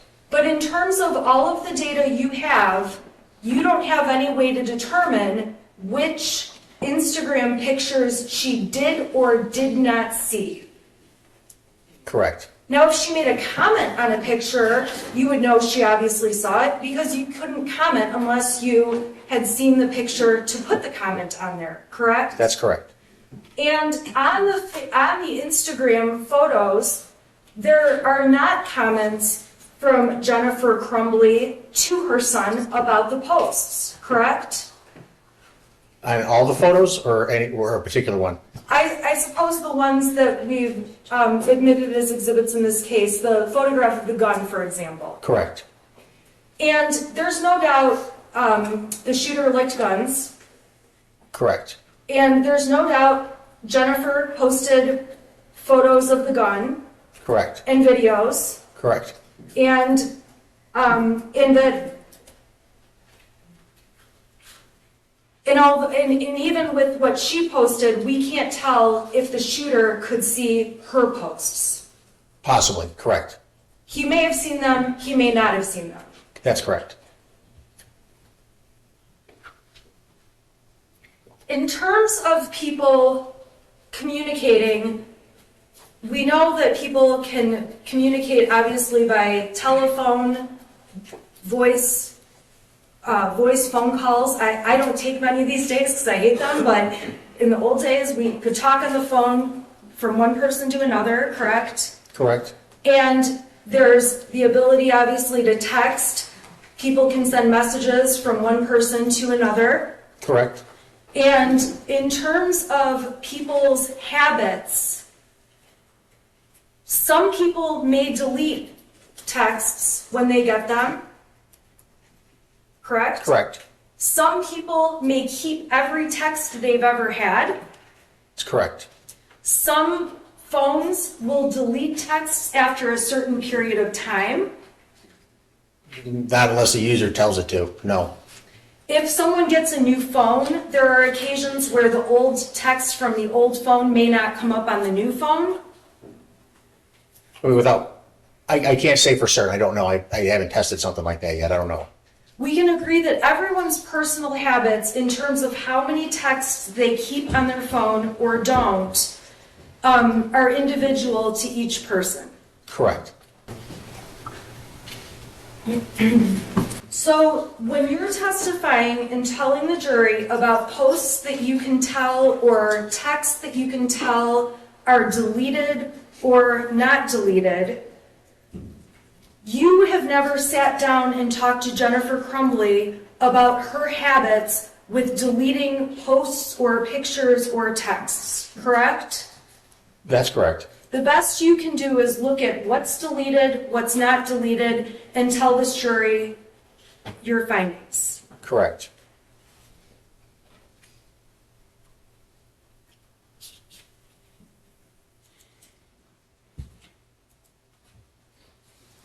I want to go to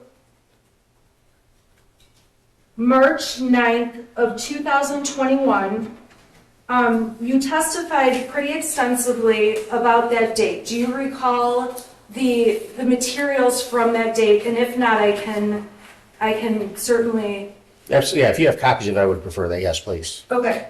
So on that date, I will approach with copies in just a moment. I just need to pull it up on my computer. I'm going to go to exhibit number 78. Okay. So, Your Honor, may I approach the witness? Sure. I think he has them on his screen. There it is. You said you wanted hard copy. Either way, it doesn't matter to me. Oh, okay. Are you okay with this? That's fine. Or do you want? I'll have that, please. Okay. Yes. Thank you. Okay. So March 9th is one of the dates that you talked about. Correct. And the text messages that were introduced make it clear that James and Jennifer Crumbley made plans that day to go out to the barn, correct? Correct. And you have photos confirming that they were in fact at the barn, photos of horses they took. Correct. Okay, the jury has seen that the data shows the times these photographs were taken, so we know they were taken on March 9th. Correct. Okay, you've brought in GPS locations to prove they were there on that date. Correct. Okay, and it's on that date that Ethan Crumbley, the shooter, is sending his parents some texts that were admitted through Exhibit 82. Do you recall those texts? I do, yes. Okay. Now, in these texts, starting at, I'm going to put it up on the screen.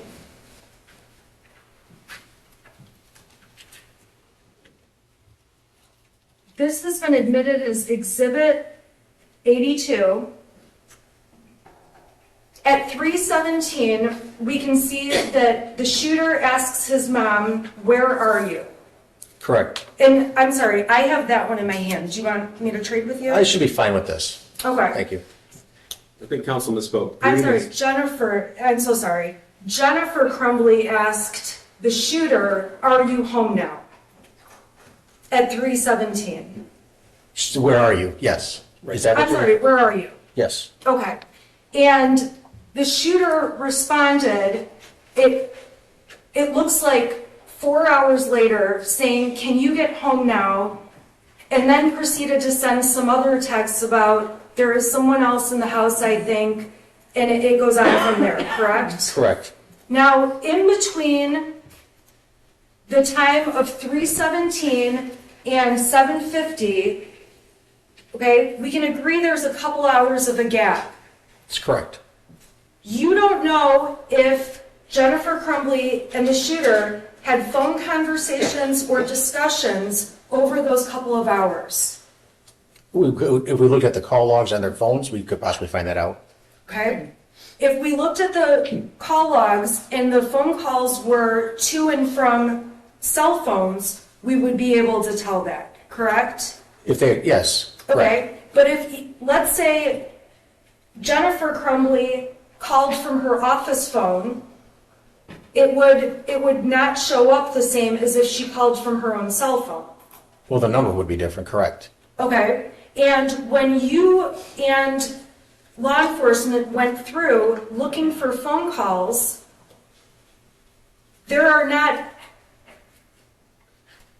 you provided over several call records, but not call records for example, Jennifer Crumbley's office with Ethan Crumbley.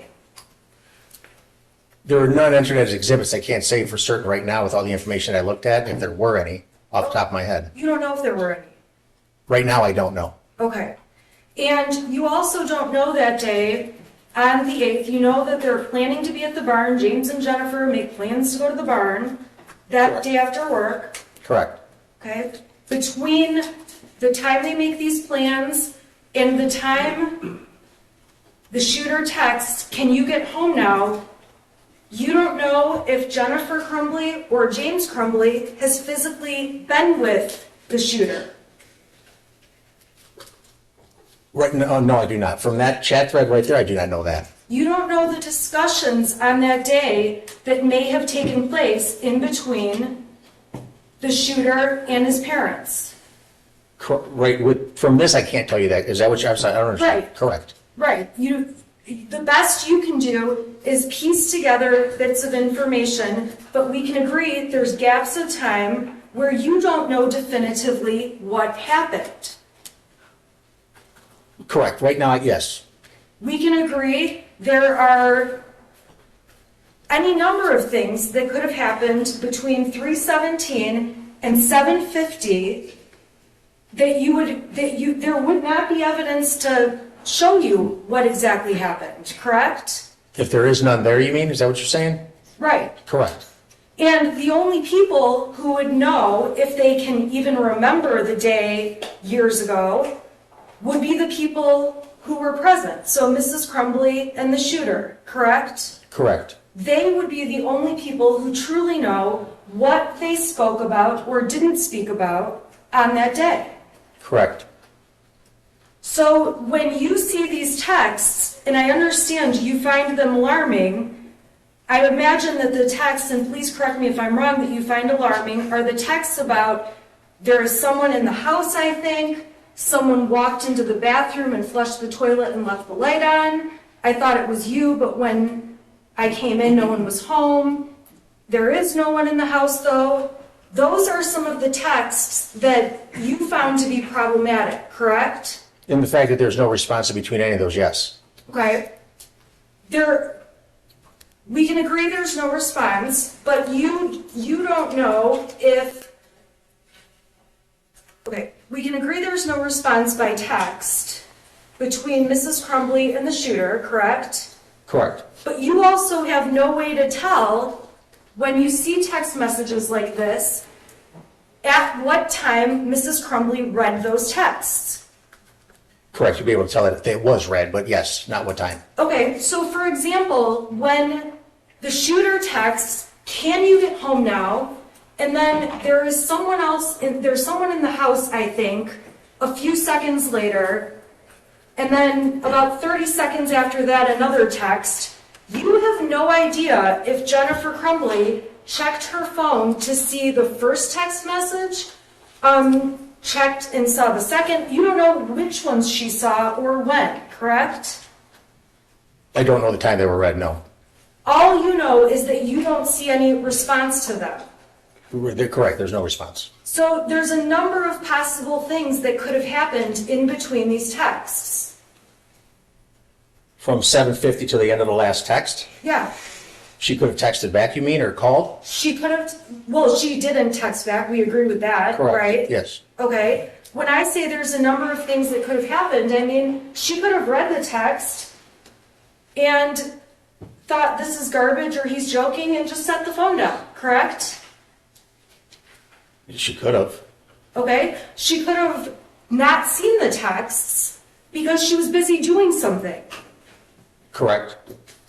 She could have been, we know she's at the horse ranch. Are you aware of how strong Jennifer Crumbley's cell signal is out at the farm, at the barn, where the horses are kept? I have no idea about that, no, I do not. Okay. If her cell signal doesn't work out where the barn is, it's possible these texts are not getting to her until she gets to a place where data uploads into the phone, correct? That's correct. So while we see these texts being sent, we cannot conclude that Jennifer Crumbley is reading these as they are coming to her. Fair to say? I mean, that's the time that they were set, the 7:50 and 14 seconds, and then 17 seconds and 39 seconds. That's when they were actually sent, and they were received on the other end. That's marked at that time. Otherwise, it would have come in at a later time. Okay, but my point is you don't know when she saw them, when Mrs. Crumbley actually read them. No, but they would have been on the phone at that time.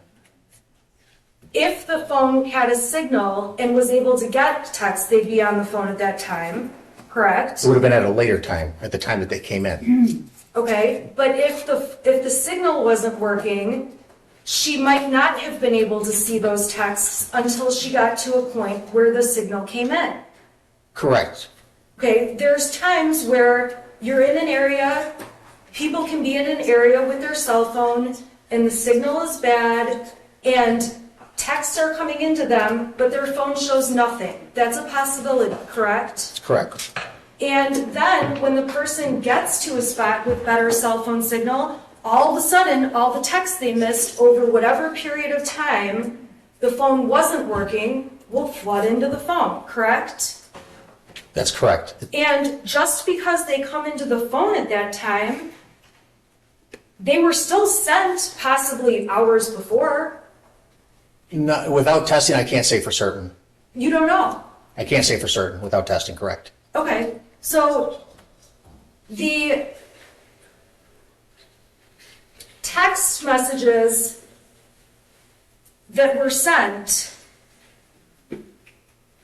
about someone being in the house, someone walking into the bathroom, you don't know any of the responses that, or even the thoughts Jennifer Crumbley had when she did in fact read those messages. I don't know if she would have called back if that was alarming to her. Is that what you're saying, or? I guess what I'm saying is, so these messages are coming in, and even when she does see them, let's say if she sees them as they're coming in, you don't know what she's thinking about these. I don't know what she's thinking, no. Okay, and you also don't know, and obviously we've already talked about it, this has already been asked, but you obviously don't know when she's seen each message. There's no documentation like she saw this one at 8 o'clock, this one at 8:05, anything like that. Those are the times that they came into the phone, yes. Okay.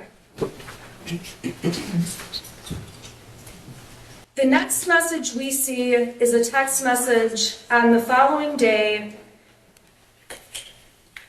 sent to Ethan by Jennifer Crumbley that says, "Where is your dad?" Correct? Can you just scroll down a little bit? Yeah. I just want to make sure I see Yeah. it. No, sorry. You know, I feel like maybe I should give the jury a buzz. You're not close, right? I'm not even close. I think the witness could probably easily. Okay. All right, so, I'm gonna let you step down. We can't discuss your testimony with anyone. Okay. Okay, so can we come back at about 3:05? Okay? Yes, ma'am. All right. All rise for the jury.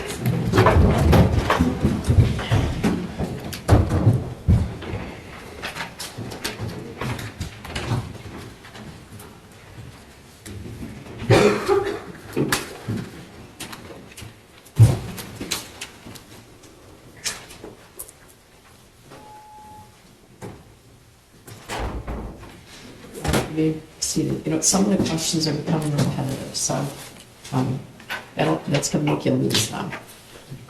Okay. All right? All right, so 3:05, okay? Thank you. Thanks, sir.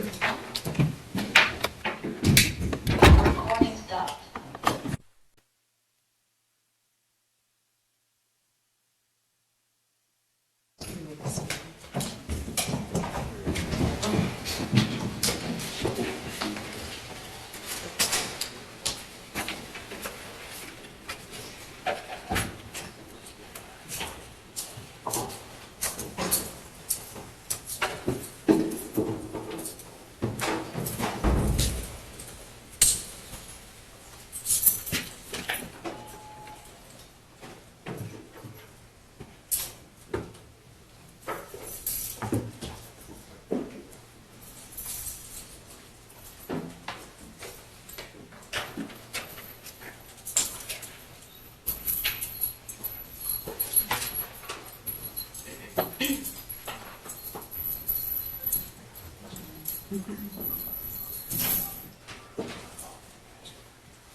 Ready for the jury? Yes, sir. You can, retake the stand.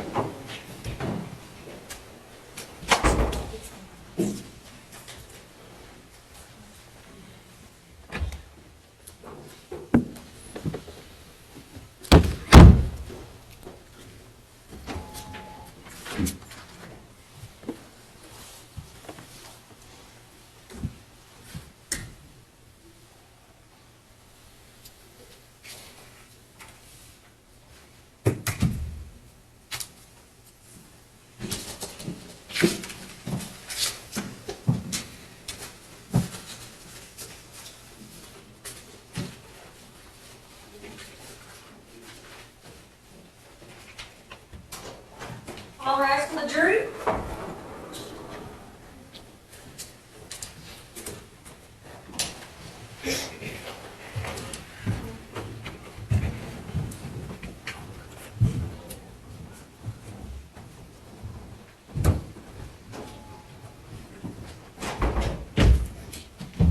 All right, you may be seated.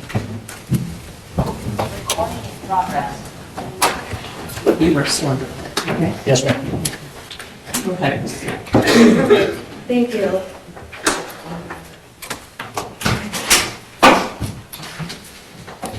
This is not, where is it? Okay. Okay, may I continue? Okay, thank you.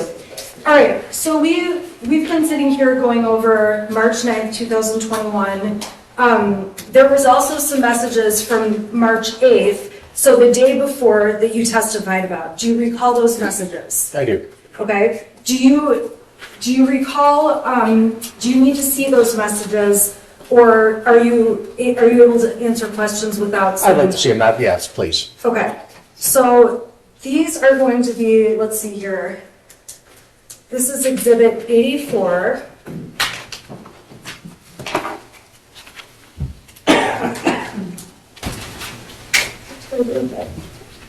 Hold on, pop up here. Okay, Exhibit 84, can you see it up on your screen? Yes, I can. Okay, these are texts that are between James and Jennifer Crumbley, correct? Correct. Now, these texts are confirming that Jennifer is saying she's swamped at work and is going to have to not go to the barn that night, correct? I'm sorry, do you have a copy I can, don't scroll. I don't know what I did with my copy. Let me just, I'm sorry. Yeah, Here it is, it's right You're here. just scrolling too fast. Here you go. Sorry, No, it's fine. this is 84. Thank you. Do you want me to take these or do you want to keep those? Unless you're going to refer to them, I don't need them. I'm not sure if I will, so we'll find out. Okay, so on Exhibit 84, these are the texts from the day before. March 9th are the texts where Ethan is sending those things saying there's somebody slamming the door or things like that, right? Correct. Okay, these are from the day before on March 8th, yes? Correct. And you testified about these texts from March 8th on direct, and those were admitted through the prosecution. Correct. Okay. On March 8th, the parents are talking about Ethan at the beginning of the text messages. Is that a fair statement? At 3:09, Jennifer asks, is Ethan going bowling? Okay, so on page 386, she starts off with, is Ethan going bowling? He says IDK, which is I don't know. We can agree on that. Okay. What do you mean, I don't know? Okay, goes down further. And Jennifer Crumbley on the 8th is asking at 3:12 in the afternoon, why isn't he home yet? Correct? That's correct. At 3:12 and 51 seconds, she says he should be home by now. Correct? That's correct. When she's saying he, we know that she's talking about Ethan. Correct? Correct. And then it goes on at 3:12 and 56 seconds, she says freaking out, correct?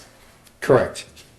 And James responds to her at 3:13, so not even a minute later. He doesn't get home until 3:16, correct? Correct. That's what he says, yes. So these parents are communicating about when their son gets home down to the minute of when he can be expected, yes? Correct. Jennifer's text back to him is, I told you to pick him up because he's upset and I don't want him to do anything stupid, god damn it, correct? Correct. That's Jennifer saying that to James. Correct. On this date in March of 2021, Jennifer was working at Princeton at her job that's out in West Bloomfield, correct? Correct. And as far as you know, James at that time is a DoorDash driver working out in the Oxford area. Correct.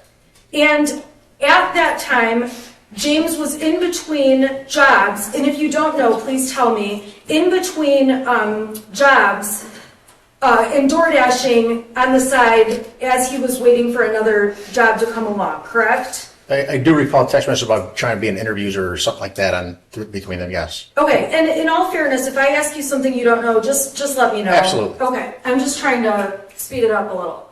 Okay, so Jennifer's yelling at James, I don't want him to do anything stupid, goddammit. When she says that, it's fair to say you don't know what she means by I don't want him to do anything stupid, correct? I have no idea, correct. okay? And James's response is, dude, chill, he is fine, and I'm trying to fucking work, correct? Correct. And Jennifer's texting back again, not even a minute later, does he have his phone? Yes? Yes. And James texts back right away, he won't answer while he's walking, I'll let you know the minute he walks in, correct? Correct. And Jennifer, within a minute of that, is sending another text. I'm serious, freaking out. Is he home yet? Those are the next two texts in succession, correct? Correct. It would appear from these text messages that Jennifer is voicing concern over Ethan. In this one thread, yes. Okay, Correct. and again, we're guessing if she's concerned about it, correct? The language makes her like she's excited. I would say yes. Okay, so the next day, when she's not responding to Ethan's text, again, we've gone over this ad nauseum. We don't know why she's not responding or what's going on in her head or if she's getting the messages, correct? I don't know, yes. You would agree with me in the text messages between Jennifer and James, and I'm sorry, they communicate way more by Facebook Messenger, correct? Yes, they did. Okay, and if I were to say that this is the printed out stack of Facebook messages between James and Jennifer, would that surprise you? I don't, there were a lot of them, I can tell you that, I don't know what it would look like printed out yet. If you say that, I believe you. Okay, approximately how many messages do you recall reviewing between them? Thousands? Yes, thousands. Okay, and in the messages, you read every one of these messages, correct? Correct. And when you were putting together information for the prosecution and for this investigation, you went through and found the evidence that's obviously brought into this trial. I'm sorry, I don't understand. The evidence that's been admitted, these texts are texts you found when you read the whole thing. Correct. Okay? And obviously, if there were texts between Jennifer and James that said something like, I think Ethan's psychotic, you would have brought that in to this court, correct? Just like the text we had where she said she was worried he was depressed, yes. Okay, so, and I'm going to get to the text about him being depressed later, but if you saw something in these text messages, like, I think our son is a serious threat, you would have brought that in here to show this jury. I don't understand the question. I mean, this chat was brought in because for an unknown reason, she's very excited or doesn't want to do anything stupid. I don't know what he would do that's stupid. Right, okay, so you don't know what he would do that's stupid. Aside from that, though, my point is, we're not going to have this jury read all of the text and messages between James and Jennifer Crumbley, right? Correct. And in prepping for a trial, you bring in the ones that show the point you're trying to make, correct? Correct. So to do that, you read through all of them. Correct. And you pick out the ones that you think are important. Correct. And the ones that you've shown the jury are the most important ones you found. Correct. And we can agree that the balance of the messages, there's a lot more information that this jury is not going to see because it's not important to proving this case. I'm sorry. What was give me the question again. I'll ask a different question. It's fair to say throughout these texts, there are numerous conversations between James Crumbley and Jennifer Crumbley about their son. Numerous? Yes. I wouldn't say numerous. Okay, there's many conversations about, is he home yet from school? There's some, yes. Okay, there are conversations about him having to go to take headache medication. I don't recall it. It might be that I don't recall headache medication. I remember him having a headache. Okay, there are texts in here about what they're going to eat for dinner with their son. Okay. Do you agree? Correct, yes. Okay, there's text about all kinds of things that a mom and a dad would talk about that are not important in terms of proving this case, correct? Correct. Okay, and the most important information you found are the papers that have been admitted through the prosecutor. Correct. Okay, and in the rest of the text messages, my point is, if you saw something that was more serious, like, I think Ethan's gonna shoot people, you would have brought that into court. Just like the one, yes, Okay. we would have. So, when we're looking at the Yeah, I evidence. just need to object to the form of the question. She's characterizing that he brings it into court. He doesn't bring it into court. He's the investigator, the prosecutor decides what they're asking to be admitted, so. Right, she's insinuating that he's taking certain things out and not telling anybody else. And everything's been turned over. I mean, it's the same I'm not argument. insinuating that. I'm starting to think it might be shorter to ask the jury to read that list, yeah. Right? Would that be shorter? Yeah.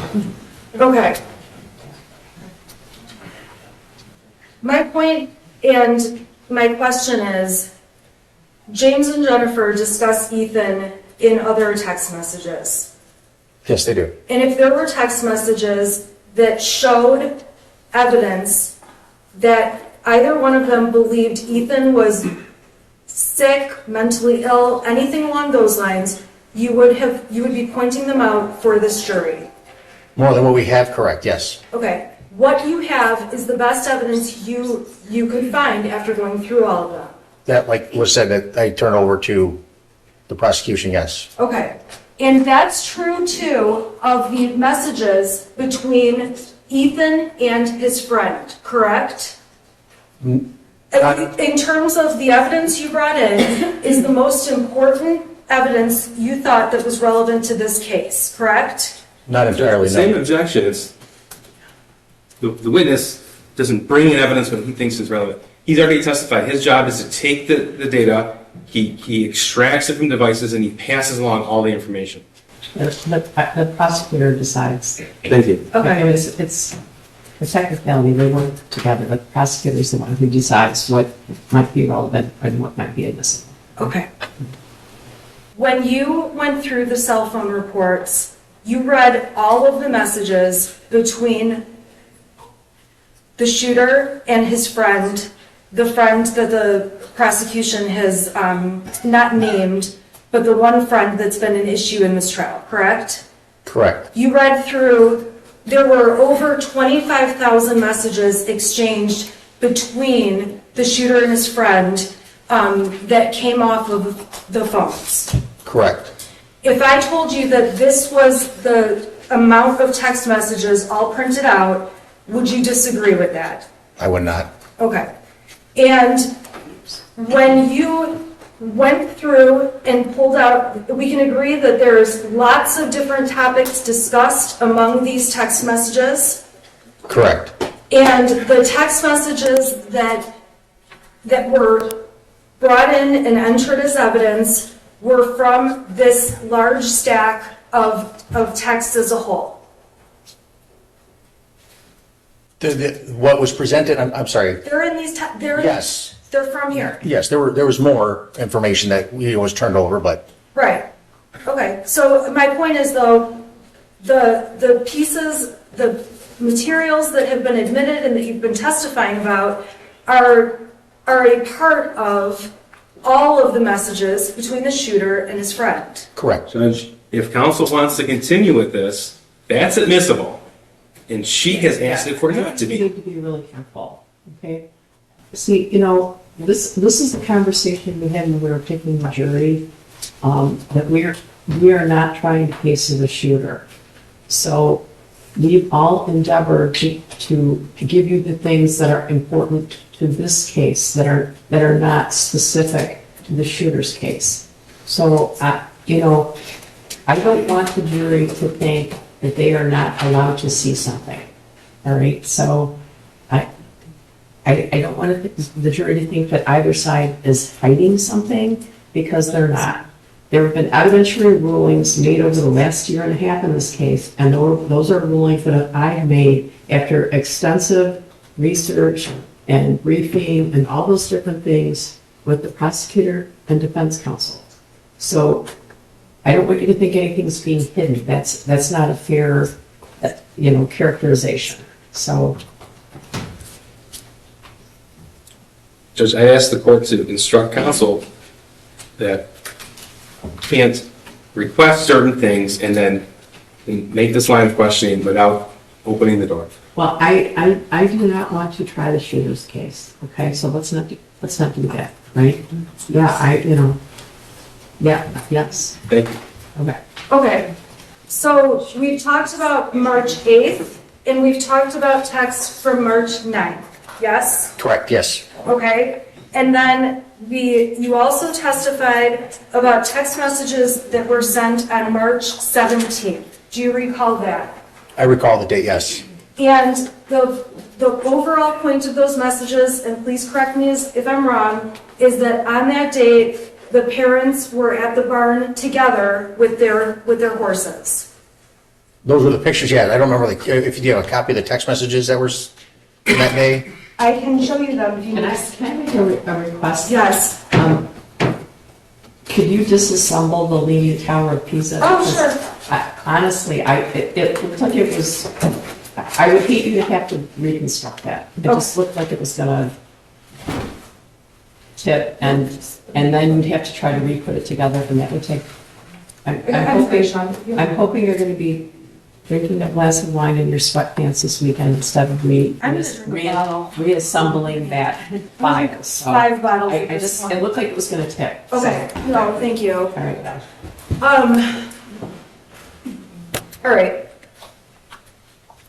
We talked about 3/8, we talked about 3/9, I'm going to 3/17.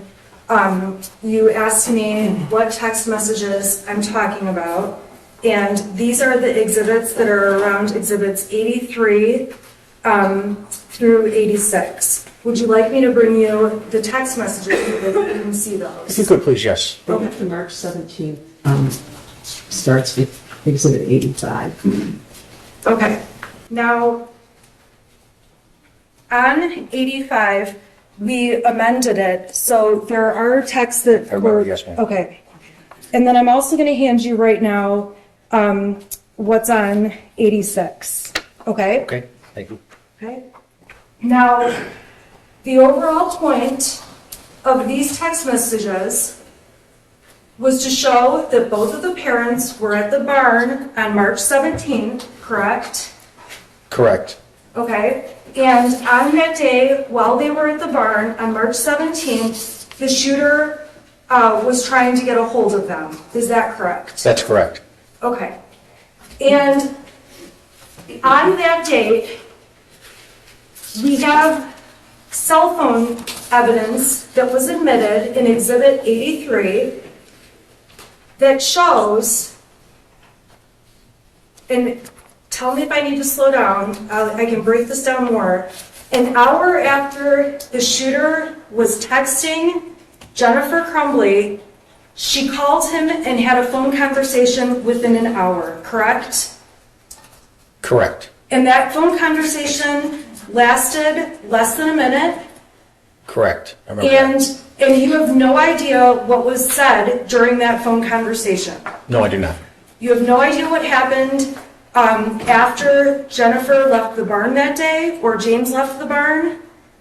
No, I do not. You have no knowledge that the family, whether they were together that night or not, correct? Correct. You've done the best you can do to put together the information with materials you have.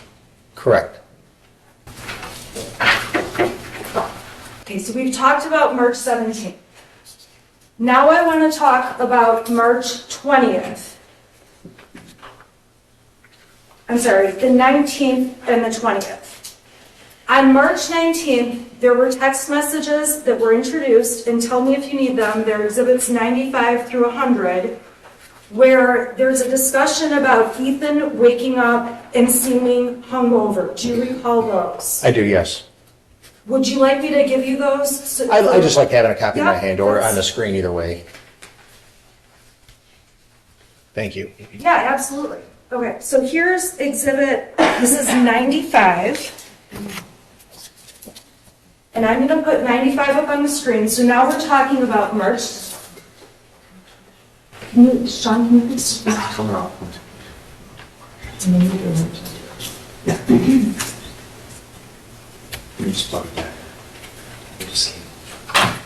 Okay. All right, so we're looking at Exhibit 95, okay, which has been submitted. And this is from March 18th, correct? 1995? Okay, Exhibit 95 is from March 18th.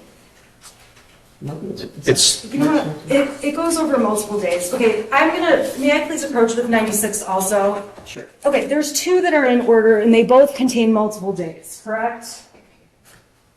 correct. Okay, so I'm sorry, this is a little bit confusing because we've got two different dates on two different exhibits. Okay, so I'm gonna go to 96 first. These texts actually come before 95. On this date, these are the texts where Ethan says, I just finished picking up the room. I cleaned until clothes started flying off the shelf. This stuff only happens when I'm home alone, correct? Correct. Okay, and I am totally off. I am so sorry. March 17th. I need to be on exhibit 85. 85 is, it says is the thread from March 17th, 2020. Yes, and 85 is one that I cannot display because it's been redacted. So I'm asking if the prosecution can please put 85 up on the screen. Can you put redacted 85 on the screen? I kind of just need a minute to.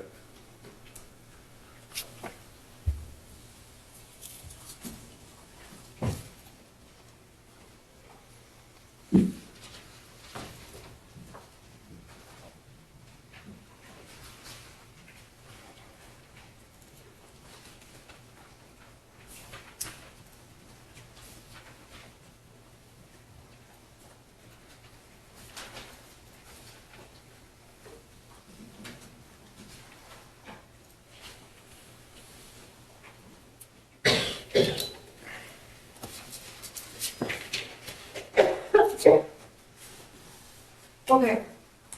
So on 85, this is on March 17th. This is the text where it started off, gonna get drunk and ride my horse. Jennifer Crumbley sent that at 1:30 p.m. Correct. Okay, and I'm sorry, Mr. Keys, can you please scroll down? Okay, Jennifer Crumbley's indicating that afternoon, I hate my job. Can you bring out last, please? And I don't know what that means. You don't know what that means. Would you agree with that? I don't know what she's referring to. I don't either. Okay, can you go down, please? Okay, Jennifer Crumbley indicates at 4:02 that she's left work. Yes? Correct. I'm sorry, I'm maybe going too fast. Nope, you're good. Okay, and then if we can go down more, please.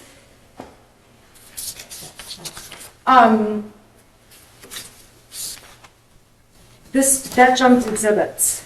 That's the end. Oh, I'm sorry. So 85, can you go to the end of 85? Because it jumped to 86. Okay, so on 402, at 402, Jennifer Crumbley said she left work. Correct.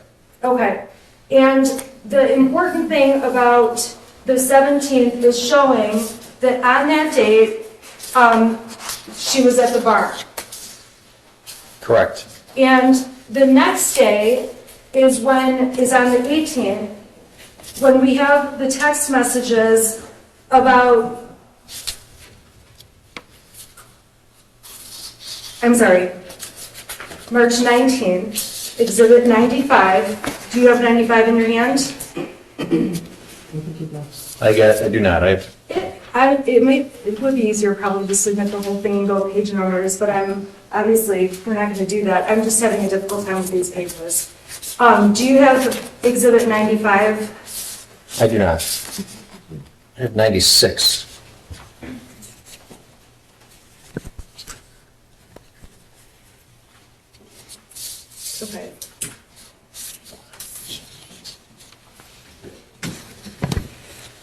so sorry that this is a mess. Okay. On March 19th, I've got it up on the screen. This is when Jennifer Crumbley and James Crumbley are talking about Ethan acting like or seeming like he was way hungover that day, correct? Correct. And it appears from the text that Jennifer is asking if he's okay. She says, "How is he?" Correct. Okay. Why is this doing this now? I am gonna kill myself. Okay. Okay. So he woke up acting like he had way too much to drink last night, complaining about a headache. That's what James said back to Jennifer, correct? Correct. And, okay, Your Honor, I need like a minute, and I'm so sorry. Now I've got exhibits that are doubled on the page, and I'm having a really tough time with the exhibits. I apologize to the jury. Can I please have a minute? Okay, well, I'm kind of going to excuse them because. Can you help me get this Are you done? able to do all of your? Yeah, I'm trying to just get it. Next to my excuse on this on the home. I was hoping to finish this witness. I had this yes completion thing. I like to. You know what, we can just leave it 2 pages on the screen. So right now it's got on 440, page 441 is on the left, 442 is on the right. Okay, so starting with 441, this is where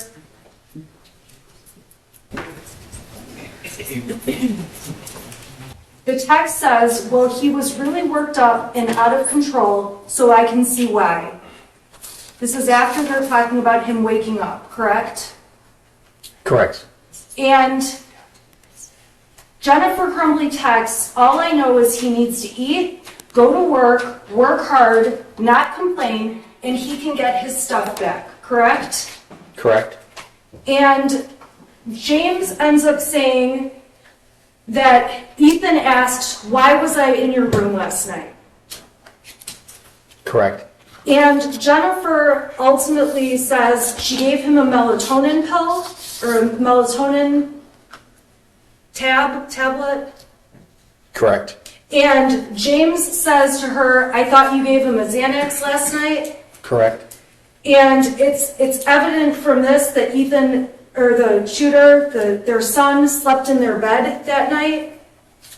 Correct. And it appears that on March 19th, as the parents are talking, there was some kind of argument where something happened with their son the night before.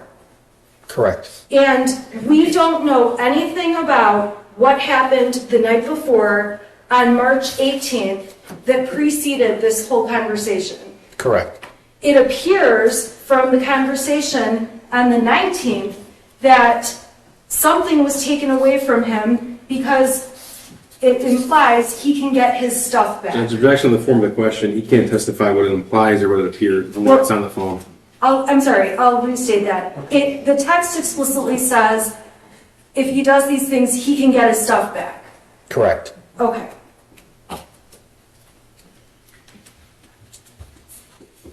All right, now I'm going to skip ahead to the 20th of March in 2021. On the 20th, we admitted exhibits 97 through 100. 96 are text messages dated March 20. And then 97 starts with secret. Okay, so 96 are the text messages that are up on the screen. Do you see those? Yes, I do. I have Okay, them. and it's on the 20th that the shooter is saying things like, "I cleaned up and clothes started flying off the shelf." He's making other claims that something is happening that's not normal, correct? I would say yes. Okay, he's making claims that things happen when he's home alone and trying to make his mother think things are flying off the shelf. That's what he said, yes. Okay. And you don't see any response from Jennifer Crumbley that day. Correct. And you showed the jury, we introduced and admitted all of the exhibits to show on that day she was at the barn again, correct? Correct. Now, you don't know what they talked about before or after she got home from the barn? Correct. All we know are that we have these couple of text messages making it sound like something is flying around in the house from Again, Judge, I don't know how often I can say this. Objection in the form of the question. He can testify to what he found on the device. Yeah, he doesn't know beyond that, right? Okay, I He apologize. wasn't there. Okay, and so on the 20th, Mrs. Crumbley is obviously at the barn. So we've talked now about March 8th, March 9th, the 17th, 19th, and 20th, correct? Correct. So we can agree that from the 8th through the 20th, we're talking about a period in time that's about 12 days long.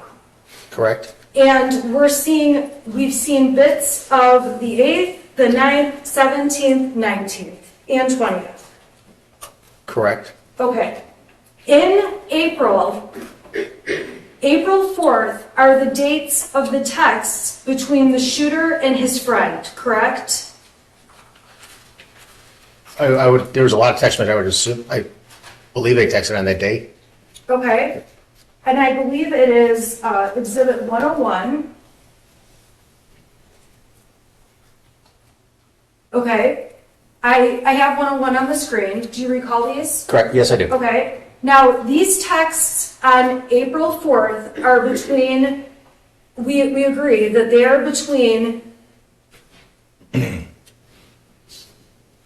shooter and his friend. That's correct. This is not a group chat where Mrs. Crumbley is on it. That's correct. There is no evidence that these texts were ever forwarded to Jennifer Crumbley.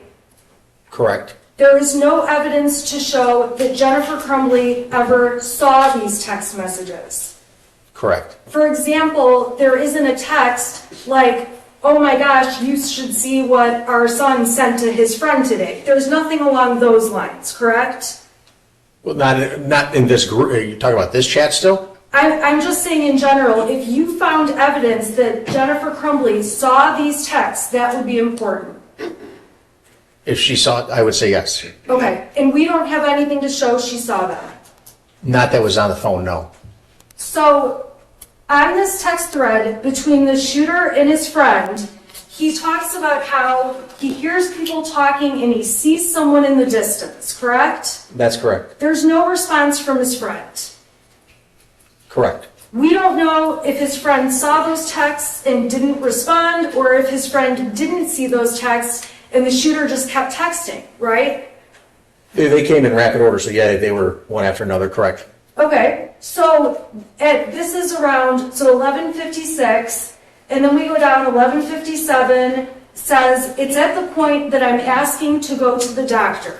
Okay, that's one of the texts that you testified about, correct? Correct. There are not any texts where the shooter is saying anything to his mom and dad about, I want to go to the doctor. Correct. While the shooter is saying this to his friend, we don't have any evidence that it's true whether the shooter really wanted to go to a doctor or not, correct? I mean, he said it a couple times, and they talked about everything.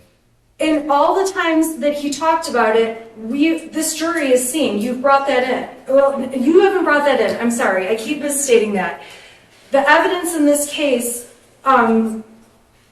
is showing the jury what you gleaned from your investigation. I don't understand. I'm sorry. In the investigation, you don't have any text messages where the shooter is saying to his mother anything about going to the doctor for hallucinations or anything along those lines. That's correct. Okay, if that did exist, the jury would be seeing that. That would have been turned over to the prosecution, yes. Okay.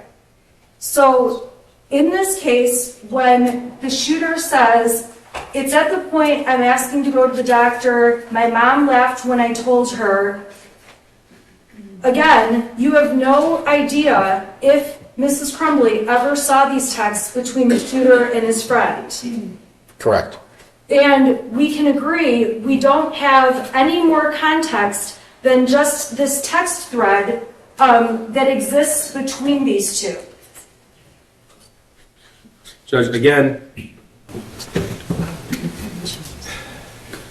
counsel is getting very close to running afoul of the motion that she filed to preclude evidence, Judge. There is a lot of context, but counsel requested Your Honor, motions. This is making it sound like there's evidence being hidden, and there's not. Okay, well, I've said there's no evidence being hidden. There's no evidence being hidden. But, okay, so I guess the next question. Okay. You're not aware of any communication between the shooter and his mother? No. Yes. Correct. Okay. And when the shooter texts his friend, I was thinking of calling 911 so I could go to the hospital and text, I need help.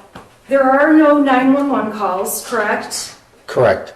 There are no text messages to Mr. or Mrs. Crumbley saying those same types of things. Correct. And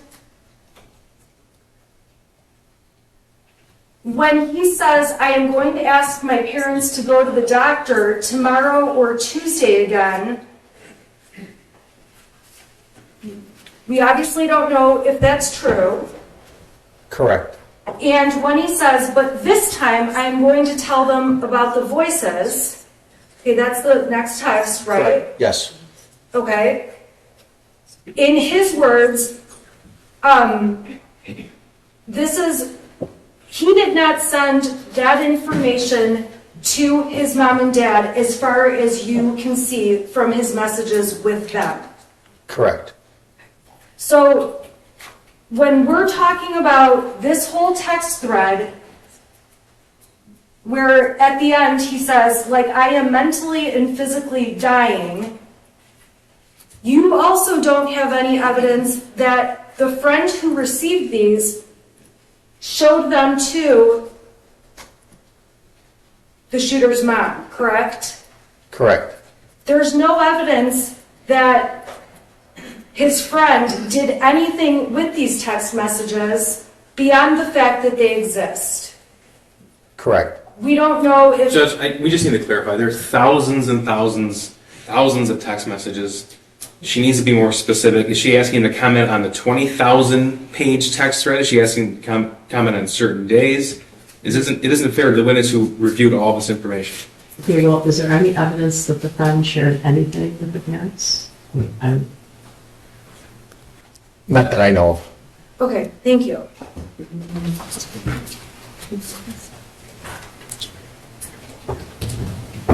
Okay.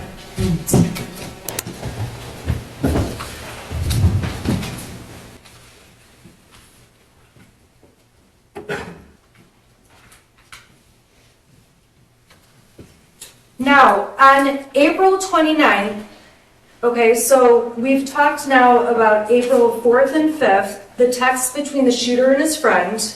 Okay, we just finished that, correct? Correct. Okay, now I want to go to April 29th, and this is exhibit number 104. You testified about a text thread that went between Jennifer Crumbley and the shooter's friend's mother, correct? Yes, ma'am. Now, in this text thread, the moms are, you would agree with me, talking about the difficulties of online school and how it's wreaked havoc, essentially, on their kids. Correct. Okay? And they start off by talking because Jennifer is telling the friend's mother that Ethan is not going to bowling, correct? Correct. And she says he's been acting kind of depressed. I don't know what's going on, correct? Correct. And she says, I'm not sure if there's something bothering him at school. He doesn't really feel good. I can't get anything out of him. Correct? Correct.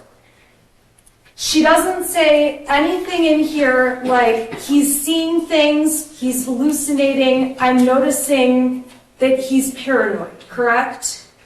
Correct. She uses the word, he appears to be somewhat depressed. Depressed is the word she uses. Correct. In terms of the word depressed, that could have meanings. Objection, speculation. He's not going to explain what being depressed means. Well, that was actually my exact question, was just, you can't explain what it means. That was my question. It means different things to different people, different professions. You answered my question. That was my question. Thank you. Okay. I'm sorry, may I continue? Yes. Okay. So then they're talking about how the shooter and his friend are happy when they're together, and Mrs. Crumbley was concerned, based on these text messages, that there had been something going on between the shooter and his friend, but it's clear that's not an issue, correct? Correct. So these text messages, Mrs. Crumbley is, you would agree with me that overall, she is indicating an interest in figuring out what's wrong with her son. She's pointing out things that she's aware of. Okay? And this text thread, there are more texts between Jennifer Crumbley and the friend's mother, correct? Correct. And there's one other set that we're going to talk about, but this evidence about, there's not any further explanation of what the word depressed means in the messages or not, correct?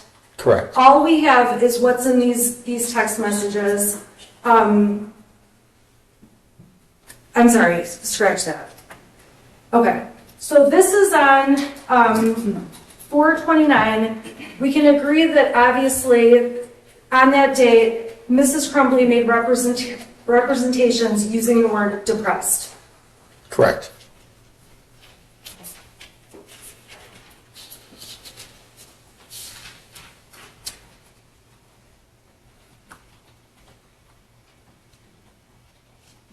The next set of text messages with the shooter's friend's mother were admitted as Exhibit 105. And we can agree these are months and months later, in October of 2021, correct? That's correct. So this jury is seeing texts from April 29th and then October 31st. That's correct. On October 31st,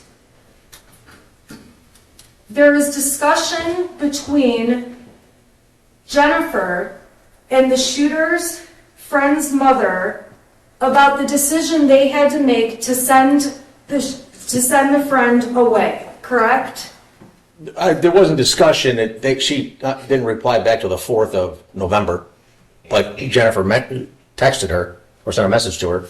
Okay, send a message to her asking how they're doing, saying you're thinking about them. Correct. Okay, and the friend's mom writes back talking about how hard it is. I appreciate you checking on our family, those kind of things, correct? Correct.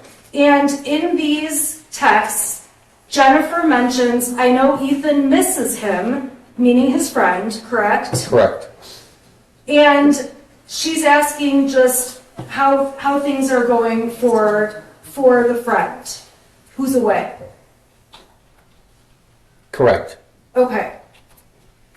Now, at the end of these text messages, there's a few texts from December of 2021, correct? Correct. Now, those text messages are not about anything related to the shooter being sad or depressed, correct? Those text messages are after the shooting has taken place, correct? Correct. And those text messages There's not many. We're only talking about a couple. The friend's mother asks if Ethan is safe on November 30th, correct? Correct. So on the day of the shooting, when the friend's mother asks at 3:47, is Ethan home safe? It would be fair, and if you don't know the answer, you can tell me, it would be fair to assume she's asking, is he safe from the shooting? He can't answer that question, and these are Facebook messages, not text. Yeah, he doesn't know. Okay.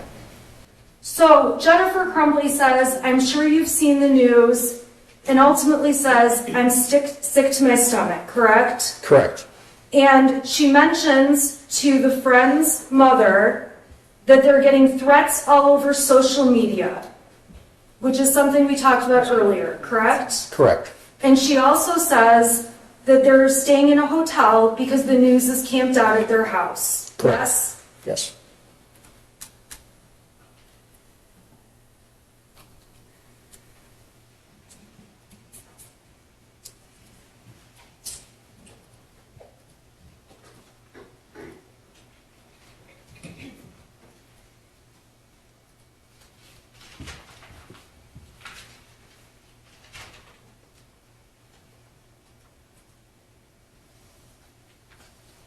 During your testimony, you admitted some GPS location information.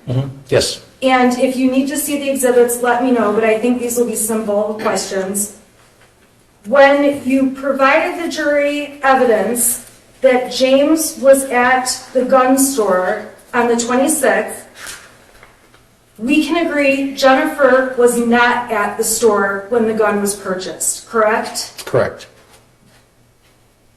And when that day, there was a video on the 26th that the shooter made of him holding the gun. It's a short video that was admitted as Exhibit 417. Do you recall that little video? Yes, I do. And in that little video, we can't see who else is around while the shooter is filming himself with holding the Sig Sauer gun. In the video, correct. And we don't know, obviously, who was present in the home or in the room even with him. Correct. That was the day the gun was bought, Correct. and the shooter took that video himself, as far as we can tell. It was on his phone, yes. It was on his phone. And he, and it was a video that he sent to, it was I'm sorry, let me back up.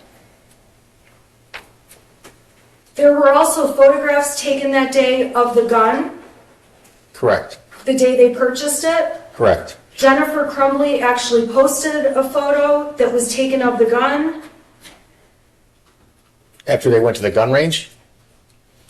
No, the day before, on Friday, the day the gun was bought. And if you don't recall, you can just, I believe it came in through the witness before you, and so if you don't know, you can just let me know. Yeah, I don't know. Okay, thank you.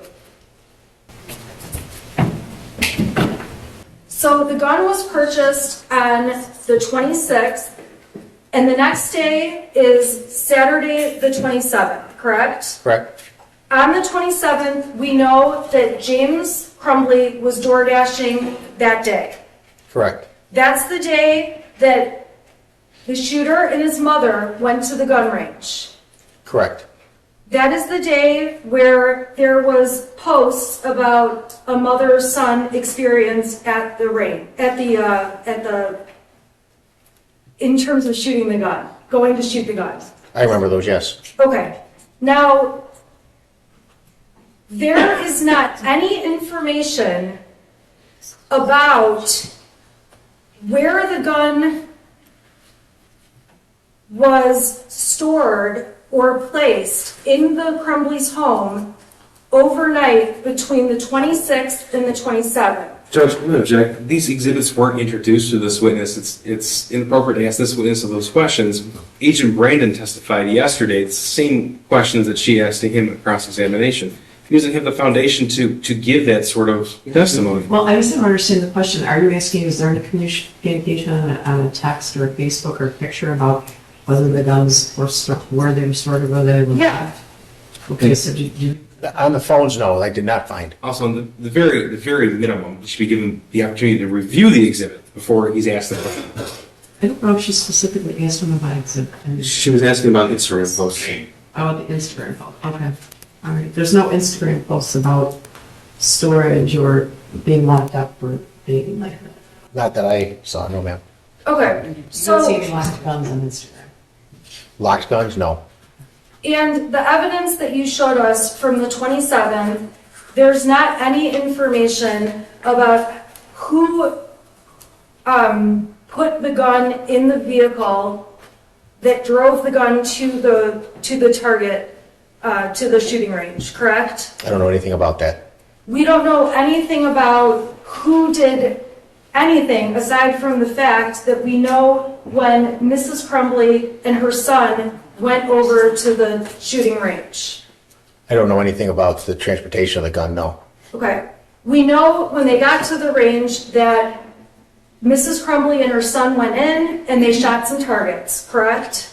Correct. We, Well, the ATF guy testified to that. Do you know that?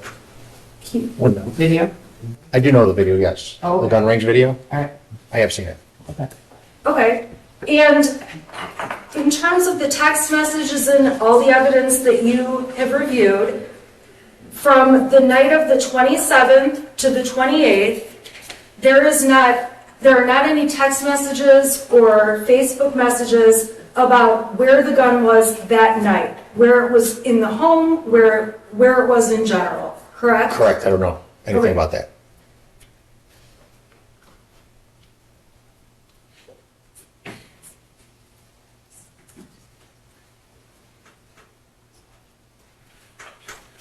In these same days that the Crumbleys, that Mr. Crumbley bought the gun and Mom and the shooter went to the shooting range, from the evidence that you talked about in front of the jury, it's clear one of their horses has some kind of an issue, a health issue going on, correct? Correct. So as the evidence is unfolding about what's happening on those days in terms of what the parents were doing, there's also talk about medication for the horse and things along those lines. Correct. When you testified about the search on Mrs. Crumbley's phone about clinical depression, you don't know anything other than what was typed in when she searched for information about clinical depression, correct? Correct. You don't know if that was her looking up information for herself. Correct. You don't know if that's looking for information about the shooter, Correct. or if it's looking up information about some other person. That's correct.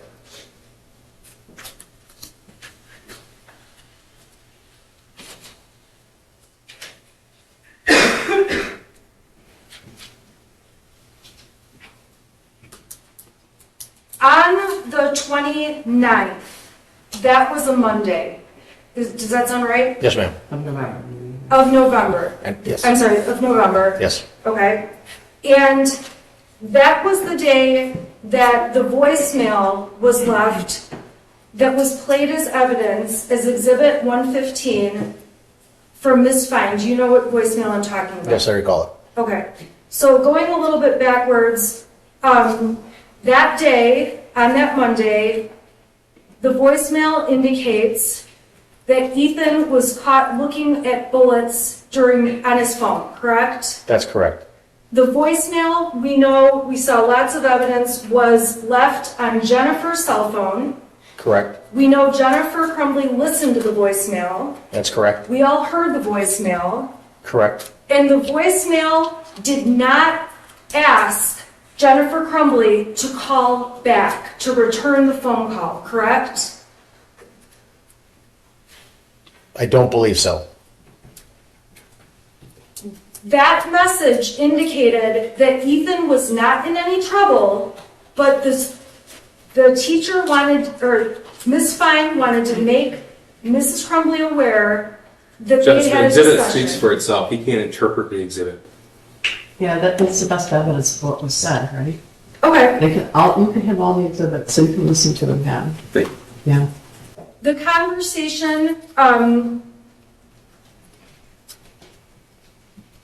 in that conversation, there is talk about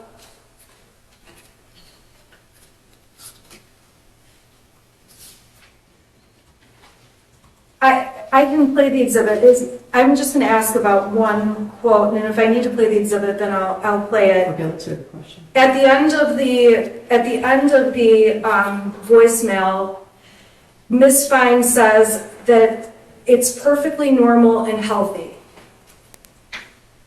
I can't remember what she was referring to when she said that, but I do remember those words. Okay.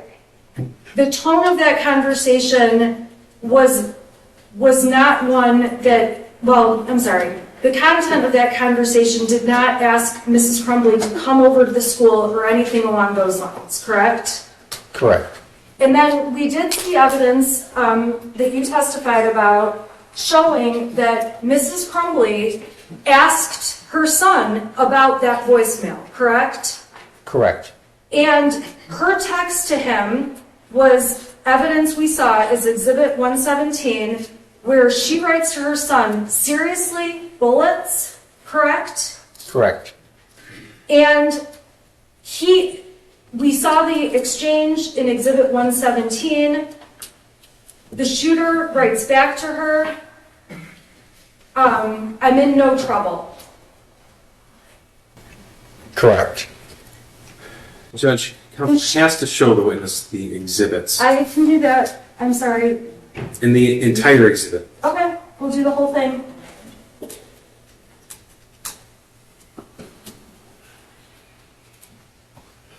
All right, so this is Exhibit 117. And as I asked, and I think you already answered, it starts off seriously, looking up bullets in school. Correct. And the Jennifer's son responds, I already went to the office for that. He admits he was. We can agree that's the content of this conversation, correct? Was that he went to the office for that? That's the last thing you said. He says that I already went to the office for that. Yes, correct. Okay, so I'm moving down and he's explaining, or at least texting, what he was looking up and saying it's because he was curious. Correct. In his words, on page 199, he says completely harmless. Correct. And based on the voicemail that we heard from Ms. Fine, it sounded like, Objection sounded like okay, I apologize. I'll move on.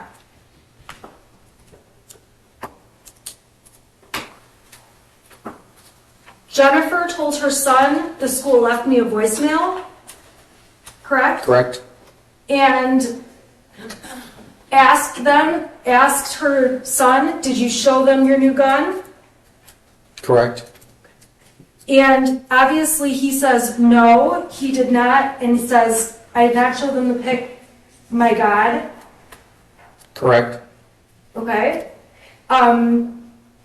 Again, says it was a harmless act. Correct.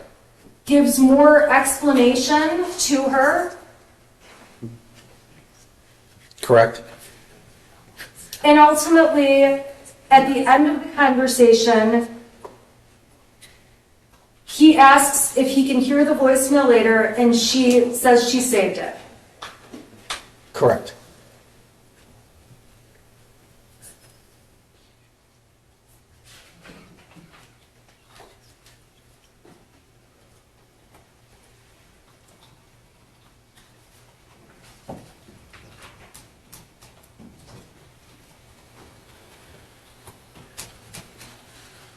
After that, There's conversation that was admitted in Exhibit 118. I've put it on the screen. Judge, if counsel's just going to read exhibits, it's not a cross-examination.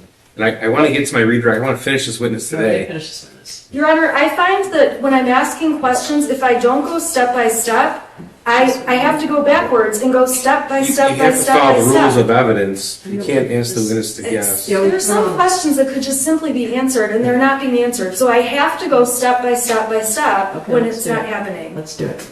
Well, yeah, but they're sort of hearing the same.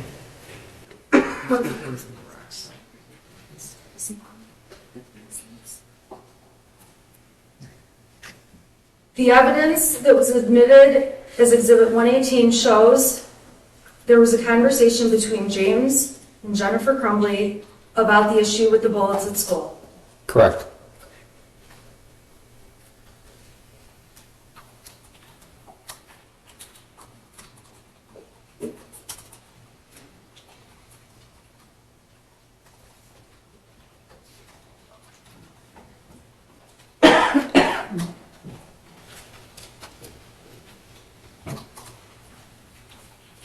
We went through the timeline from November 30th, 2021 in great detail earlier. You would agree with that. Correct. And obviously, you've collected all of the information you could from the 30th off the cell phones of James Crumbley, Jennifer Crumbley, and the shooter to look at in your investigation. Correct. It's fair to say that you did not seek a search warrant for people at the school who dealt with the shooter that day. Hold on. To clarify the form of the question, seek a search warrant for the people at the school. That's not even an investigative method. Okay, The search warrant for whom? For the people, right, exactly. Yeah, there's a lot. all right, sorry, I'll back up. And for what? Okay, you're aware that Jennifer and James Crumbley went to the school. We saw the video of them walking in for the appointment, correct? Correct. You're aware they met with Sean Hopkins. Correct. You're aware there was conversation in a meeting. Correct. You did not at any time seek the messages off of the devices of Mr. Hopkins, correct? That's not for me to decide. That's the officer in charge of the case to decide what to collect and bring to me to get data for them. Okay, so that's not something you did. That's my only question. It's not something that we would do in computer crimes, correct?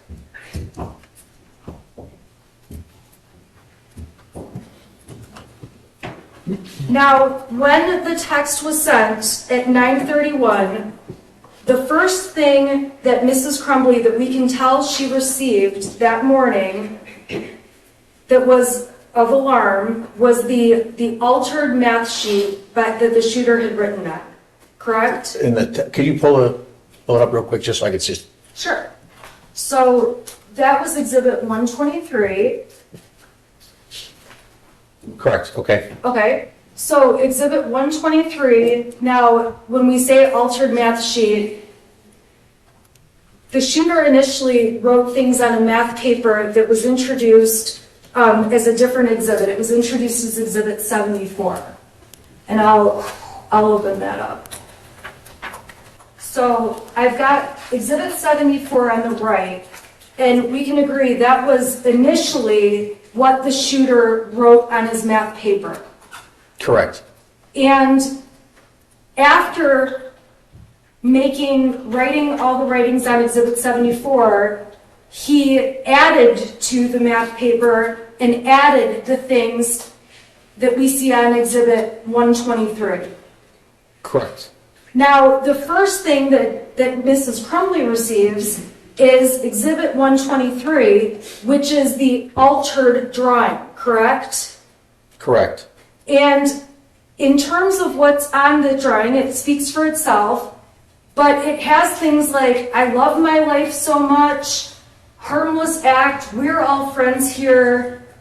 It has a bunch of writings like that on there. The jury can see what's on there. It speaks for itself, fair to say? It does, yes. Okay. And when Mrs. Crumbley got that, we know that she immediately, because we have the timestamps, sent Mr. Crumbley a message to let him know that something was going on. Correct. And in the text messages, or Facebook messages, which were admitted as Exhibit 125, and I'll put it up,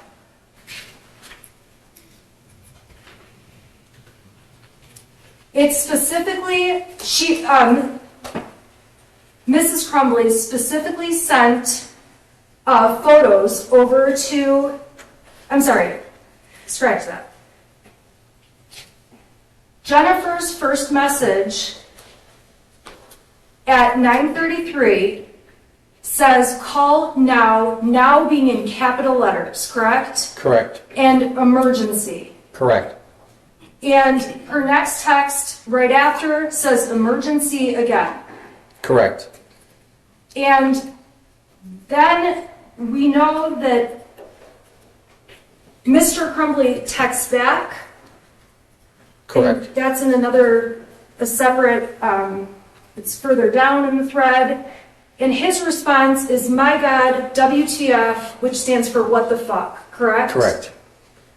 So the parents, we can agree that as soon as the math paper is received by Jennifer Crumbley, there's conversation between the parents. Correct. In addition to the messages, there's also phone conversation. Correct. And at 10:04, we know that Jennifer Crumbley is heading to the school, physically going to the school, correct? Correct. And at 10:05, we can see she's sending texts saying, I'm very concerned. Correct.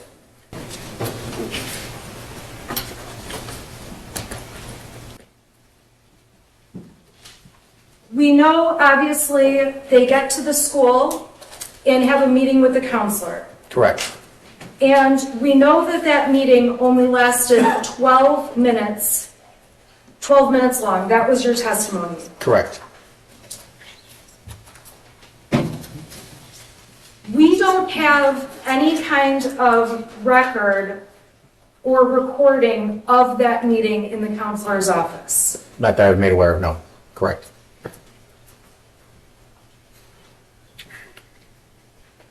After leaving the counselor's office, we have the text messages that Jennifer Crumbley sent Kira Pennick.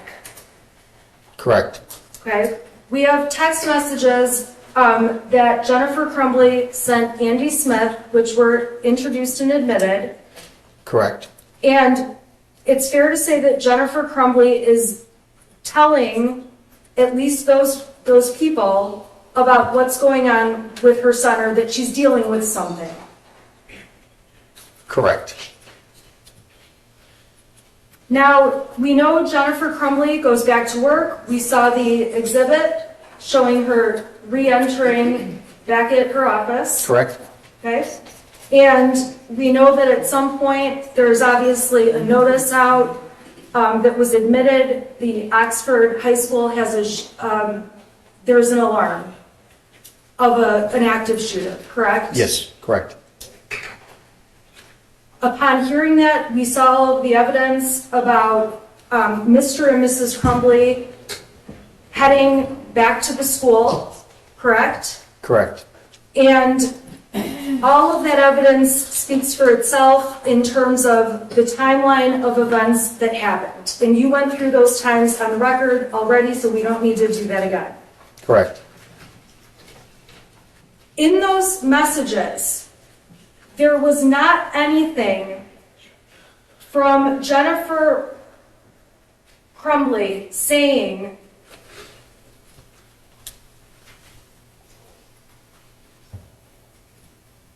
anything along the lines of, I think Ethan might shoot people today. It's actually the form of the question, anything along the lines. Okay, I'll rephrase. Jennifer Crumbley, the text messages that we have are the extent of the text messages. You've provided everything from November 30th. Everything we've gone through, there's not more text messages that this jury's not seeing. Is that a fair statement? On November 30th. On November 30th. Correct. Okay. And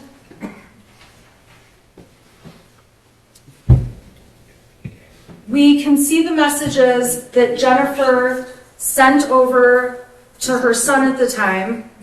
You introduced those when you testified. Correct. And there's various exchanges, obviously between them that speak for themselves, and the jury can read those. There were changes, yes. Okay. And there's a message that says, ultimately from Mrs. Crumbley, and if you need to see it, you can let me know. Ethan, don't do it. After he was in custody, yes. She said that message was sent. And at the time that message was sent, we don't know what Jennifer Crumbley knew in her head. Correct. All we can do is look at the evidence and read what's before us and what's been admitted in the testimony. In the text messages? Yes. Correct.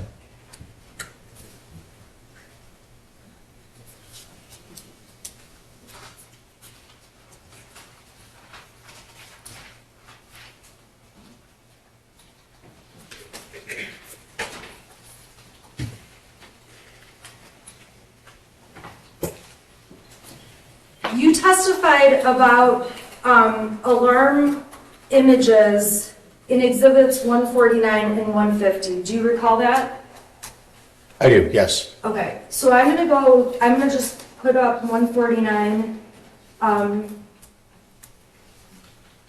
150. Okay, and I just want to make sure I understand this correctly. This was an alarm clock on the track phone. Is that right? Correct. So this is an alarm clock set for 6:30 in the morning and 6:45 in the morning that would have been for Saturday, December 4th.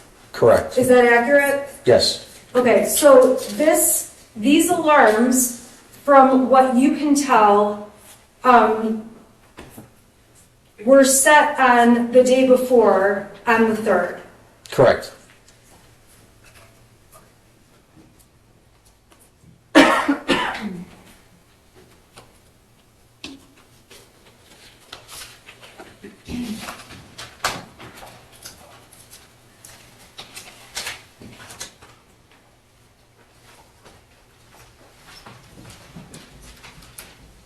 Okay. And then again, there was some testimony, and I believe we've mostly covered this. Ultimately, when you looked at the cell phone, between Jennifer Crumbley and Kira Pennick, you testified, I believe, that there were 26 messages still on the phone. Correct. And from the data, you could see there was actually 4,047 that existed at one time between them. Correct. So obviously, many messages had been deleted between Kira and Jennifer Crumbley by Jennifer Crumbley on her phone. That's correct. And again, there's not any texts or anything that say that have explanations about deleting things. All we know is that they were deleted. Correct, you said yes. May I have one moment, please?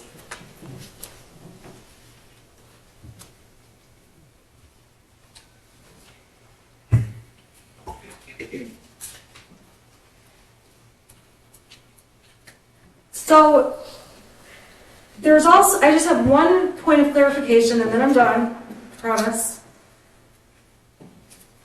there are some messages that say that they are unsent. What's the difference between unsent or deleted? Deleted would tell me that it's just not there anymore. You would delete the message that says it was unsent even. Okay, so the unsent messages, it's possible for someone to send a message to someone else, but before it's received, to unsend it and recall it back. Is that a fair statement? I believe also if it was received, that you can unsend it, you can pull it back, yes. Okay, and throughout some of the evidence we've seen, it appears that messages were unsent at times. Correct. I have nothing further. Tell me how long you need for redirect. I'll finish today. Okay, Just give me a few minutes. all right. Okay. Now, let's talk first about the deleted messages on the message between Jennifer and Brian Maloche. So when you looked at the return, it didn't just say unsent, it had the red X insignia next to it. What does that signify to you? That it is deleted. Okay, so clearly Jennifer Crumbley knew how to delete those messages. Correct. Okay, and in fact, she deleted ones that said, "We're on the run again," That's correct. and "We're fucked." Correct. Okay, and I want to talk to you just really quickly about this word right here. It was a harmless act. That signify anything to you? Yes, it does. How so? It was also written on the modified math paperwork. Harmless act, right there. Okay, that's Exhibit 123. And Jennifer was sent that, Correct. and she was sent that on November the 30th before the shooting. That's correct. She was also sent this, People 74. And People 74, the shooter wrote, "Help me." Correct. She was sent that, and she saw that. Yes, sir. Okay? And then she communicated about that with her husband. Correct. Okay. Now, you were asked lots and lots and lots of questions about, is there any evidence of, did you find any evidence of certain topics? So, specifically with deleted content, you can't tell if there's something that was deleted but unable to be recovered by search warrant. That's correct. And we've already established that Jennifer Crumbley knew how to delete. In fact, she did delete certain messages. Correct. All right. And one message in particular she deleted from to Kira Pennick was that picture of this drawing. Correct. Okay. And speaking of that exhibit between Jennifer Crumbley and Kira Pennick, that's People's 130. In those exhibits, they're in front of you if you want to look at them. There's about 28 pictures. They're screenshots. So there are many communications regarding her horses.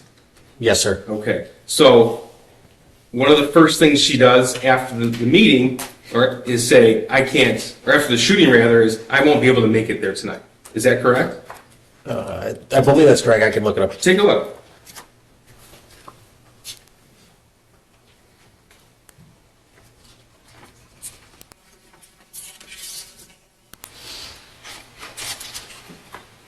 And tell us the time that came in too.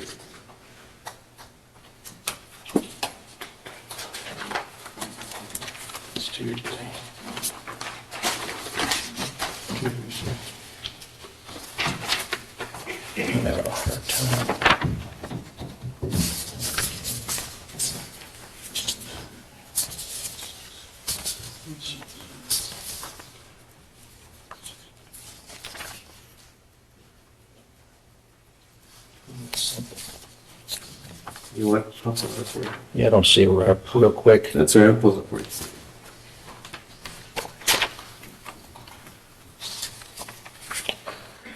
$2:36 p.m. Kira, I won't be there tonight. Okay, it's on the screen. Okay. That's part of Exhibit 130. And that is, the shooting ended at 1 p.m., so that's an hour and 36 minutes after he was taken into custody. Correct. I see it now. Yes. That's 6 minutes after she arrived home from the substation, after she was brought there, Correct. and that's the last time she saw her son. Correct. 6 minutes after. Okay.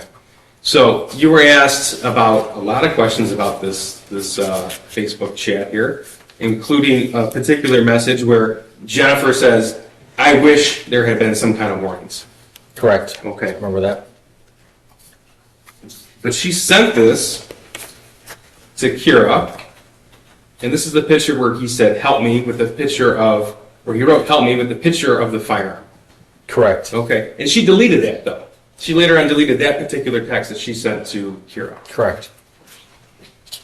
Now you were asked a lot of questions about this big stack of these messages between James and Jennifer Crumbley. Do you remember those questions from council? Yes, sir. Okay. And you were asked if there were certain messages about any message that Jennifer had about my son's going to shoot up the school, things like that. I remember that, yes. Okay. You have had a chance to review some of those messages, or all of those messages. Yes. Okay. And was there anything in the messages indicating they were going to take him to see a therapist? No, there was not. Anything in there indicating they were worried and they wanted to take him to see a psychiatrist? No, there was not. Was there any time they tried to set up any mental health counseling? No. In the phone logs or text messages from the period after the school meeting till the shooting, were there any indications that they researched any mental health professionals? No, there was not. Did they call any counseling offices? No, they were. No, Did they they did not. call any psychiatrists? No. I'd like you just referring to that message, and Judge, for the record, again, I'd like to omit the entire thread that is Exhibit 423. That's the entire Facebook thread between James and Jennifer Crumbley. I'd like to have that available for the jury if they want to look at that. Your Honor, I would have no objection to that as long as we redact the things that this court's already deemed inadmissible. That would be fine. Okay, I don't recall specifically what those are, but if there's already been a ruling and things have been rejected, then I would like those taken out. Certainly. Okay. Certainly. Sir, if you could, referring to that, what would be Exhibit 423, contrast for the jury, please, the amount of time and messages between James and Jennifer Crumbley regarding their horses with their messages regarding their son. Your Honor, I would object. There needs to be a foundation that he can even determine this or has data to support this. Sure. Did you look at the messages? I looked at the message, yes. Okay. Are you able to contrast the amount of time and messages between James and Jennifer Crumbley regarding their horses versus Your Honor, their I son? would object. This is misleading and speculative, and It's- there's been lots of talk about things that have been deleted, that we don't have all the messages. So I would object, Your Honor. Judge, for the record, the point is that counsel asked, is there any evidence of when Okay. this witness has already testified so things are deleted and he's going to testify what's actually on thread? Okay, I'm eating your dust a little bit here. Okay, first of all, you want 423 text messages between, Facebook messages. Facebook messages between Mr. and Mrs. Crumbley admitted in the redacted form. I'm going to ask that the redacted form be verified by Ms. Smith, and then I'll admit 423 because you do not object. Thank Okay, you. you want him to ask him, he's going to be estimating, obviously.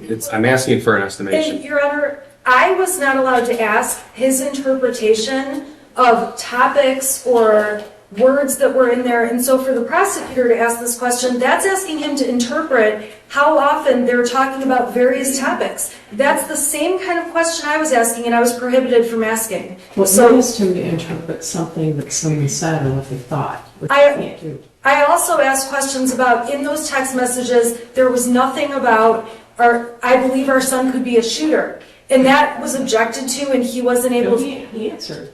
There were other questions along the same lines where I was not able to talk about No, the he top. answered that there were no communications like that. He answered that.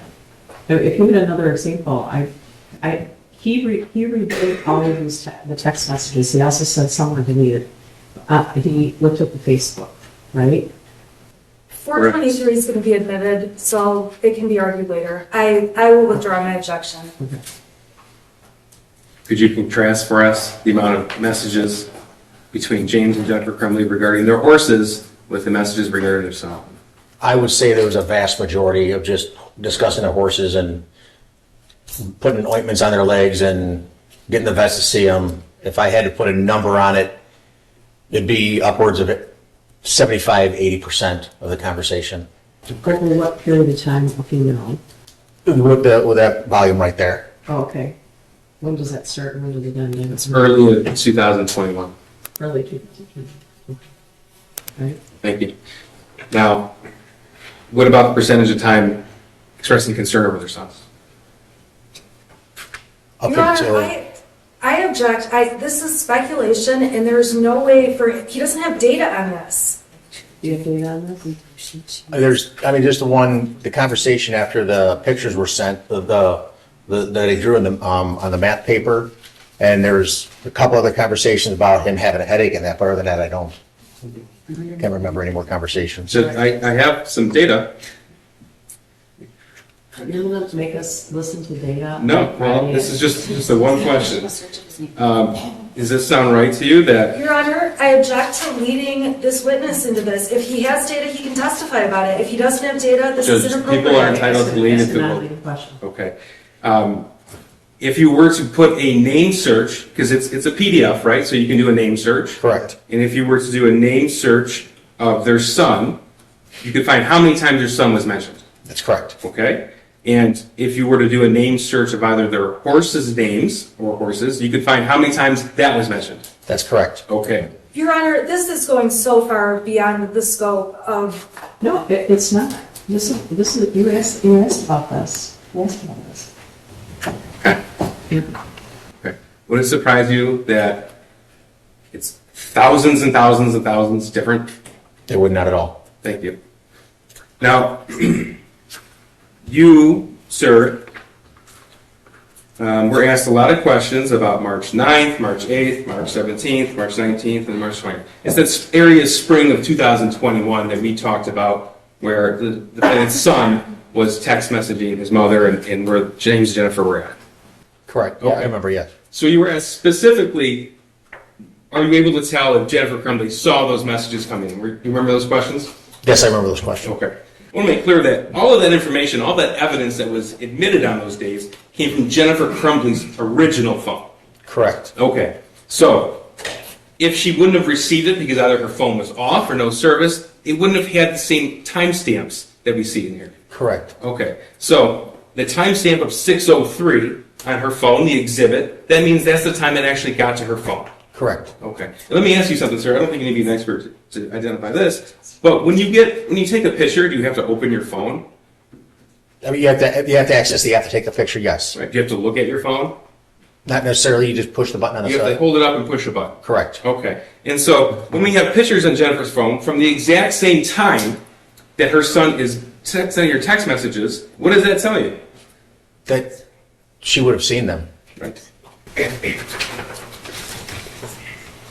Now you were asked about the alarm sent on December the 4th, 2021.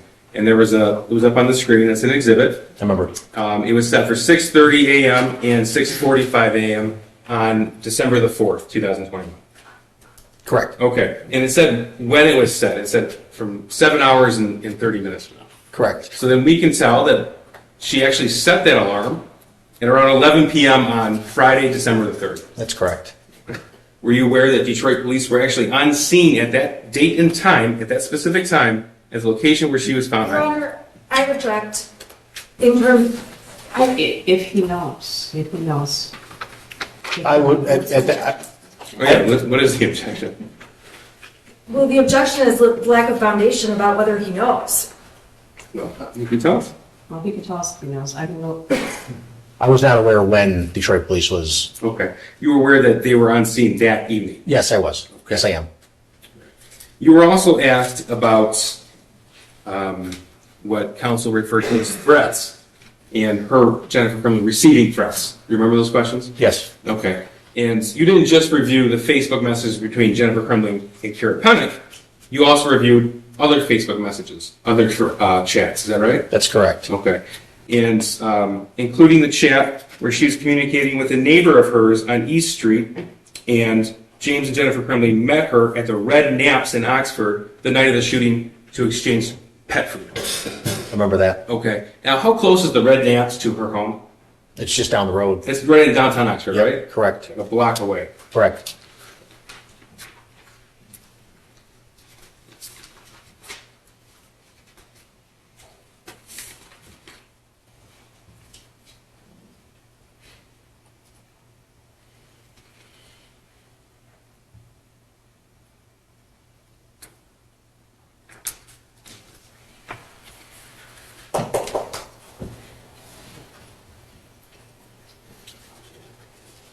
So you were asked specifically about Exhibit 130 here. if Jennifer Crumbley expressed some sort of concern over what her son did.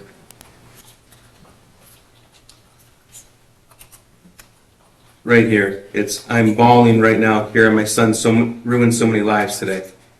Yes, correct. Okay, now, that was substantially after she was asking to sell her horses for cash, Correct. asking cash stats, I think it was Correct. stats. Yes. Okay. And is there any text messages at all in this exhibit expressing any sort of sympathy over the victims after this? Not that I recall. And in fact, the conversation continues about liquidating her assets. Correct. Okay? And it continues about her not being able to see her horses That's correct. and expressing how upset she is that she can't see her horses. That's correct. Nothing further here. All right, you, Ms. Dr. you'll do this.